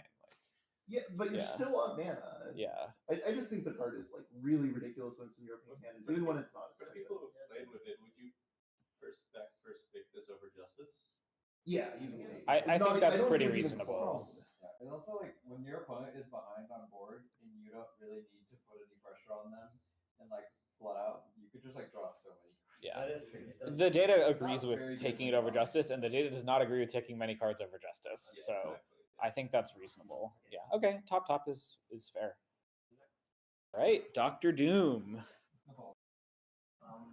This is my first draft ever. I had 2 of these. So I think this is the strongest card of the set when you get to cast it by like a lot. Like you play it and it instantly wins the game unless your opponent has a bunch of flying creatures, and if they do, you probably can still like beat them. I don't know. I did lose a game after casting this one time. That's my only note. We get 1 life. No, I was at I have won a game, but I think it is pretty clearly top for me. It is top. Yeah. Put it into play with the mythic that puts things into play, and the 6 mana green card, and it's really nice. Yeah. It's really nice. Card's great. Simply get to 6 mana and cast it, and you'll probably win. Same thing for Modoc. I'm between both of these tiers. I think Modoc is good. I don't know if it's top. I've lost enough games where it like doesn't catch you up enough. I think I watched the game that you had on last and I think it requires you to having somewhat stable board, but against the best decks, it is really good. It's best against blue and white decks. The creatures are smaller sized, and I think that was why it pushes it up to S tier or top tier for me. It's best against the best colors. I think I am probably taking it over Justice back 1.1, so I think it's reasonable to have in top. How often are you supposed to just like pay 3 life into this? It's very difficult. You should just like think about what damage-based removal they probably have in their colors, and do a lot of like math about whether you're blocking, whether you can untap and attack with it. Like it's kind of hard to decide. Remember, if you have a non-creature in hand, or if you have a non-land in hand, then you're only paying 2 life. Yeah. Good. But after you untap, Super context heavy. Yeah, it's just very context heavy. I've had it played against me. I don't think I've ever had it activated against me, which is kind of weird. Like in the 3 games I've played. Yeah. I had the opposite where I had a opponent who like seemed content to just use it exactly once every turn, and they lost for that. I think the general heuristic here would be to like activate it as much as possible if it doesn't like necropotence. Get as green as possible. And if you know your opponent has like A little bit worse rate than necropotence. direct damage or something to you, or like evasion, then I would say I would mostly try to activate it only once you've untapped with it. Yeah. Because if they remove it, it's a really big blowout if you connived once or twice. 2/2. I want to make it, if I'm playing the black deck, I'm always I guess It's in speed though, right? it's supposed to be On your turn. On your turn. I think I'm activating it once always. No, it's not always. Clearly not always. It clearly depends. But you should consider activating red and black decks, you may want to get above 2 or above 3 for Lightning Strike and Widow's Bite, White decks, maybe if you can afford to. No, because you can do it You in don't want to go You above cannot. 4 You cannot. sometimes with white decks because of You don't Murdoch's Crusade. I haven't fun to do that against me. Yeah, It's so really if they- really angry. No, when you attack into the attack removal spell. You can do it after. Yeah. Yes. Yeah, you can do it a few times there. But when your creature is dying, it's not great to connive with it and pay a bunch of life. Well, Right. Moving on. I think the answer is you should simply think very hard whenever you put this card into play. Let's move on. It's a big brain. Yes. Literally. Thunderbolt's Conspiracy. I think clear build around. I'm gonna say I've played this card twice, and even with a build around deck, it's been not that Question. great. What do you mean by build around deck? Do you mean you had 10 to 12 villains, or did you mean you have 15 to 16 I want villains? to say it's around 12, above Okay. 12 villains. Okay. I had 18 villains in my deck this morning, put it into play, and then died because I reanimated my 2/2 drops, and then I was That's dead. sort of my Interesting. But it was not really the card's fault. It was more the fault of me being way behind. But Well, the card is notably bad when you're behind, and that's part of its flaws. I think it does get better maybe like a aggressive block deck. but like, It's nice when you're attacking, you can make a block. Yeah. I don't know if it's actually that good when you're attacking. I think the because issue is it's not good when your creatures are small. Yeah. also notably, like, if you're very deep into villains, you're unlikely to have any reach, and flyers become a problem. And like, this does nothing against flyers. That's true. That's a good point. Yeah. I've had decks where it's felt extremely strong. Mostly they've been in Team Sealed where like literally all your creatures are villains. And I had some like rapid rescues and stuff to find this card. But I think it is a card that you should only put in your deck if it's just extremely obvious that it works. There has to be like no tension, basically. I think it's good to just put it in, build around. I think this is a card that is very likely to wheel as well. Yeah. So it's not something that you And have like to prioritize. maybe be willing to board it out if they have a lot of flyers and stuff. That might be a good one. Yeah. But I do think that this card is sometimes worth playing, and you should like see it on the wheel and maybe take it if there's a chance that you're in that direction and there's nothing else in the pack. Yeah. And then put it in your deck if like the deck is really good with it. Super Scroll. I agree with top. Can I suggest we put it in build around because I think the mana is a lot more of a build around constraint than people give it credit for. That's fair. Like I think the data reflects this too. I think people put this card in too many decks. It is not a card you put in every black deck. I agree. I would put it in almost every black deck, but mostly just because I would try really hard to have 9 sources. And I think with 9 sources, you put this in your deck as a 6-drop, and you're like quite happy with it as a 6-drop. And your black white deck. When I mean, you're just making walls with it. Well, I guess it's like I don't think it's that hard to pick up incidental sources to do the other stuff, but it is like you need to build around it in that way. Sure. I just think if I pick it up early in the draft, I'm like 85% to end up in a black. If I end up in a black deck, it'll be a black deck that I can happily play it in. Sure. But I agree that like if you're in a streamlined black-white deck that you don't have any lands and you see it mid pack 3, you probably don't take it if there's a decent common in the pack. But you would pack 3 pick 1. Probably, Okay. yeah. That makes sense. It's somewhere between like top and build around. I think both are reasonable. It's sort of like a Loki style build around, I would say. It's like top in terms of gameplay, in terms of drafting, it's quite awkward, right? So Yeah. I think this is the right spot for it. So what I would say is I'm going to kind of order the build around here in like more of an actual we care about the order kind of thing. And I think this is roughly my order where like this is if it works and also what the floor is kind of thing. So I have like Loki, Super Scroll, maybe you split those, whatever. Yeah, exactly. How highly you should draft it overall. Like how good is it when it works and what is the floor? The blend of that is how highly you should draft it. All right, moving on. Electra. Top. I think this card is broken. Hmm. Also, this card is This like is a 8+ little speed just combo hero justice. in training. Yeah, it's just hero in training. So it's like hero in training, but like bottom justice. It's better, really but not good that much stats, better. and it burns a bunch of mana from your opponent. It's a little bit like Justice and Hero in training. Yeah. Waste a bunch of their mana and also get the other 2 for 1. Yeah. I think this is like a very good 2-for-1. I don't think it's top. I think it is like a good, very good rare that you're happy to put in your deck and will always be very good. But I don't think here's how I put it. I'm willing to abandon black if I start with pack 1, pick 1 Electra.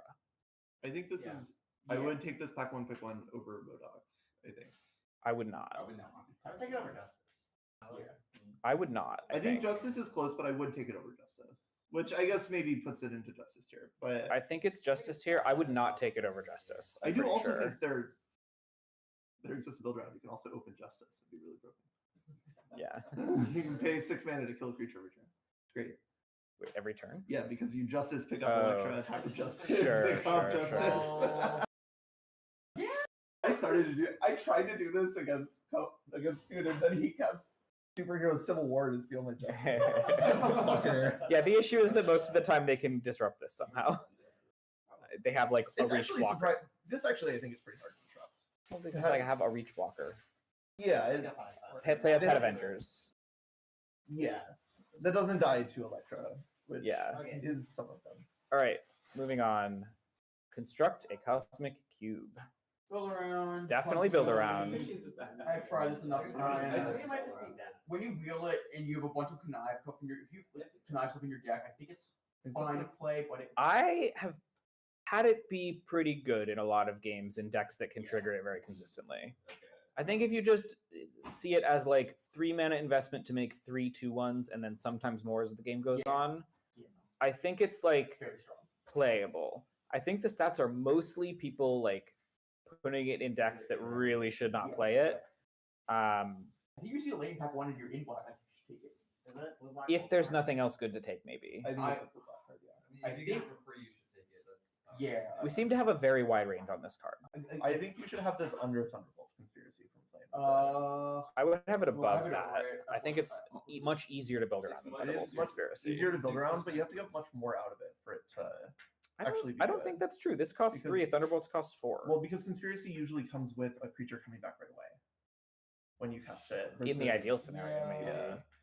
I mean, this you can pretty easily trigger it the next turn a lot of the time. But you have to trigger more than one. This is an aim, Yeah, this you is an do. aim scientist. Like, yeah, we're in. I think the Yeah, I exact, think they're like around the each other. I think Scientist the is exact really good. minutia is Yeah. This in the Aim Scientist is just like build your own bad effects. Yeah. You just spent 2 cards for one. Baron We Zemo. have 4-4 or 2-1. I don't know. Yeah. There's next card. Baron Zemo. Yeah, This I- I card- played it. Yeah. It's fine. It's honestly, if you do manage to get like an almost mono black deck or a mono black deck, I think it is quite good. Define That quite is- good. As in, well, if it doesn't get removed, How My many guess do you my win guess after would be shield deployment drone tier when you are fully in mono black and can easily cast I it. agree. I That's think exactly what I if have you to actually just get low. it in play and most of your spells are black, it is above shield deployment drone by quite a bit. Okay. Is it above your training? No. Well, it is just. That's- I- better that's- Is than- I is think it's is this not just cannot- Baron Strucker? If you just imagine this card is like It's a little better. It's better A because- little better than Baron Strucker to me is shield deployment I drone. think Strucker is better than Brooke. Yeah, I think Circle Eh, sure. It's Okay. a strong card. I played Yeah. it a lot. For what it's worth, I think it's good. I don't want to take it early, but maybe if I first got a Here's my issue. I think it is significantly harder to be mono black than it is to be like a decent construct a cosmic cube deck. Yeah, I think I would agree with that. as But well. also, you aren't going to accidentally put in your deck. they're also good together, Which is like I think you should just trust yourself to be a good player who won't accidentally have cards in their deck that shouldn't be in their deck. Well, it's hard to tell with cards like Cosmic Cube. Like people just putting it in the Mhm. color decks or something. Like, how do you put this card into play and have such a bad? Well, you don't have enough. They don't put it into play. They don't have It's enough. in hand. It's in their hand. It's dead There's in like hand. people playing this in their 2 Yes. decks Yes. and all. Yeah, I think so. Its win rate probably is much higher. Top tier. We can check, yeah. Discussion isn't like that. Yeah, I I will actually say think it kind of the juice is not worth the squeeze. Because like if this card is bad among top We Yeah. can accept that. as part of it. That's it. If Yeah. you're already You will certainly know when you want to play this. It's unclear how good it is, but like If you're a heavy black doctor and it's open to the If field, mono black is open, it will be there for you. yeah. no one's taking that. Doom Reign Supreme. This is a tricky one, I think. It's Like, clearly a build around. I've played with and against this. It is really good if you're in villains. It's Yep. really bad if you're not. I lost to it a bunch and tried to I hold think on to it. I think what's most important about this card is actually like being able to like fully trigger it Yes. and cast spells from your opponent's deck. I think going up 2 cards next to like draining them for I think 4, Five. 5, yeah, it's pretty good.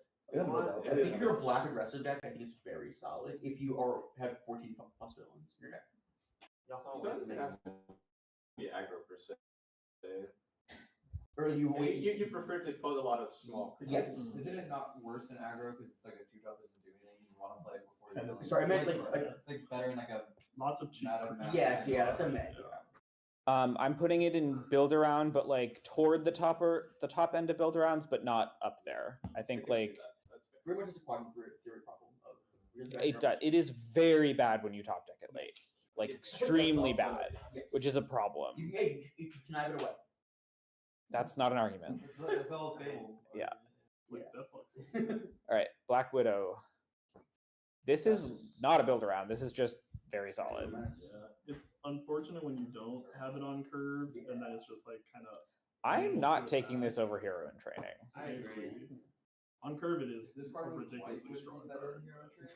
I don't think so. Maybe because the hero type and like it specifically matters for white decks strategy wise, but like in terms of power level, I don't think it's better than Hero in Training. That's kind of what Yeah. I think like Hero in Training tier is like very accurate. It's like better than almost every common, but not all of them. Really good card, but not like a bomb. flagship mythic is worse than the good card. Is it a flagship mythic? I don't think so. It was the first card to go from the set, right? Yeah, it's a mythic. It is. All right, Thor, God of Thunder. Top, in my opinion. Cards fucking fucked up. Yeah. If you can exile a like any spell with it and untap with it, you have won the game. It is a reason to be in red. I would happily draft red if I pick one to Thor. It is like one of the main reasons that you will be like trying to be red in a draft. Tried to be red, and then red was the most contested color. Yeah. Yeah. On my battery as well. Just so you guys know, it's really hard to be red. I thought it ain't easy being red. Yeah. Next card. Mjolnir. I don't know how not know how to play this card. Yeah, it's weird. Like as a removal spell, like a 4 mana 4 damage removal spell, it's not great, but it's totally fine. As a 3 mana Pyroclasm, it's pretty good. I think like that mode is very relevant because sometimes it will just randomly wreck your opponent, and it's nice to have as not even a buyout, but just like a split card almost. And then if there are like a lot of white legends that can you can I equip. don't like playing this card in my red decks, which is kind of funny because it's below rate on the front half, and then the Pyroclasm kills like even your 4-drops. This is like really good in red green, I think. Although you just can't equip it very often. But like in red green, you do just sometimes like when your opponent. Yeah. Can we read it as Pyroclasm with a buyout? And if your deck wants Pyroclasm with a buyout, then it's really broken. I think that's real. Yeah. Like sort of what 2D is saying, where a lot of red decks do not want a Pyroclasm, and so this card's good. Where are we playing? I think Justice. I just still would take this card. I just think it's a little odd. I would take Hero Training over it for sure. It was not that good at the one deck I had then. That's reasonable. I will say that if you can build a Jeskai deck with this, it's extraordinarily fucked up, and you should really try to do that. It also it goes on like a lot of good cards though. It does. I've seen someone try that in modern. I think Mjolnir is maybe For what that's worth. Yeah. I think it's maybe a secret gold card for what it's worth, where it's really broken in white red too, because the equipment is so good in white. Put it on a flying creature. It's kind of next card. Next card, Fin Fang Foom. Wow, this is a low win rate. I'm kind of surprised. My guess is people are forcing red for it when they should be willing. My guess is Also, that people are playing this card in every deck, and you really should be. Well, 4 mana 3/5 flyer. I think you put in every deck. I don't know if that's really true. You play with Condon Gunfly. If that's what Yeah. you're in red, you're pretty like you become pretty I unhappy. think people Sorry. If it puts you in red and you never like Yes. Yeah. Yeah. Yeah, but 2 plus 2 I think is the also easiest way to relevant. trigger this, or to make this card good, is to trigger it by targeting your own creatures. Yeah, Like you- to ensure that the card is good, rather. Yes, agreed. You want to target your own creatures. You want like Hulk smashes and stuff like that. This is kind of like, you'll have incidental artifacts if you're in red. I think you should not go into red to make this card work. But if you're in red, you can make this card work, and it's good when it works. So you should probably pick it and try to like build a little bit around it. There's some tension with this card where the good red card that you want to play this with is Crimson Operative, which is also a 4-drop. I think that this card is really profoundly broken when you have a lot of artifact creatures in your deck and are doing it. Like I would. Do we want to make have like this build in around? Zero. Yeah. It's very similar to like here. like kind of like Miss Marvel, where the floor is pretty high, but the ceiling is like Very crazy. yeah. I think. It also gets 2 counters by itself when it Yeah. It's ridiculous. If you trigger it a single time, it's beyond broken. Like Yeah. Like, why are you playing dice? Yeah. So like build around, you maybe want to put it in your deck even if you're not building around it, but like debatable. You'll know if you want it. If you have artifact creatures in your deck, it's so fun. And if you do build around it, quite good. Reason to be in red, kind of, if like you already want to be in red in the draft kind of thing. Scarlet Witch, not a build around, simply an F. Do not put this card in your deck. We've tried it in a team sealed pool. It was atrocious. We had 2 of them, 3 Atlantis attacks, and like a bunch of stuff that we thought worked with it. It was horrible. Card's bad. Do not put it in your deck. Yeah, I just trust me on this. Do not put this card in your deck ever. This one time and build around Yeah. Thanks for the time, Judy. Avengers Disassembled. This card is way more stated than I played this as a sideboard card, and it felt really nice. Yeah. I can assume there's some decks that want to play. I think red-green really likes this card. Yeah. Yeah. I had it in my red green deck. I ended up sideboarding it 2 days ago. I brought it in every time. It would have been very nice if I had drawn it any time. But also Hawkeye notably deals like 5 damage.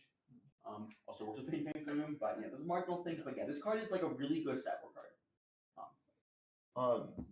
I think that this card is actually a really premium soup card to have in your deck. This card is fixing. That is not a joke. Yes, it just straight up is fixing. It just makes one of your lands tap for the rest. It makes one of your lands into an Evolving There's very Wilds. few sweepers on this one. There are also very few sweepers. I think the reason the data is so low is because you need to be a deck that wants a sweeper, which red decks are not.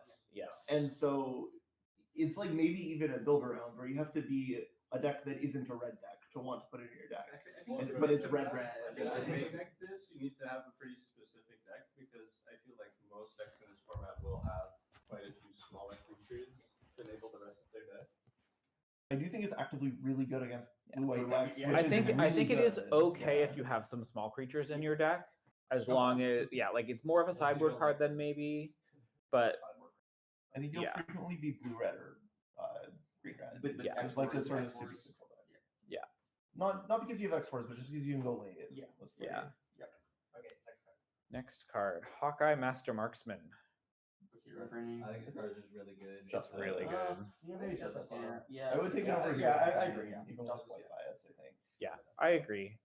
Yeah, like 58% win rate in red is no joke. It is really, the damage adds up. If you can tap it in a non-combat way, like get different crewing shit like that. Yeah, well, even just combat, like it can attack pretty freely a lot of the time. Also, it wins races really well. Rules note: if you do the discard then draw mode, you don't have to have a card in your hand to draw a card. Oh, you just draw a card if you have a card. Are you sure? Because it Yeah. says, Yeah, that's templated. Yeah. Yeah, this card is really good. It does add to the red whatever card, the 3-drop. If you shoot them for 2, they'll play it and shoot it and then block. So watch the red guardian card. I think it's Oh yeah, you can kill it with red guardian. Yeah, watch out! Like, don't attack with this in your 2/2 if you think your opponent has red guardian because they will. Oh yeah. Also, related note: you should sideboard out Hawkeye's bow if your opponent has red guardian. Yeah. Ask me how I know. I did that to my opponent earlier today, and I just like lost them. Wasp will trigger this if you tap it. Really funny to say 58% win rate. It's no joke. Put it next to Gilmere. Yeah.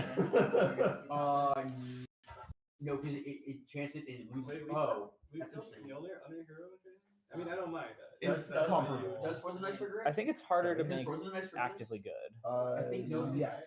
I'm willing to put it. Oh, no, It gives abilities and then it triggers tap. It You triggers can play Mjolnir in better decks. Maybe. Yeah, I think it does.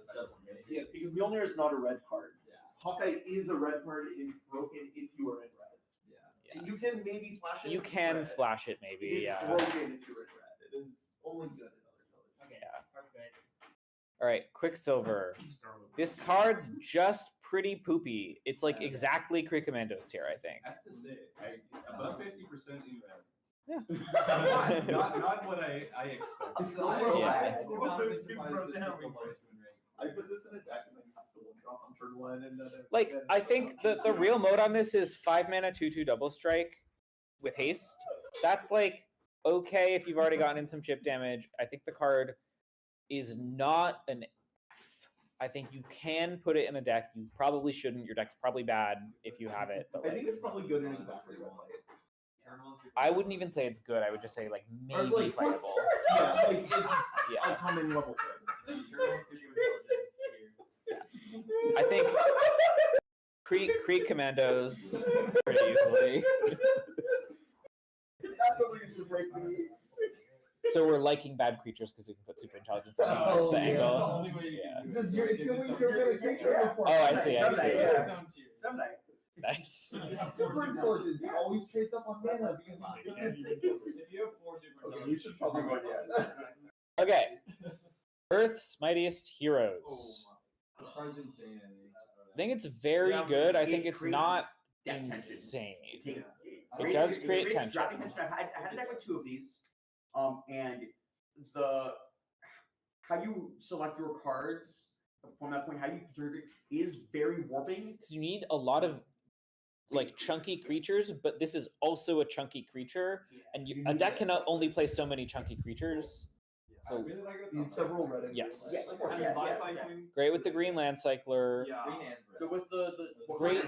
It's like totally fine in a deck that doesn't have many chunky creatures, but just has a lot of creatures. I think you like always want to teamwork this card though. Oh, Yes. You should never cast for not teamwork. Well, Unless not you never. really need to. Sometimes you need to, but yeah. Yes. I Yeah. mostly like this card in green red because it's like I take this card and then I see Hulk and I'm like, wow, that's Splinter Twin, and then I take it and I just whenever I cast it, it's instantly. Yeah. Like, I don't know if that's maybe wrong. No, No. that's correct. Yeah, like Or like maybe I'm biasing myself too much. trying to teamwork this card is worth it. Yeah. Very worth it. It often just wins the game after you teamwork it. But I want to put it in like justice tier, not top because it does require work. I think you should take your own training over this. I And, disagree.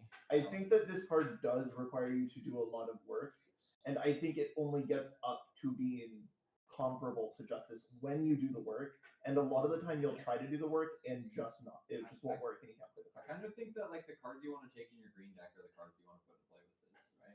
I don't know. To Sort some of, like, extent, you but it wanna- does require like careful drafting and deck building, and it's not easy to do all the time. Not like- every green deck wants to have a ton of land cyclers in it. You might want to be like a green-white stompy deck. Yeah. And green-red is not a good place, is not a good deck to be in. And if a rare says you have to be green-red, then I don't really want to pack one. It certainly doesn't say that. No, yeah. yeah, but I get the argument. I think it's reasonable to not have it in this tier. yeah, the white land cycler is not a creature. Yeah. Although green white itself can just be a fine home for this because you do have some nice stompy stuff and lots of creatures. How do we feel about the card in like Soupy decks? It simply just depends on what the count of creatures is in your deck. It's just this card is good if when you resolve it with teamwork, you can expect to win the game. And that just depends on the contents of your deck, less the structure of your deck. I think that's fair. I think this tier is fair for it. I think I've never cast this card and lost the game or really come to it. So I just like. But cast this card is the key. I have also not been able to teamwork this. 5 power is a lot. Yeah, I just drafted this like my last draft like 20 minutes ago, and like it just won like 4 of the 7 games. Yeah, How many it can games do that. Use with it in your hand. What? You use it in your hand. I was I think we've debated this. Yeah, I think it's Yeah. time to move on from this card. Okay, World War Hulk. Yeah, Sam, this is you there? this is my turn. I would definitely put this in build around. I want at least 2 of the green land cycler, and I want probably 4 to 5 other 4 or 5 drops that you can drop down with this. I think it's not that bad if you're putting like Ant-Man's army as a backup into play on the first chapter. I think the card's actively bad if you don't have a good thing to put into play on the first chapter, or like if it's not likely that you're going to be able to do that. But I do think if you have the 2 land cyclers plus 4 to 5 other things, it's quite good and worth it, especially if you're ramping into it. That makes If sense. you like put the land sacker or Hulk into play, it will just like deal 20 to them. Like it'll attack for 7 and then it'll double attack for 14. So it is like really broken when you do it. I don't know. Yeah. It's just hard to do it. And you're investing a card into doing that all that damage. So like you need to really kind of be dealing them like 10 or 20 with it. If you put a 7 power creature in play, actually 27. Yeah. I've put some non-trample creatures into play with this, and then like had to pump it because it was like I didn't have any trample creatures. And at that point, it felt okay. Give trample on chapter 3. Does give trample, yeah. Yeah, I mean to be Also- clear, it doesn't 27 because they can like probably block it with 6 power the turn you attack for 7. So like I just like playing with and against it, I have lost for one in a spot where I like shouldn't have. Yeah. Because of this card and only this. build around cheeky, worth doing sometimes, but you really need to be like kind of perfectly set up for it. You kind of want to take it for free in your green stocky deck. Yeah. Yeah. Also, Spec- like actively Cool. seeking out Doc Sanson when I have it. Yep. Because you double the counters, I see. Yeah. You get both chapters. Oh, I see. You go chapter- Yeah. Yeah. Wait, are you certain?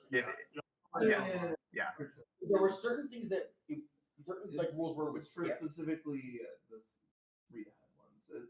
It does work with. Okay. Wait, this this is read ahead, just to be clear. Okay. But Read yeah. ahead is weird. It has a specific exception. for Okay, example. got it. All right, moving on. Yeah. Unbeatable Squirrel Girl. Is she Justice. unbeatable? No, she's Whatever. beatable. I don't Justice. know. Justice tier. Have you ever played an I agree. unbeatable Squirrel Girl here? I think it's really close to hero training just because you like have to be green X. Yeah. Yeah. Actually, give me a buyout. I would- build around this card, they're I don't think it's a build around. I think you just put it in basically every green deck. Like it's a 6. It's a fine 6-drop, I think. I mean, you also if the scroll isn't built around. Yeah. Like, No, So the we move super scroll scroll out. isn't built around because you need that monocolored mana base and you need 1 or 2 other colors. Yeah, Scroll Girl just needs I agree. I think it's different. because Super Scroll you need to have exactly like red. Yeah, they're very similar, and Skrull was like somewhat in between really good and build around. This is more on the really good side, but they're close. I think this card is really good. I don't think it's a bomb exactly. Like it's a bomb in gameplay. It's not a bomb in drafting or deck building. If it gets removed, you didn't get that much value from it, and most of these cards get a lot of value even if they're removed. I think it's like I would probably take Hero in Training over it. It's somewhat close. It's like a really good card, but it's not bomby exactly. It does win games in a bomby way. I think it is like if you get to untap with it, it is like super broken. So it is kind of like what we were saying about Leader, except it is definitely worse than Leader. Yeah. It also but like Agreed. it does win the game, and your opponent has like no agency if they can. Yes. Nothing matters after. I will say that like they can you've activated it once and it doesn't like straight up win the game there. You need to have 2 turns to spend 4 mana into it. So it is like it does require them to just like not be able to kill it, but if they can't, you do win. Yeah. And it's not bad if you play it and they kill it with a 4 mana spell. You're still pretty fine with that exchange. Yeah, you get a 1/1. That's okay. It's kind of just like shield the play. Next card. Mole Man. It's like mid. A lot of times and it's bad. I wouldn't put it in your deck unless you like have something cheeky to do with it. I don't know what you can do with it though. Yeah. I don't know. I think It's it's just it can be okay out of the sideboard if you need to generate a game state where you have a lot of blockers. I think that's probably its best case scenario. Yeah. I agree. It's also decent when you have Connive just to hit infinite land drops. Yeah, I think this is in kind of a weird spot where it like RPs as being a top is what I like to say. But I think that this is really good with the archetype of card like Super Intelligence, where if you can take the pressure off of it, then you can make a lot of things with it. Well, I guess the issue is that I do not think it's really broken if you make 6 1/1s with this. Yeah. Also, it's 6 turns, it's 6 land drops. Well, it helps if you hit your land drops in a pretty meaningful way, but I think this is ceiling good. Yeah. and floor quite bad. To be clear, that's what I mean. Yeah. But like, it is potentially a source of power in your deck if your deck has no source of power, like actually doing good things. Well, I guess I would not count good as power. Like good is like shield deployment drone. No, yeah. Yeah. This is me putting in like cavalry tier, but like Yeah. if your deck has no long-term plan, this is a I good agree. one, I think which cavalry is teal kinda is rare, very yeah. fair. You can put this card in your deck. It's not terrible. It's just not gonna like win you games on its own. It's like decent value, but can be pretty bad at blocking and stuff. I would try not to put it in your deck, but it's like pretty acceptable sometimes. I do think it cares a lot about having cards like Rapid Rescue in your deck. It does. I think that really, really helps it. And where it connive does and land stuff. right away. Yeah. Um, Heroic Feast. Definitely a build around. I played this a bunch. I think it's It's the fact. So the thing that like you don't really realize is like you only get to put one counter on that many creatures. Yeah. It doesn't put multiple times. It is. It's. I think it just doesn't get there. I don't think it can get there. Like, even have all the life and stuff. It's just really narrow and doesn't do enough. I've been pretty happy with It's this also in a couple it's decks. an onboard trick that is like makes combat a little weird, but it only does so much. What if you just have like 3 copies of Rapid? Okay, sure, you have a plus one counter for 2 creatures. It's fine. It doesn't. I'd rather play Giant Growth. I think in most of my green decks. I will say that the win rate is not that bad. Yeah, it's a.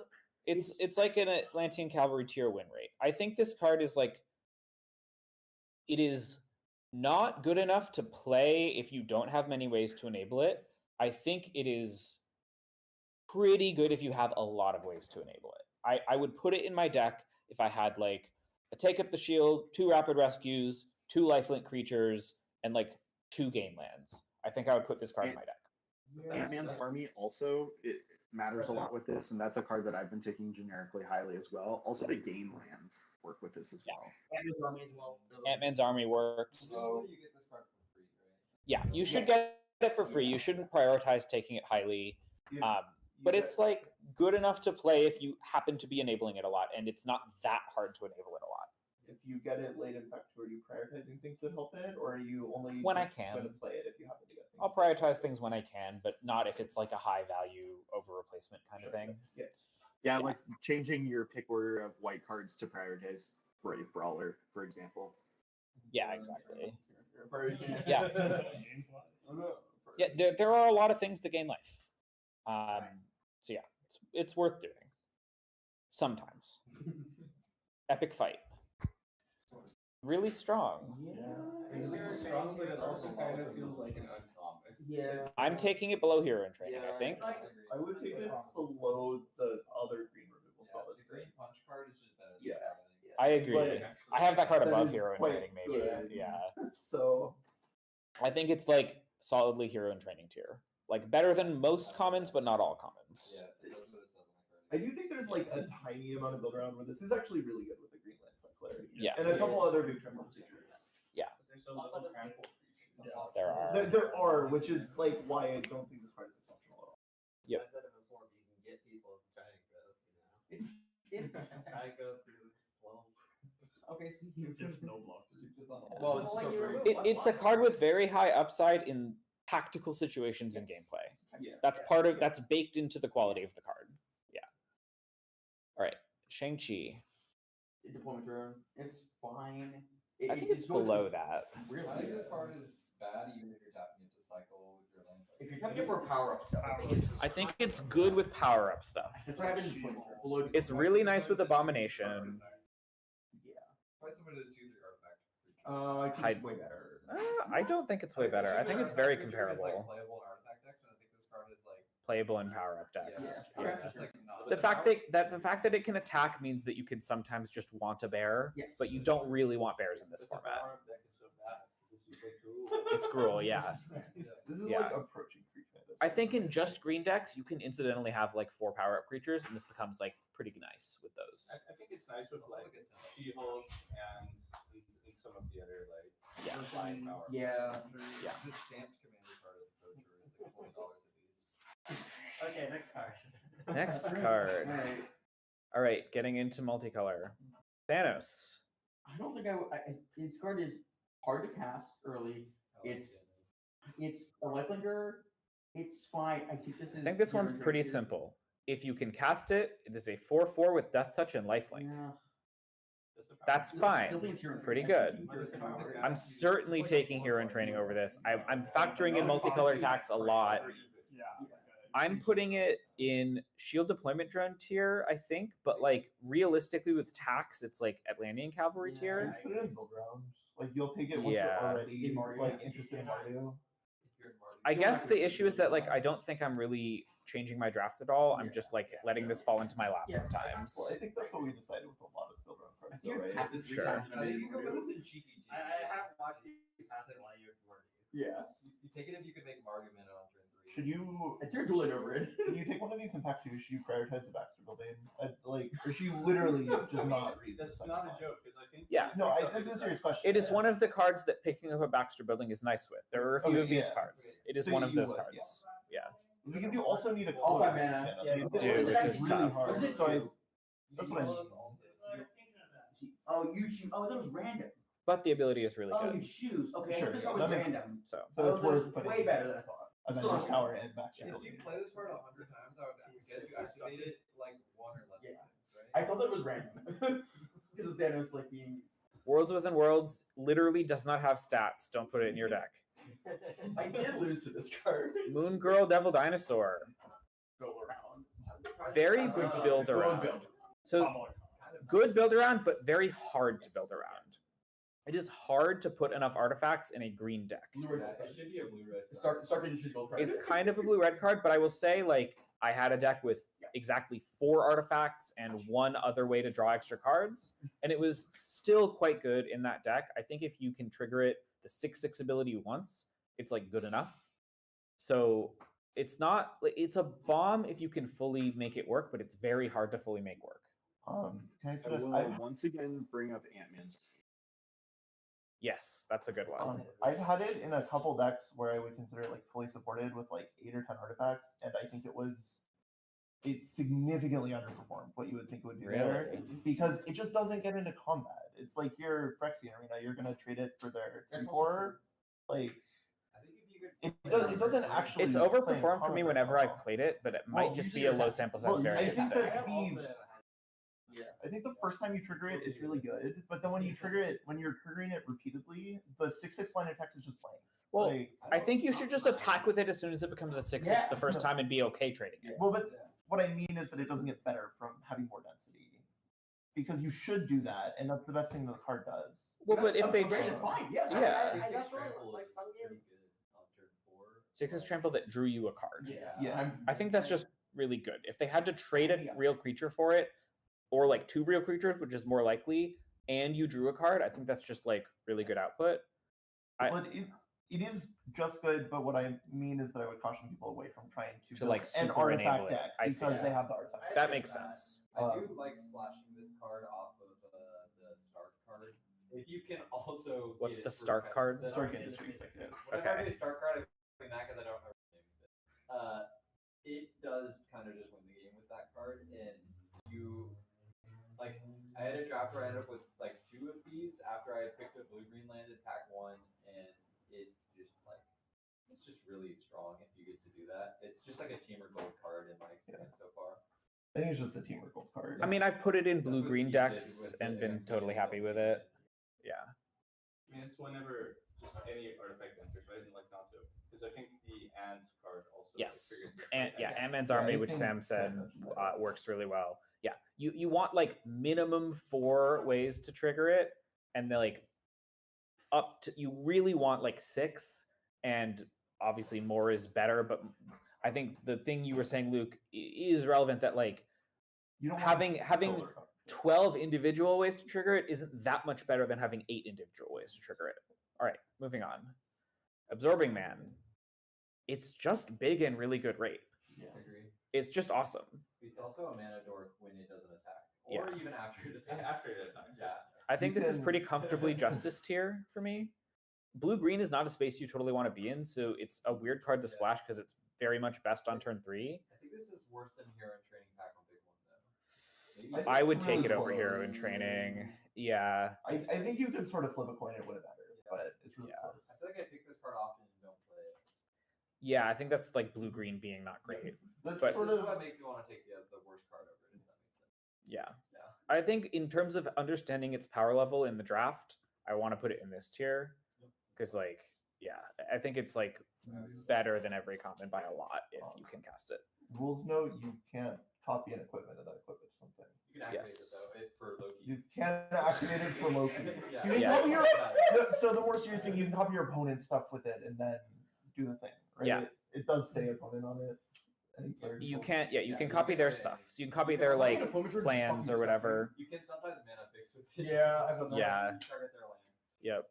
Mostly you want to target lands is the main thing. Sometimes you can target the like plans. You should prioritize having shield deployment drones in your deck with this because it gets flying. It's also fine with like vibranium energy daggers. I might put one of those in the deck because 4/4 vigilant and indestructible is really hard to deal with. You can target sagas too. Yeah. And if you target a superhero civil war, it will on your next turn it will trigger the first chapter.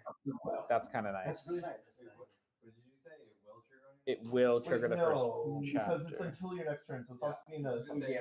I targeted superhero civil war with this and it didn't work. Okay, but never mind. That seems to be wrong. Okay. Yeah. My bad. Unless you've done it on Arena Samp, in which case maybe we need to investigate. But I bet Yeah. it's really broken up. I can't Okay. remember.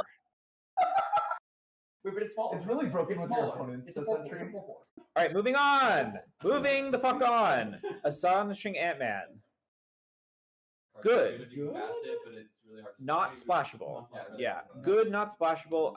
Definitely below hero in training for me. I agree. I wonder if it's below shield deployment drug. I Fun ones are not it's that. I think it's better than shield deployment drone, but big gold tax on this. Like I'm not taking it above shield deployment drone in a pack one pick one situation. I think you should in a draft of that makes sense. Just be okay with not having the shield deployment drone in your deck. Yeah.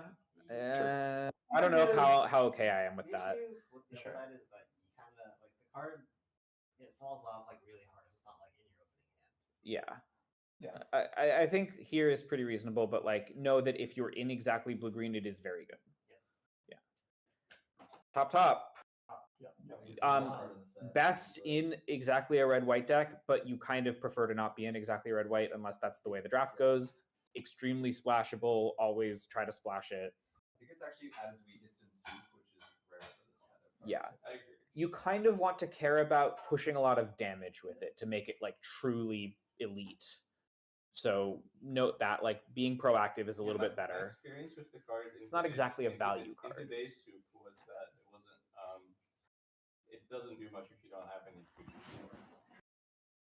Also, Yeah. okay, It does a lot. It doesn't actually. It doesn't guarantee winning you the game. Exactly. It's Yeah, not exactly. Like the top end that's should be your Yeah. sole top end. You do want to like be at parity or ahead when you cast this, basically. I think this card really strongly wants to be in a white aggressive deck. Yeah. It's also really good like for flying because it gives all your flying creatures on block. That's a good plan for it, I think. The issue is it's harder to splash in white aggressive decks. yes, but it is worth it. Yeah. Like you should be Yes. trying. You should pack 3 pick 1 this and try to find any. Totally agreed. Yeah. I don't know about that one. I mean, honestly, maybe. it's like, close. if you have to. Depends how yeah. good your deck is. I Take think. a lot of burrow back in. But we can maybe move on. I don't know if it's super useful. Daredevil. It's really good. I don't think it's amazing. I think that's over it. No, I think it's below hero in training. Oh, okay. I think it's like right next to hero in training. It's a very similar card, but it's much stronger if you can cast it on curve always. Yeah. It's much weaker if you have to splash it with it. Yeah. I think like I would splash it if the splashing were easy. I would not splash it if the splashing were hard. This is a card I play with scroll a lot, I think, because when you cast Yeah. it on turn 3, it is. just That's super kind of backbreaking. nice. Yeah. Yeah. Because basically getting safe attacks with it is really nice because you do just draw a card when you get a safe attack and you've untapped. So It also, yeah. it doesn't need to attack itself, which is really nice. And- Oh, that's a good thing to Yes, know. And also, even if you don't want to play the card, you can just exile like a land to the top of your deck, so it can like virtually draw you a card sometimes. Yeah. How much do you care about the hero thing? It's like Not do you much. care about your hero count? Not it really. is randomly really nice to make it attack better though. Yeah. But I would not really change my deck for that. I agree. Yeah. Tiebreaker maybe. Coming of Galactus. Top, not top top. like When you cast it, it's top, but the gold tax on it. I think gold tax. I also don't really think when you cast it, it's top. They can just Yeah, play 3 turns to remove the creature. it feels very much like Merit Lage, where you think that the 2020 Indestructible is going to win you the game, and then they just like bounce it or something, or Yeah. tuck it. But the card is still very, very good. Yeah. Yeah, There are a lot of ways. Yeah. I guess there's just a lot of. There are a lot of ways to deal with the creature, and you get a lot of time to find them. It's very telegraphed. But even if they do answer it, you've gotten good rate, so it's fine. But I don't think this is top. I do think basically every single red and white removal spell answers that. Yeah. Maybe none of best the one other is removal spells active answer treason. it. Because you get to keep it for an extra turn even because it's a 0 mana card. It actually just You don't need that extra turn, let me tell you that. It just actually loses you the game when it happens. Yeah. All right. Serpent Society. Really good. I think below Hero in Training, but Hero in Training tier. Yeah. Like it's better than almost all the commons if you can cast it, but you shouldn't try super hard to be able to cast it. Yeah. Don't like you can splash it, but only if you can like realistically cast it on turn 3 a good amount of the time. I think it's not like amazing casting it on turn 5 or 6. This card's top player data is really, really high. Serpent Which Society. is kind of interesting, yeah. Interesting. I think that people are splashing it too much. It's trying to way down. I think it That makes sense. Here. Okay. With, like some gold tax on when you're picking it. But, Yeah, I would probably pack one. well, I also if you pack one pick one, this you can just take like the dorky Death Touchers, and I think that's kind of really broken actually. You just get like a great pass. I Yeah. mean, It's also really good with waste through diet. Yeah, card's really good. I think somewhere between Justice and Hero in Training, I think is fair. I personally would take Hero in Training, but like, yeah. Armor Wars, not even clearly good when you're in a blue-red artifact stack. Sometimes maybe playable if you're doing that. I strongly think you should not put this in your deck, even when it has fallen. You've played with it? I've played it in multiple decks that supported it really strongly, and it just Okay. does not do anything. F? Great. Awesome, moving on. It Love looks like it. it's really cool build around, you build around, it's not. It's gonna get too hot here. Yeah. All right, Vision Quest. I believe this is top. Yeah. I did not realize the data was so good on this card. It's nuts. I agree that it's nuts. I thought that it was like lower. Yeah. You do have to enable it a little more than the other things in top. Yeah, but it's pretty like easy. build around top basically. Well, enabling it is having 2 artifact creatures in your deck. Yes, correct. Ideally something with flying. And like if you're splashing it, it can be trivial to get 2 artifact creatures, one with flying, but like it's pretty easy to get. I think we should. I think this is maybe more injustice here, just because it costs so much mana to be really broken. I think that But you get a return on your mana. You get like a huge return on your mana. Like if this is getting Shield Deployment Drone for 5 mana, you're getting a 5/5 flyer plus a 1/1, which is like that's a very good rate for 5 mana. I think it's only haste if it's 6, but then you have a 6/6 flying haste. Yeah. I would take this over Justice routinely, but I think that it just costs 8 mana really. I think if we take it over Justice routinely, it's probably top. I also just think like I think 3 of our 21 trophy decks had this exact rare. Like I think this rare is just you should. It's like the perfect upend. Yes, I think you should take it and like basically lock in being able to cast it, whether it's splashed or in your base colors in your deck. If you see it, even like pack 2, pick 1. Yeah. It is maybe notable that it's a really easy double splash. If you're as far as double splashes go, you can very routinely be playing like a green black deck and splash this. Yep. Is a really nice artifact to play. Kirby's a good one. You don't have to be War Machine is good, although like there's also just a bunch of other good ones that are better cards, so you don't need a War Machine. Yeah, we don't have to talk about all the cards that are good. Yeah. Kingpin of Crime. I think it's a bit worse. I think you should take this over here on training top 1 I played with it a lot, and I think it's really, really good. Yeah. And I think that its data is really hurt because people just splash it and they just shouldn't. Okay. You should read this as Similar to Absorbing Man, we would say. Very similar to Absorbing Man. Similar to Absorbing Man, but I think the rate is better. I think don't the know rate's how to- worse, but yeah, it's close. Yeah. Also, extort is hard to play. Don't try to build around butts with it. Just play it as a 5/5 extort for 3. Yeah, Cruiser is so crazy. Yeah. It's a like ridiculously good defensive body with extort. Yeah. Cloak and Dagger. Clearly better than Hero in Training. I think Justice tier is like exactly where I wanted this. Multicolor tax, sure, but it's really good. It's hard to tell between this and Justice. I agree. Yeah. I would take Justice because monocolor, I think, that's fair. Yeah. pretty comfortably, but like it's just as good as Justice in terms of power level. Rose and black? Rose and black. I think it's a mono. Yeah. What this joke is so far? Yeah. This is just like, yeah, I think this one's a pretty easy one to understand. Just cast it and it's good every time. Don't really engage in combat with it. Yeah. Like even if they have like white up and they have no blockers, like Helicarrier Strike exists, you probably don't want to risk it. You can see their hand before you choose. You do. That's true. Yeah. So you can like a little bit know what their hand is and kind of play around it in that sense. Winter Soldier. Yeah, you do have to choose the creature when it enters. Like you have to choose which creature you're picking, and then you get to see their hand and choose. Yeah. Exactly. Winter Soldier. I think this card is like a little bit fucked up in black-white decks. I think it is fucked up in black white. You should keep your own thing over it. Unless you're already white black. I think it's close. I think this card is not as fucked up as everybody says it is. I think it's really fucked up and it's a lot of work. It's like Grizzly Bears with a lot of upside, but like that's also with Hero in Training. I don't think it's Grizzly Bears with a lot of upside. I think it becomes like a 6/4 that they have to double block and lose 2 creatures a lot of the time. I think I have this in Justice tier. Like personally, for me, like this is if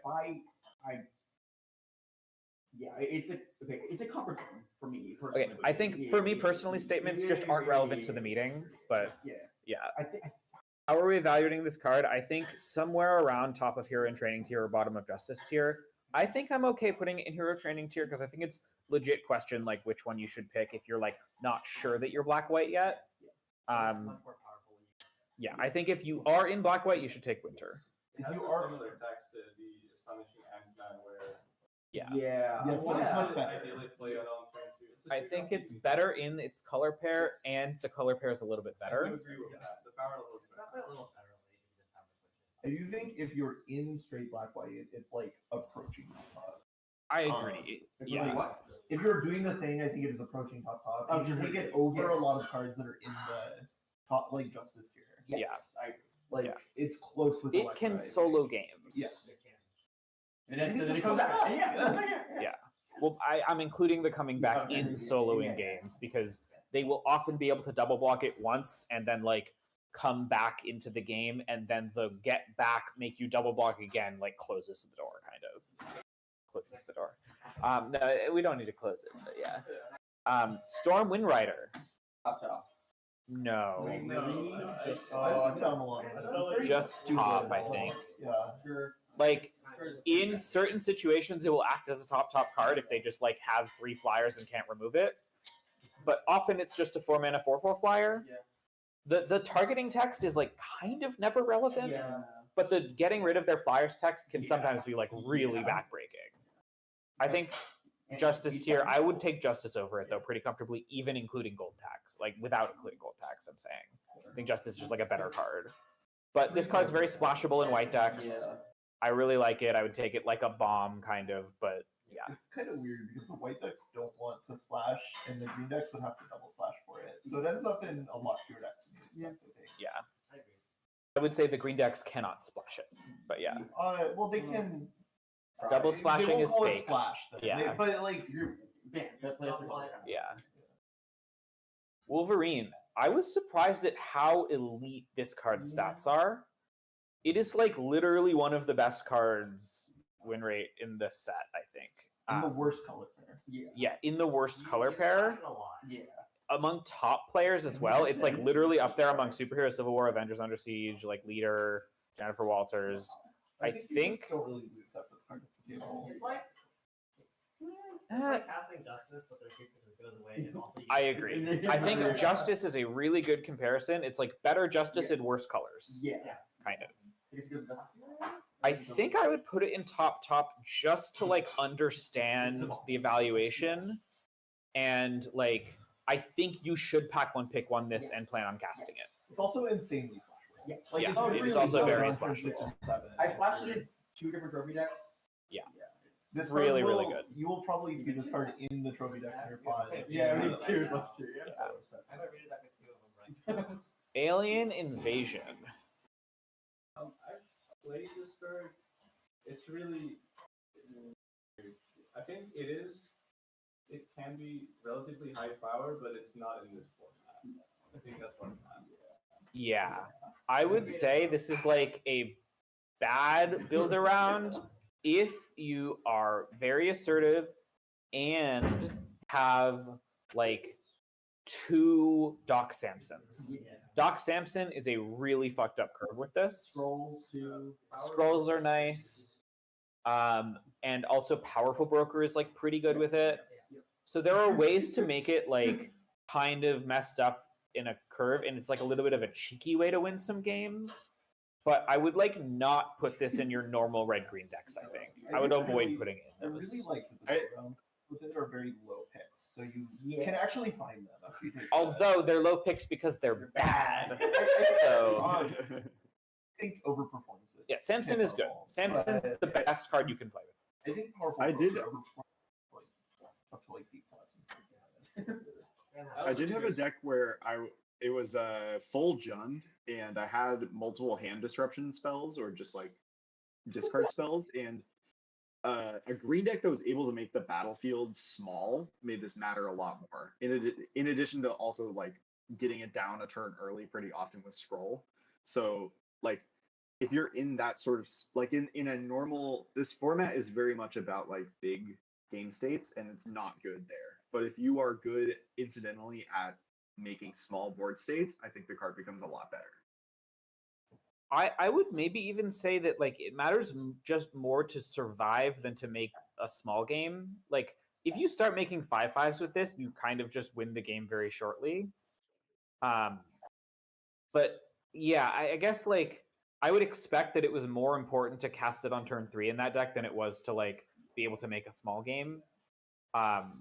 But yeah, I think it's like a card that can be really good if your deck is very good at setting it up, and there's a couple ways to accomplish that, but it's usually not worth like going for. The Stark Industries example is maybe a better example than Scroll. Stark Industries example. Because you can turn 2 treasure, turn 3 cast it in the red deck, which is the harder color deck. Yeah.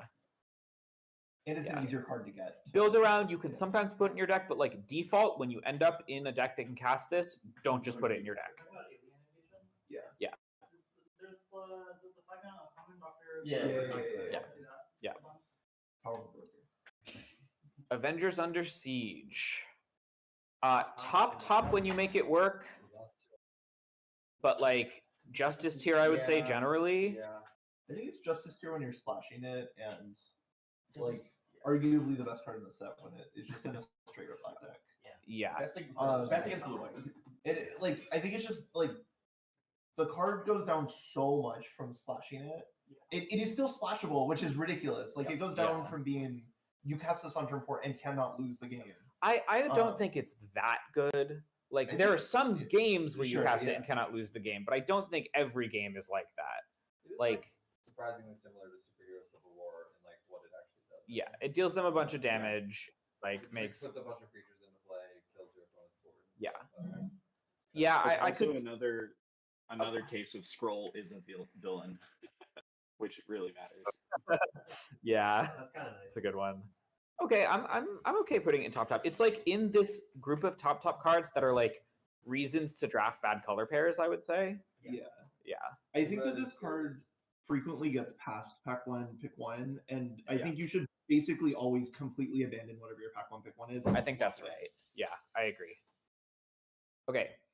Ares. Hero Training? I think it's Hero and Draining tier. Like really strong if you're black or red aggro, and it's like pretty fine outside of that. Like, Yeah. My deck today had a lot of red creatures with ETBs that had like haste or menace, and like it makes them either unblockable or like draw a card whenever they attack and die. Kind of. It's just like it was just a bomb in my deck, and it was like I've played it a few times, and in that deck it was like actually a bomb, and usually it's probably only good if you're I think it's really good when you're good at attacking. Yeah, I like think it is similar card quality to Justice, but you have to be able to cast it, so you have to pick it lower, which. I also think you can't just be like a black-red removal deck and expect it to be like great. Yeah. You can expect it to be good. Yeah, that's probably. But like. It does do a nice Delver of Secrets impression, except you have to pay mana to replay it because it doesn't have evasion. But it does never die, like in combat. Yeah. I wonder if to approach it. Let's see if that's five. Sam.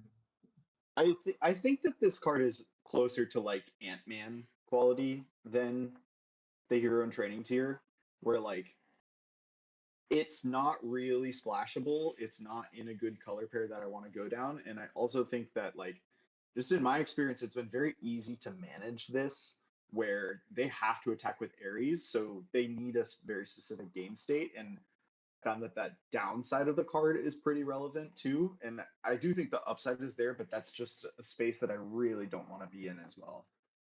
Yeah, I think that makes sense to me. Like, it is really good when you're doing the thing with it, and it kind of creates games that are beatable, by your opponent. But it is just not like it's not good when you're behind and it's limited. Every deck will be behind sometimes, and it's not splashable exactly. Yeah, I think that's fair. I think it's much more comparable to Ant-Man, where like we agree that this Ant-Man and this Ares card are better than Shield Deployment Drone when you're in their colors, but you shouldn't pick them that way, especially because the color pairs are not ones that you really want to be in. So I think like Ant-Man is actually a really good comp. I'm happy putting it there. Anyone? I do think it is much. I think it's better than Ant-Man at that thing. But the color pair is worse, so it kind of balances out. Yeah, it kind of balances. The ceiling on this card is just absurdly high.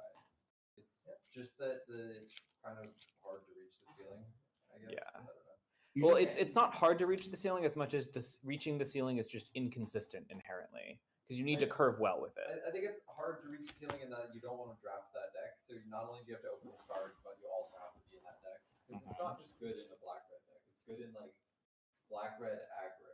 Yeah. Like turbo aggro, like red aggro with flashing black kind of. Agreed. Yep. On the other hand, Ruinous Wrecking Crew, really good. I think CFT would put this in top, I think. But I don't think I would put it in top. Like, I think it's very good, worth splashing, worth taking very early, and like being willing to commit to playing even if you're splashing it. But I don't think, like, I might take it over Justice Pack 1 Pick 1, but I don't think I would. Yeah, my first inclination after having played it, I think 2 or 3 times, is that it's Justice tier, just short of top. Yeah. Mostly because it's fodder disaster. Mostly because it's also agreed. somewhat conditional in how good the modes are on it. Yep. Each one's like a little awkward. Each one is Yeah. a little It doesn't feel like you're getting away with something when you cast it, but all of the little stuff adds up to like a lot. A big creature. Yeah, it's just a big creature, which I think is quite good in this one. Yeah. Agreed. I also think that this card is unlike the other gold cards. It's just trivial to splash. You cast this on turn 8. And you Very just easy to put it out. splash. Like a little bit worse than Vision Quest, kind of. Is where we're at. Yeah. Well, it's like different than Vision Yeah. Quest. Because I think it is better if you are in a black and can cast it. Unlike Vision Quest, which is always good on turn 5. I don't think like it's worse. I don't think it's better than Vision Quest in a blue-red deck. Like Vision Quest in a blue-red deck is still extremely fucked up. Yeah. Well, but Ruinous Wrecking Crew does get better from being in a black-red deck. Vision Quest, I think, is sort of the same when it's in a blue-red deck or a green Sure. deck. Yeah. Is what I mean. Yeah, but that's like Vision Quest is always good. This deck, yeah. Anyway. Okay. Yep. Taskmaster. I played this. It's good with landslide, but like it's slow and it I think this card is just a common. yeah. Yeah, I was gonna say Shield Deployment. Yeah. I think below it's that. Power tier. I think it's like in competition with all of the mid commons to me. The stat line is surprisingly nice. It has a lot of It's upside. I mean, 4 mana 3/5 is not. It's a Pet Yeah, I think Avengers. it's It's worse yeah. than Pet Avengers. I've had It gains the other thing stat line. Yeah, it does. Yeah. It is a clone, a slow clone. Yes. The other the absorb man just doesn't randomly because it can't copy creatures. So it Yeah. sort of makes them- Yeah. It does have some nice upside, but it does feel like it's like a good common when it plays well.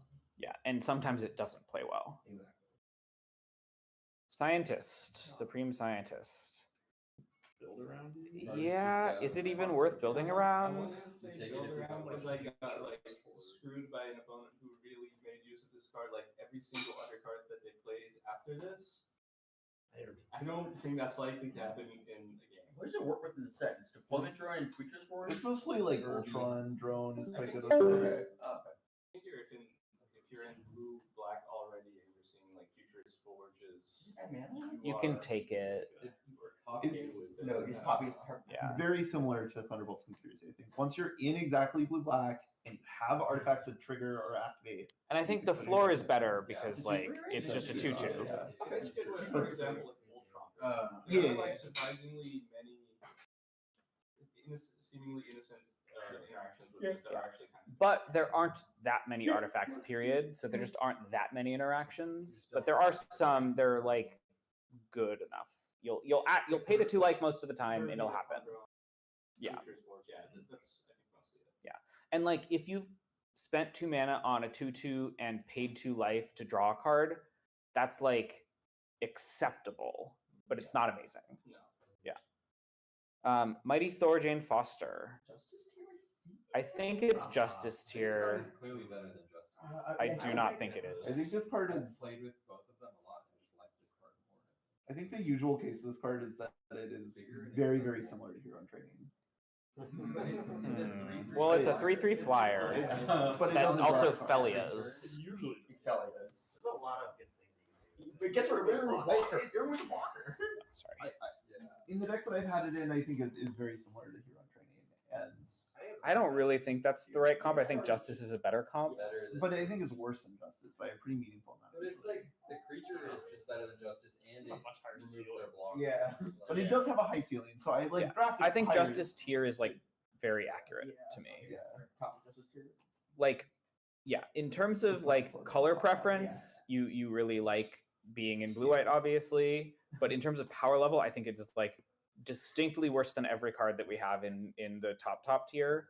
So like, I think this tier makes sense. I think I would take this over like Modok. I would like to say it's top down. It's better colors for sure. I think that's Yeah. maybe more Modok durable. is fair. Yeah.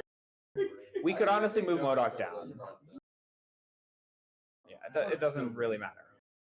Either way. Yeah, I think this is fair. Okay. T'Challa. King T'Challa. I think this card is top. I think I see it as basically the same as Mighty Thor, a little bit I better. think the backside I've of been this not card impressed is by just this card. insane. Like the front side of this card is like pretty fine. Yeah, I think you just don't want to cast it because the backside is so strong. It's double strike, can't beat out damage. Yeah. There's no It draw draws, card. There's it no draws 2 cards when it attacks. Well, when it Can't connects. Yeah. Sorry. But it can't die, so they have to have like a 7 It toughness. does block. die to removal, not But I mean, removal. when it But attacks, sorry. yeah, Yeah. They have to have a 7 toughness, like reach or flying creature to stop you from drawing 2 cards, or they have to jump. I think this card looks better than it plays. I think this card plays like an S tier bomb. You just play it and you win. I think it's somewhere in between exactly those two statements. I think it like is clearly always very good. And I am a little uncomfortable putting it in like top. I just think this card is Because- very similar to the other 2 flip cards. Like it's got a fine buyout front side. I and think the backside 6 mana is mode really just good. like dies to removal a little bit more. this and It does die orange deck, I guess. I want to say an interesting thing that this and Mighty Thor both should have their stats really inflated by being Azorius. So it's really weird to me that their stats are so low.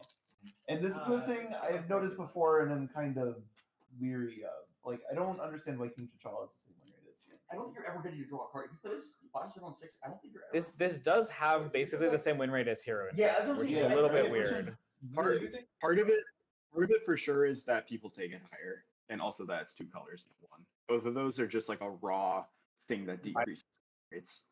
People are playing Yes. it where they I'm definitely taking it above Hero in Training if I can expect to cast it. Yeah. But I don't think it's top. I've also watched someone, it's kind of a tricky card to play because I've watched someone lose a game because they flipped it. Not like directly lost the game, but the correct choice was not to flip it because the front side was so good and the back side was not anything. I think it's a little bit. In fact, weird. Mora like literally had exactly what you just said happen at the LCQ in Vegas. Like 6 mana is a lot, and a card that can just jump every turn in some big games is worse than a card that will draw you 1 or 2 cards. Also, rules note if you have this in play and you play Hero in Training, you draw a card, it triggers because you drew 2 cards. Yes. It triggers off yourself. It triggers which off everyone yourself. forgets. Yes. Yeah. So like curving this on turn 3 into Hero in Training on turn 4 is very good. Yeah. Okay, 10 rings F, easy. Move on. Cosmic Cube. Very. I think this might be top. Better in bigger green decks. Well, it's colorless. Yeah, but it's also like it's just a worse card when you cast it. I don't think it is a worse card when you cast it necessarily. Like casting spells for free, you get a lot of mana out of it. I do think it doesn't matter that much because if you open them both in the pack, you're fine. I think you take Cosmic Cube if you open both in the pack because of colorless. But I just think if you take a bomb, then take it in your pack. yeah, I agree. Yeah, Cosmic Cube. I think I want to put Injustice here, but it's like close to top because of colorless. Yeah. I think you should take it over. Lowest win rate card in this Because set of are colorless, pack yeah. tier. But if it's like late in pack 3 or it's like early pack 3, but I know for sure I'm blue, I think it's close. It's kind of weird. I'm not sure if it is actually colorless. I think it's a lot better in green decks. Is that maybe the case? I've just seen it in red-white decks that like attacking, and it's totally Red fine. white deck red white can make big creatures though. Well, every deck can make big creatures. Then. I don't know. What deck can't make big creatures if red-white can make big creatures? I think I think almost always is here's pretty my good, issue: is that 3 is big enough. Sure. Yeah. Okay. Yeah. I'll accept that. Do not play Arc Reactor in your deck.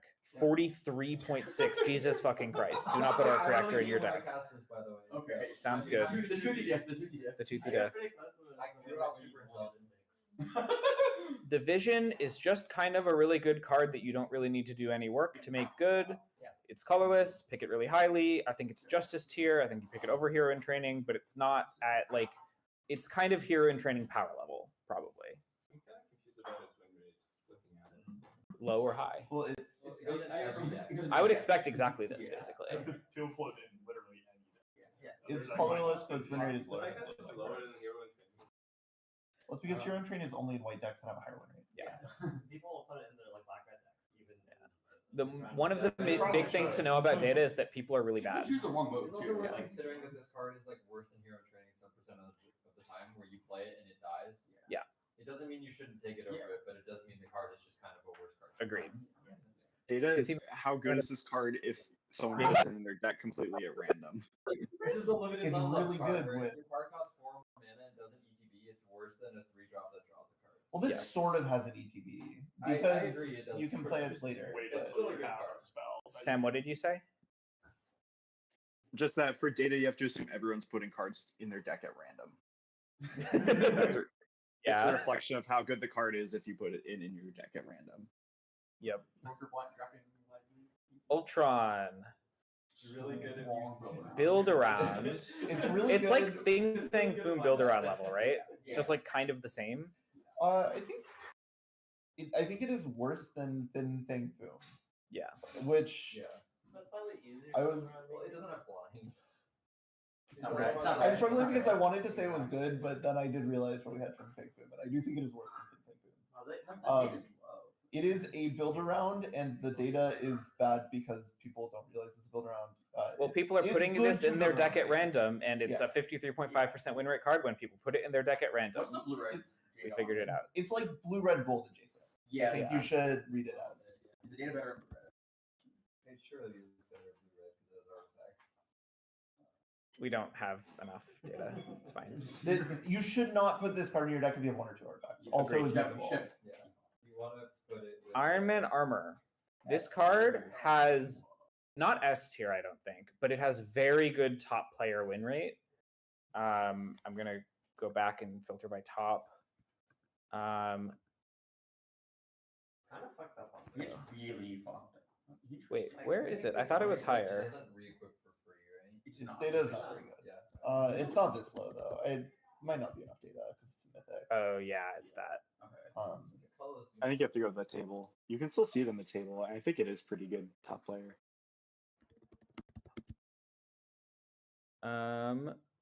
We don't have I guess it in the not. Huh. Yeah. Well, I think this card is very good.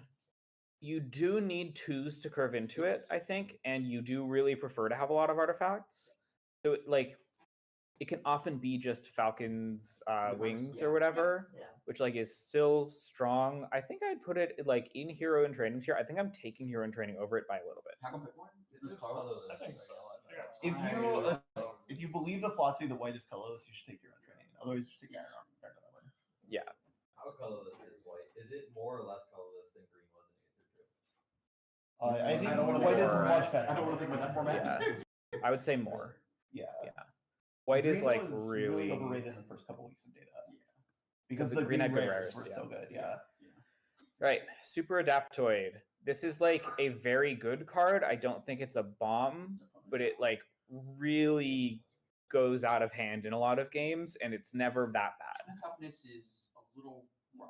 I think it's. You're just gonna have to put it in your deck though. I have played this in decks, and I think that it is much more work than we thought initially. Well, I kind of think it just gains flying extremely easily. Yeah. Well, more that- not that. I think the power is like kind of hard to get. Flyer. I don't. Yeah. I don't think it is reliable. There are a lot of legends. I think it's kind of reliably too. You need to play one legendary creature. Well, in my deck, I did no work, and it was like a 1/2 that sometimes got some keywords. I would expect that is an outlier. Okay. I think most decks have like 7 to 13 legendary creatures. It's 97. Because it's only uncommons or legendary. So Is that right? Do you think most decks have 7 to 13 uncommon I assume, creatures? like, Maybe 5 not. is like the higher end. Right? Like, Okay. think most I don't decks, think like, 5 is the higher end. I think it's I mean, like, somewhere. Where I think what tier we put this in is more telling than the actual numbers. Yeah. Like I think it's comparable to Shuffle. Yeah. I think deployment drone tier is fair. And you should think about the work. It is good if you can play it with a double striker. I think it might be worth playing it with a double striker. Well, yeah. Well, okay. I wouldn't put Mockingbird in my deck if it were in my deck. Like, which I guess the answer is there are no playable double strikers. Yeah. I think just like you can take Quicksilver's not around playable. two deployment runs. Occasionally it will be that. Pre-combat champion. Yeah. Occasionally it's like crazy. I think I would put this in every deck. Yeah. Pretty much, unless I have like literally no legends. But yeah. All right. Captain America's shield. Top. I think top. Not top because it's kind of bad when you're behind a little bit. It's expensive to get going. But once it gets going, it's really hard for them to stop. Really good at breaking boards. Yes. Also really Good at winning good flying wars. Being a defensive. Vigilance. Like a defensive set. It's also Yeah. like no way to kill except web up, I believe. Yeah. I think that this card is really soft white removal spells. For white and blue removal It's spells. white and blue removal. I agree. Like It completely because goes red. Really If soft you- is a hard way to describe equipment. Like, I think it is. I think you will very frequently cast this, equip it, and then they will remove your creature, and they've now traded 3 mana for 7 mana, and you immediately lose the game against the aggressive deck how are we getting 7? because you equip it to your Play 3 it, drop. yeah. Oh. It's more like 5 because you equip this too, you equip it again. Yeah, I also guess Well, the 2 mana no, you put but, with like, equipment in play doesn't. I understand. That is kind of only the what case if you have mean, but- another good creature to equip it to. Yeah. I think this Yes. card like dies to removal in a way that it just doesn't look like it dies to removal. Okay, it's sure. I think it just like wins board stalls. You need to get to the board stall, but it wins the I board understand stall, that. is how I But- understand it. I think You there are are cards creating that we scenarios have where much lower this that do is- that. Huh? I think we have cards that are much lower that do that thing of winning in board stalls. Like Do we? comparing unbeatable Squirrel Girl Okay, but it's or colorless. It's colorless and it costs like 2. You don't have to spend it's 4 on like- it until you're ready to spend 4 And on also, it. like Squirrel Girl, like gets killed by removal spells. So, Yeah, this does not really. Like if the board is somewhat stalled, it just wins. Like the game. I think you just shouldn't plan for this to be your 4-drop. You should just plan for it to be something that you like play when you have 2 mana free, and then wait to like play a normal game of Magic, and then have this left over once you've played the normal game of Magic, and it wins the game. It also does. There like, are. even on turn 4, it does kind of like bully your opponent if they don't have a removal spell. It just Yeah, kind of kills yeah. them. Yeah. So Yeah. I don't know. I don't have it in top because I Yeah. think it is like notably hard to set up, and I agree with the Yeah. to the extent that it is hard to set up. But colorless, goes in every deck and like wins many games on its own, I think is bomb level. Certainly, I am taking it over Hero in Training. Yep. Sure. But like not super clearly. I think it's like bottom of that tier, maybe something like that. Okay, that is all of the non-lands. We can quickly talk about the rare lands. Castle Doom first. There's also a special sheet. Oh yeah, Oh, we do need to do no. this Can bonus we sheet. very quickly? Special sheet is very easy. We do it because very, most very cards are not quickly. available. We should talk about the lands first. We Yes. should talk about all the cards that are going to show up the most often, and then talk about the special sheet. Castle Doom. Don't put this in your deck unless you have like multiple ways to make treasures, like the Stark Exec, maybe Ant-Man's Army. Like you'll randomly have decks that this like does a lot of work in as a utility land, but like do not put this in almost every deck. You should read this as colorless land too. Yeah. Your If you're spending cards to create your artifacts, do not use this to sacrifice them. I feel like it's pretty low cost to put it into your like red black. Colorless lands If you are have dual very lands. high cost to Like, put in it decks. basically counters your dual land, right? In terms of your number of sources. Yeah. It's like removes, and your dual land still is going to enter tap, even though you've countered its sources. Yeah, colorless lands are much higher cost than people generally think of in limited. They are not a like easy thing to put in decks. Limited mana bases are bad. Every improvement you gain from them is very valuable, and every disimprovement is very bad. This is like you shouldn't play the colorless land that surveils unless you have like multiple dual lands, probably. Yes. Or if you're like using it to splash cheap cards that are good late, kind of thing.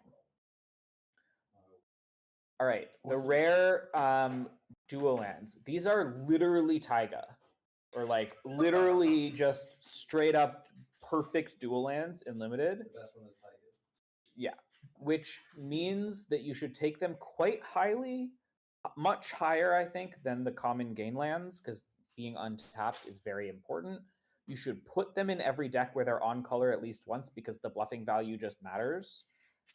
But they're not like picks that you should take over good cards. Like I think I would put them in Shield Deployment Drone tier, and they're like probably below Shield Deployment Drone. There isn't any card that cares about you having non-basics, right? Like there's no card that closes you out. There's no punish for it, I believe. I had 2 blue-black lands and the Villainous Hideout in my deck this morning. I Two mean, it was sounds really downside, nice. I guess. Yeah, like just put these in your deck. They're perfect dual lands in limited. Take them like good commons. Great. Okay. 30 seconds each. How do we find this bonus sheet? I think you can do it in Scryfall. but I'm not Choose sure. I think the easiest way might just be to scroll through the Discord. No, I think Scryfall is probably better. Marvel superheroes full preview. No, we wish. Right under new It's start. MAR. It's MAR. Okay. I gotta go, y'all. See you later. I see. Have fun. Sam. It's not loading. Obviously, because we're all watching the stream.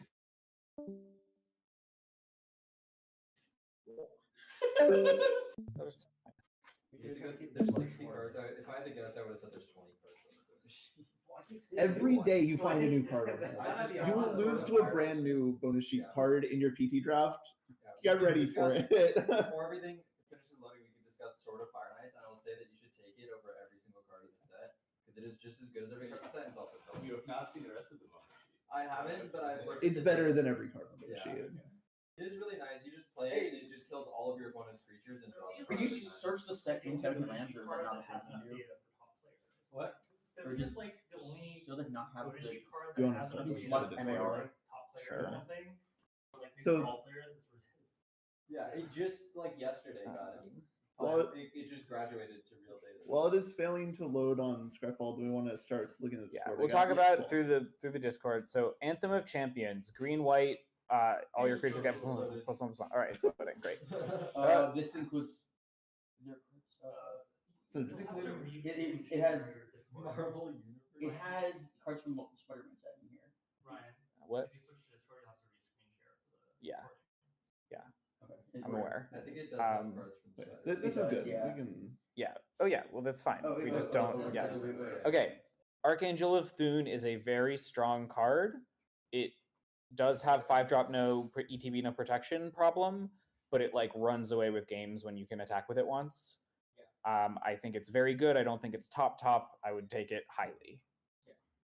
Also, if you can like trigger life gain on it, like a tap gain land, it's really nice. So there's like worth taking some cards that do that, like life linkers and stuff. Concerted effort. At the beginning of your upkeep, all your creatures get keywords for all your other creatures. It's bad. You don't want to spend 4 mana on this effect. Do not put it in your deck. Don't move. Destroy all tapped creatures until your next turn. Whenever a creature becomes tapped, destroy it. Very weird Wrath and kind of tricky to set up. Yeah. I think maybe playable though if you want to be I defensive. played it. It's a great defensive card. It's really weird. It's also like a buys you a turn to like you get to untap. They can attack. You get to untap and deploy your report. But it's really weird. Can I suggest there are 60 of these? Can we try to just say there are only it is 40 very of them. plain or it is not plain? Yeah. There's In fact, 60. oh yeah, there are. Okay. Can we just like? I'm happy to give my like limited card evaluation first impression. Sure. Ephemerate, sideboard card against removal. Don't main deck it. Yeah, it's apparently really good. There's really good data.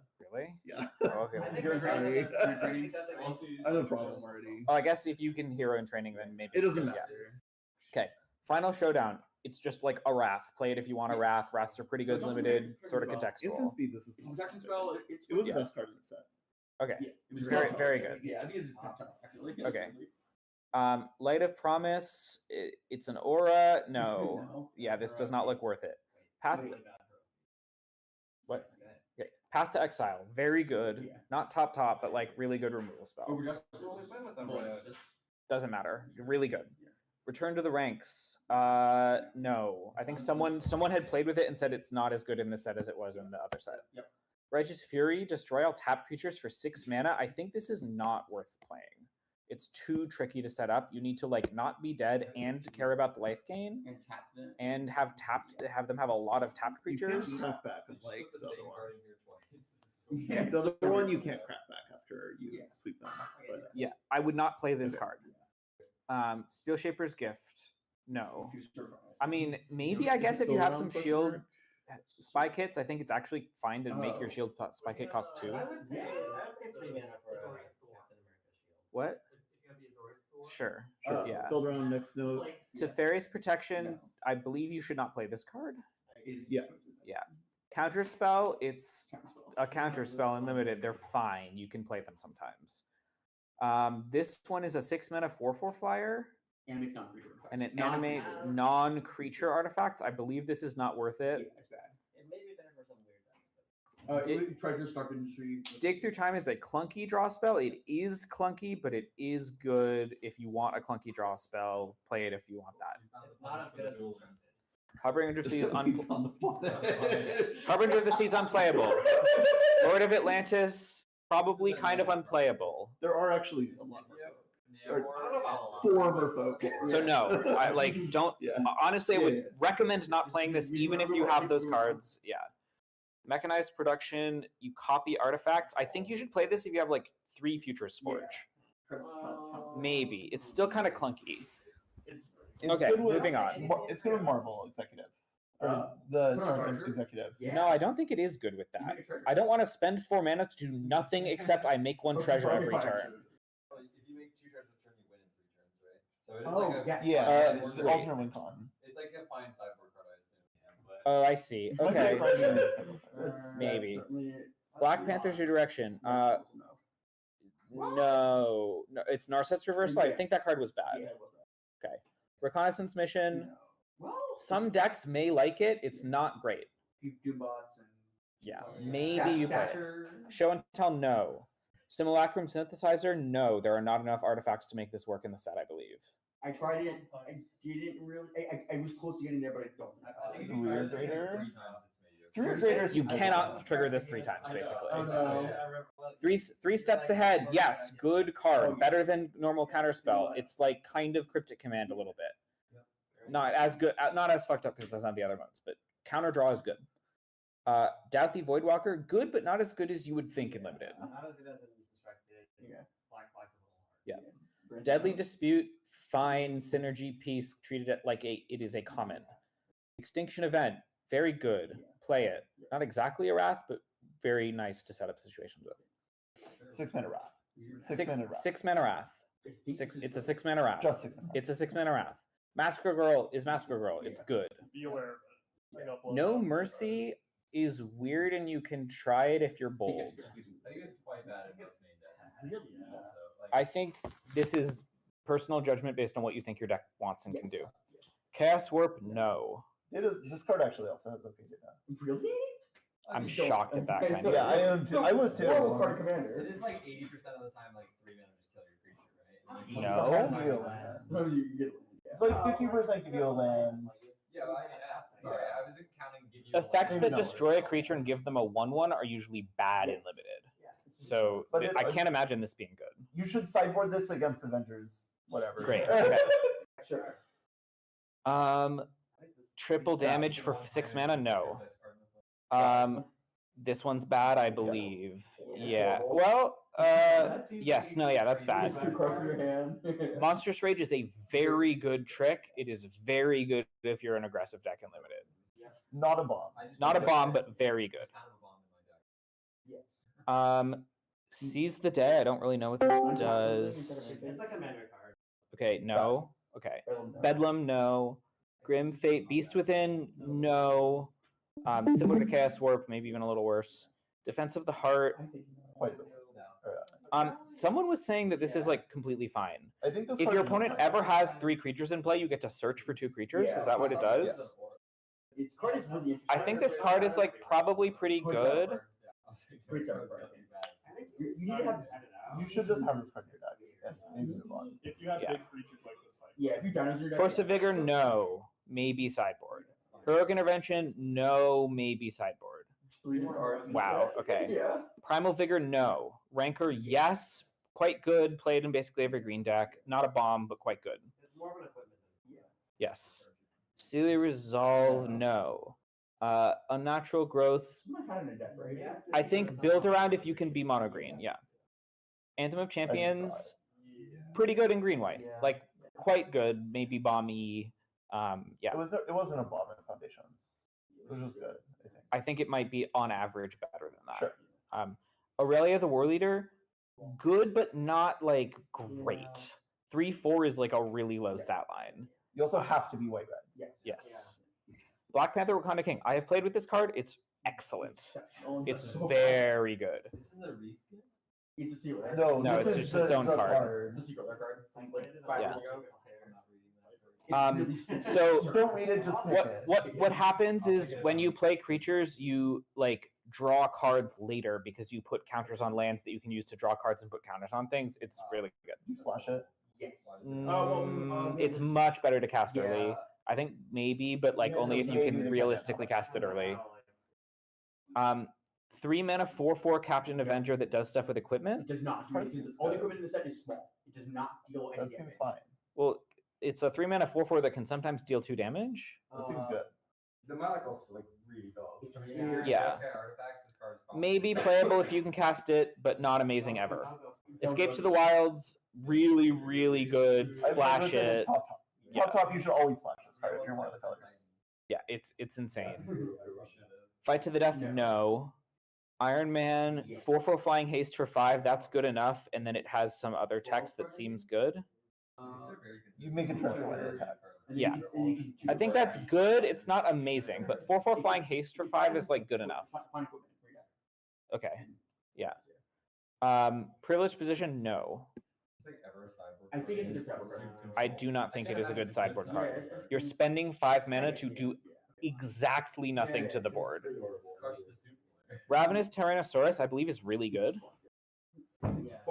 Yeah, ways to give it haste are very nice. Just really good. Play it.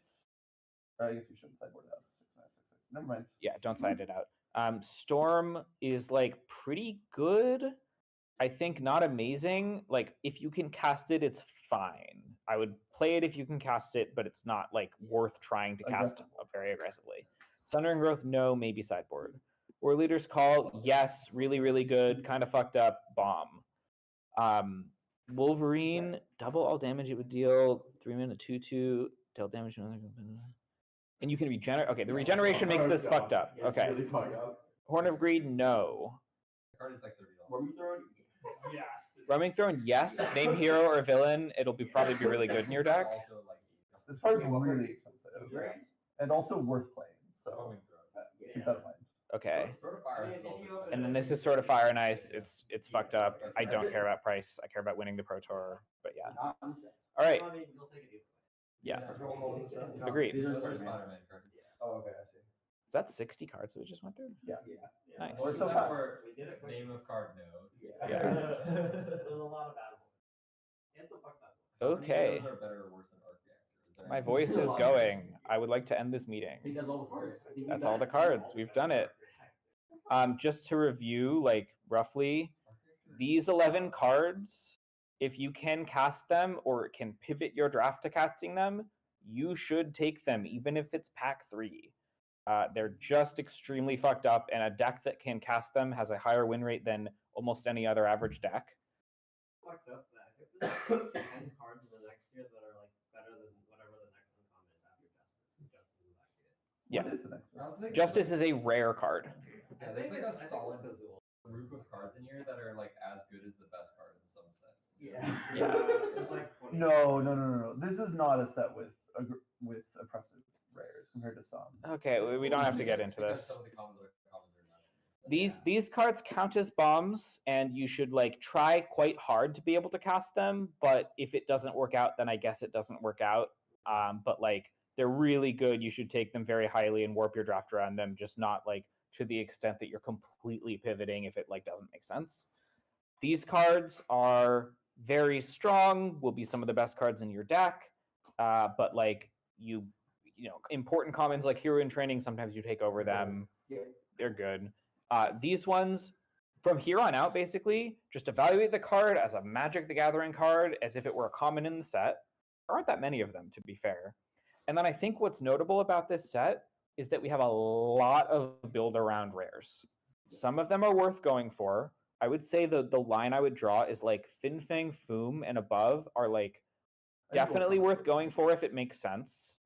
Maybe I mean they're all like worth going for if it makes sense. But I think like more of the time than not, I will be going for them if I see them early. I think I would draw the line at Fin Fang Foom and above. And then the rest of these, like, you can go for them, but it's really contextual. The ones at the bottom, you like basically don't really want to work for at all. And if they happen to be good, they'll be fine. The ones in the middle will be quite strong if you happen to be able to really make them work, but you should not be going out of your way. I think World War Hulk should be a lot higher based on what Sam was saying about it. For what it's worth. Well, Sam was saying you need an extremely specific deck to make it good. Wasn't he saying that you need like 2 or 3 land cyclers? 2 or 3 of exactly the green land cycler, and 4 or 5 cards that you can put into play with it beyond that, and Okay, that's ways fair. to accelerate into it. Yeah. So I think the cheapest creature you mentioned was the 3/2 that makes a treasure, and that like that should be the worst creature you're allowed to put into play with it. Yeah. Okay.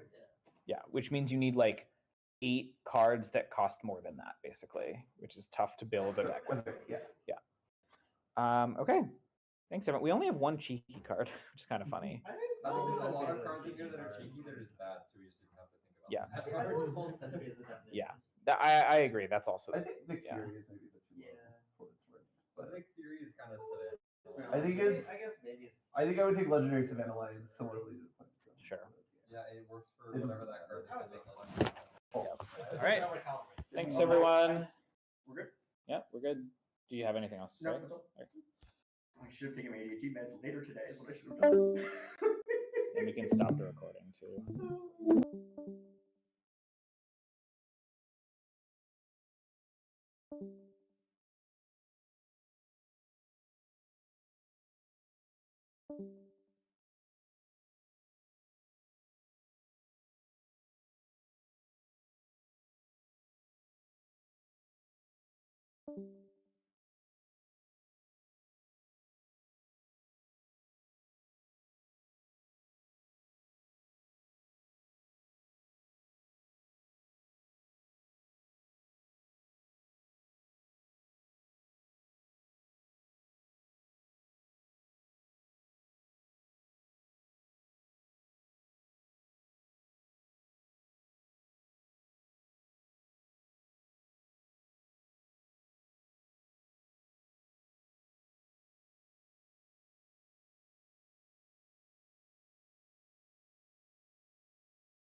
you.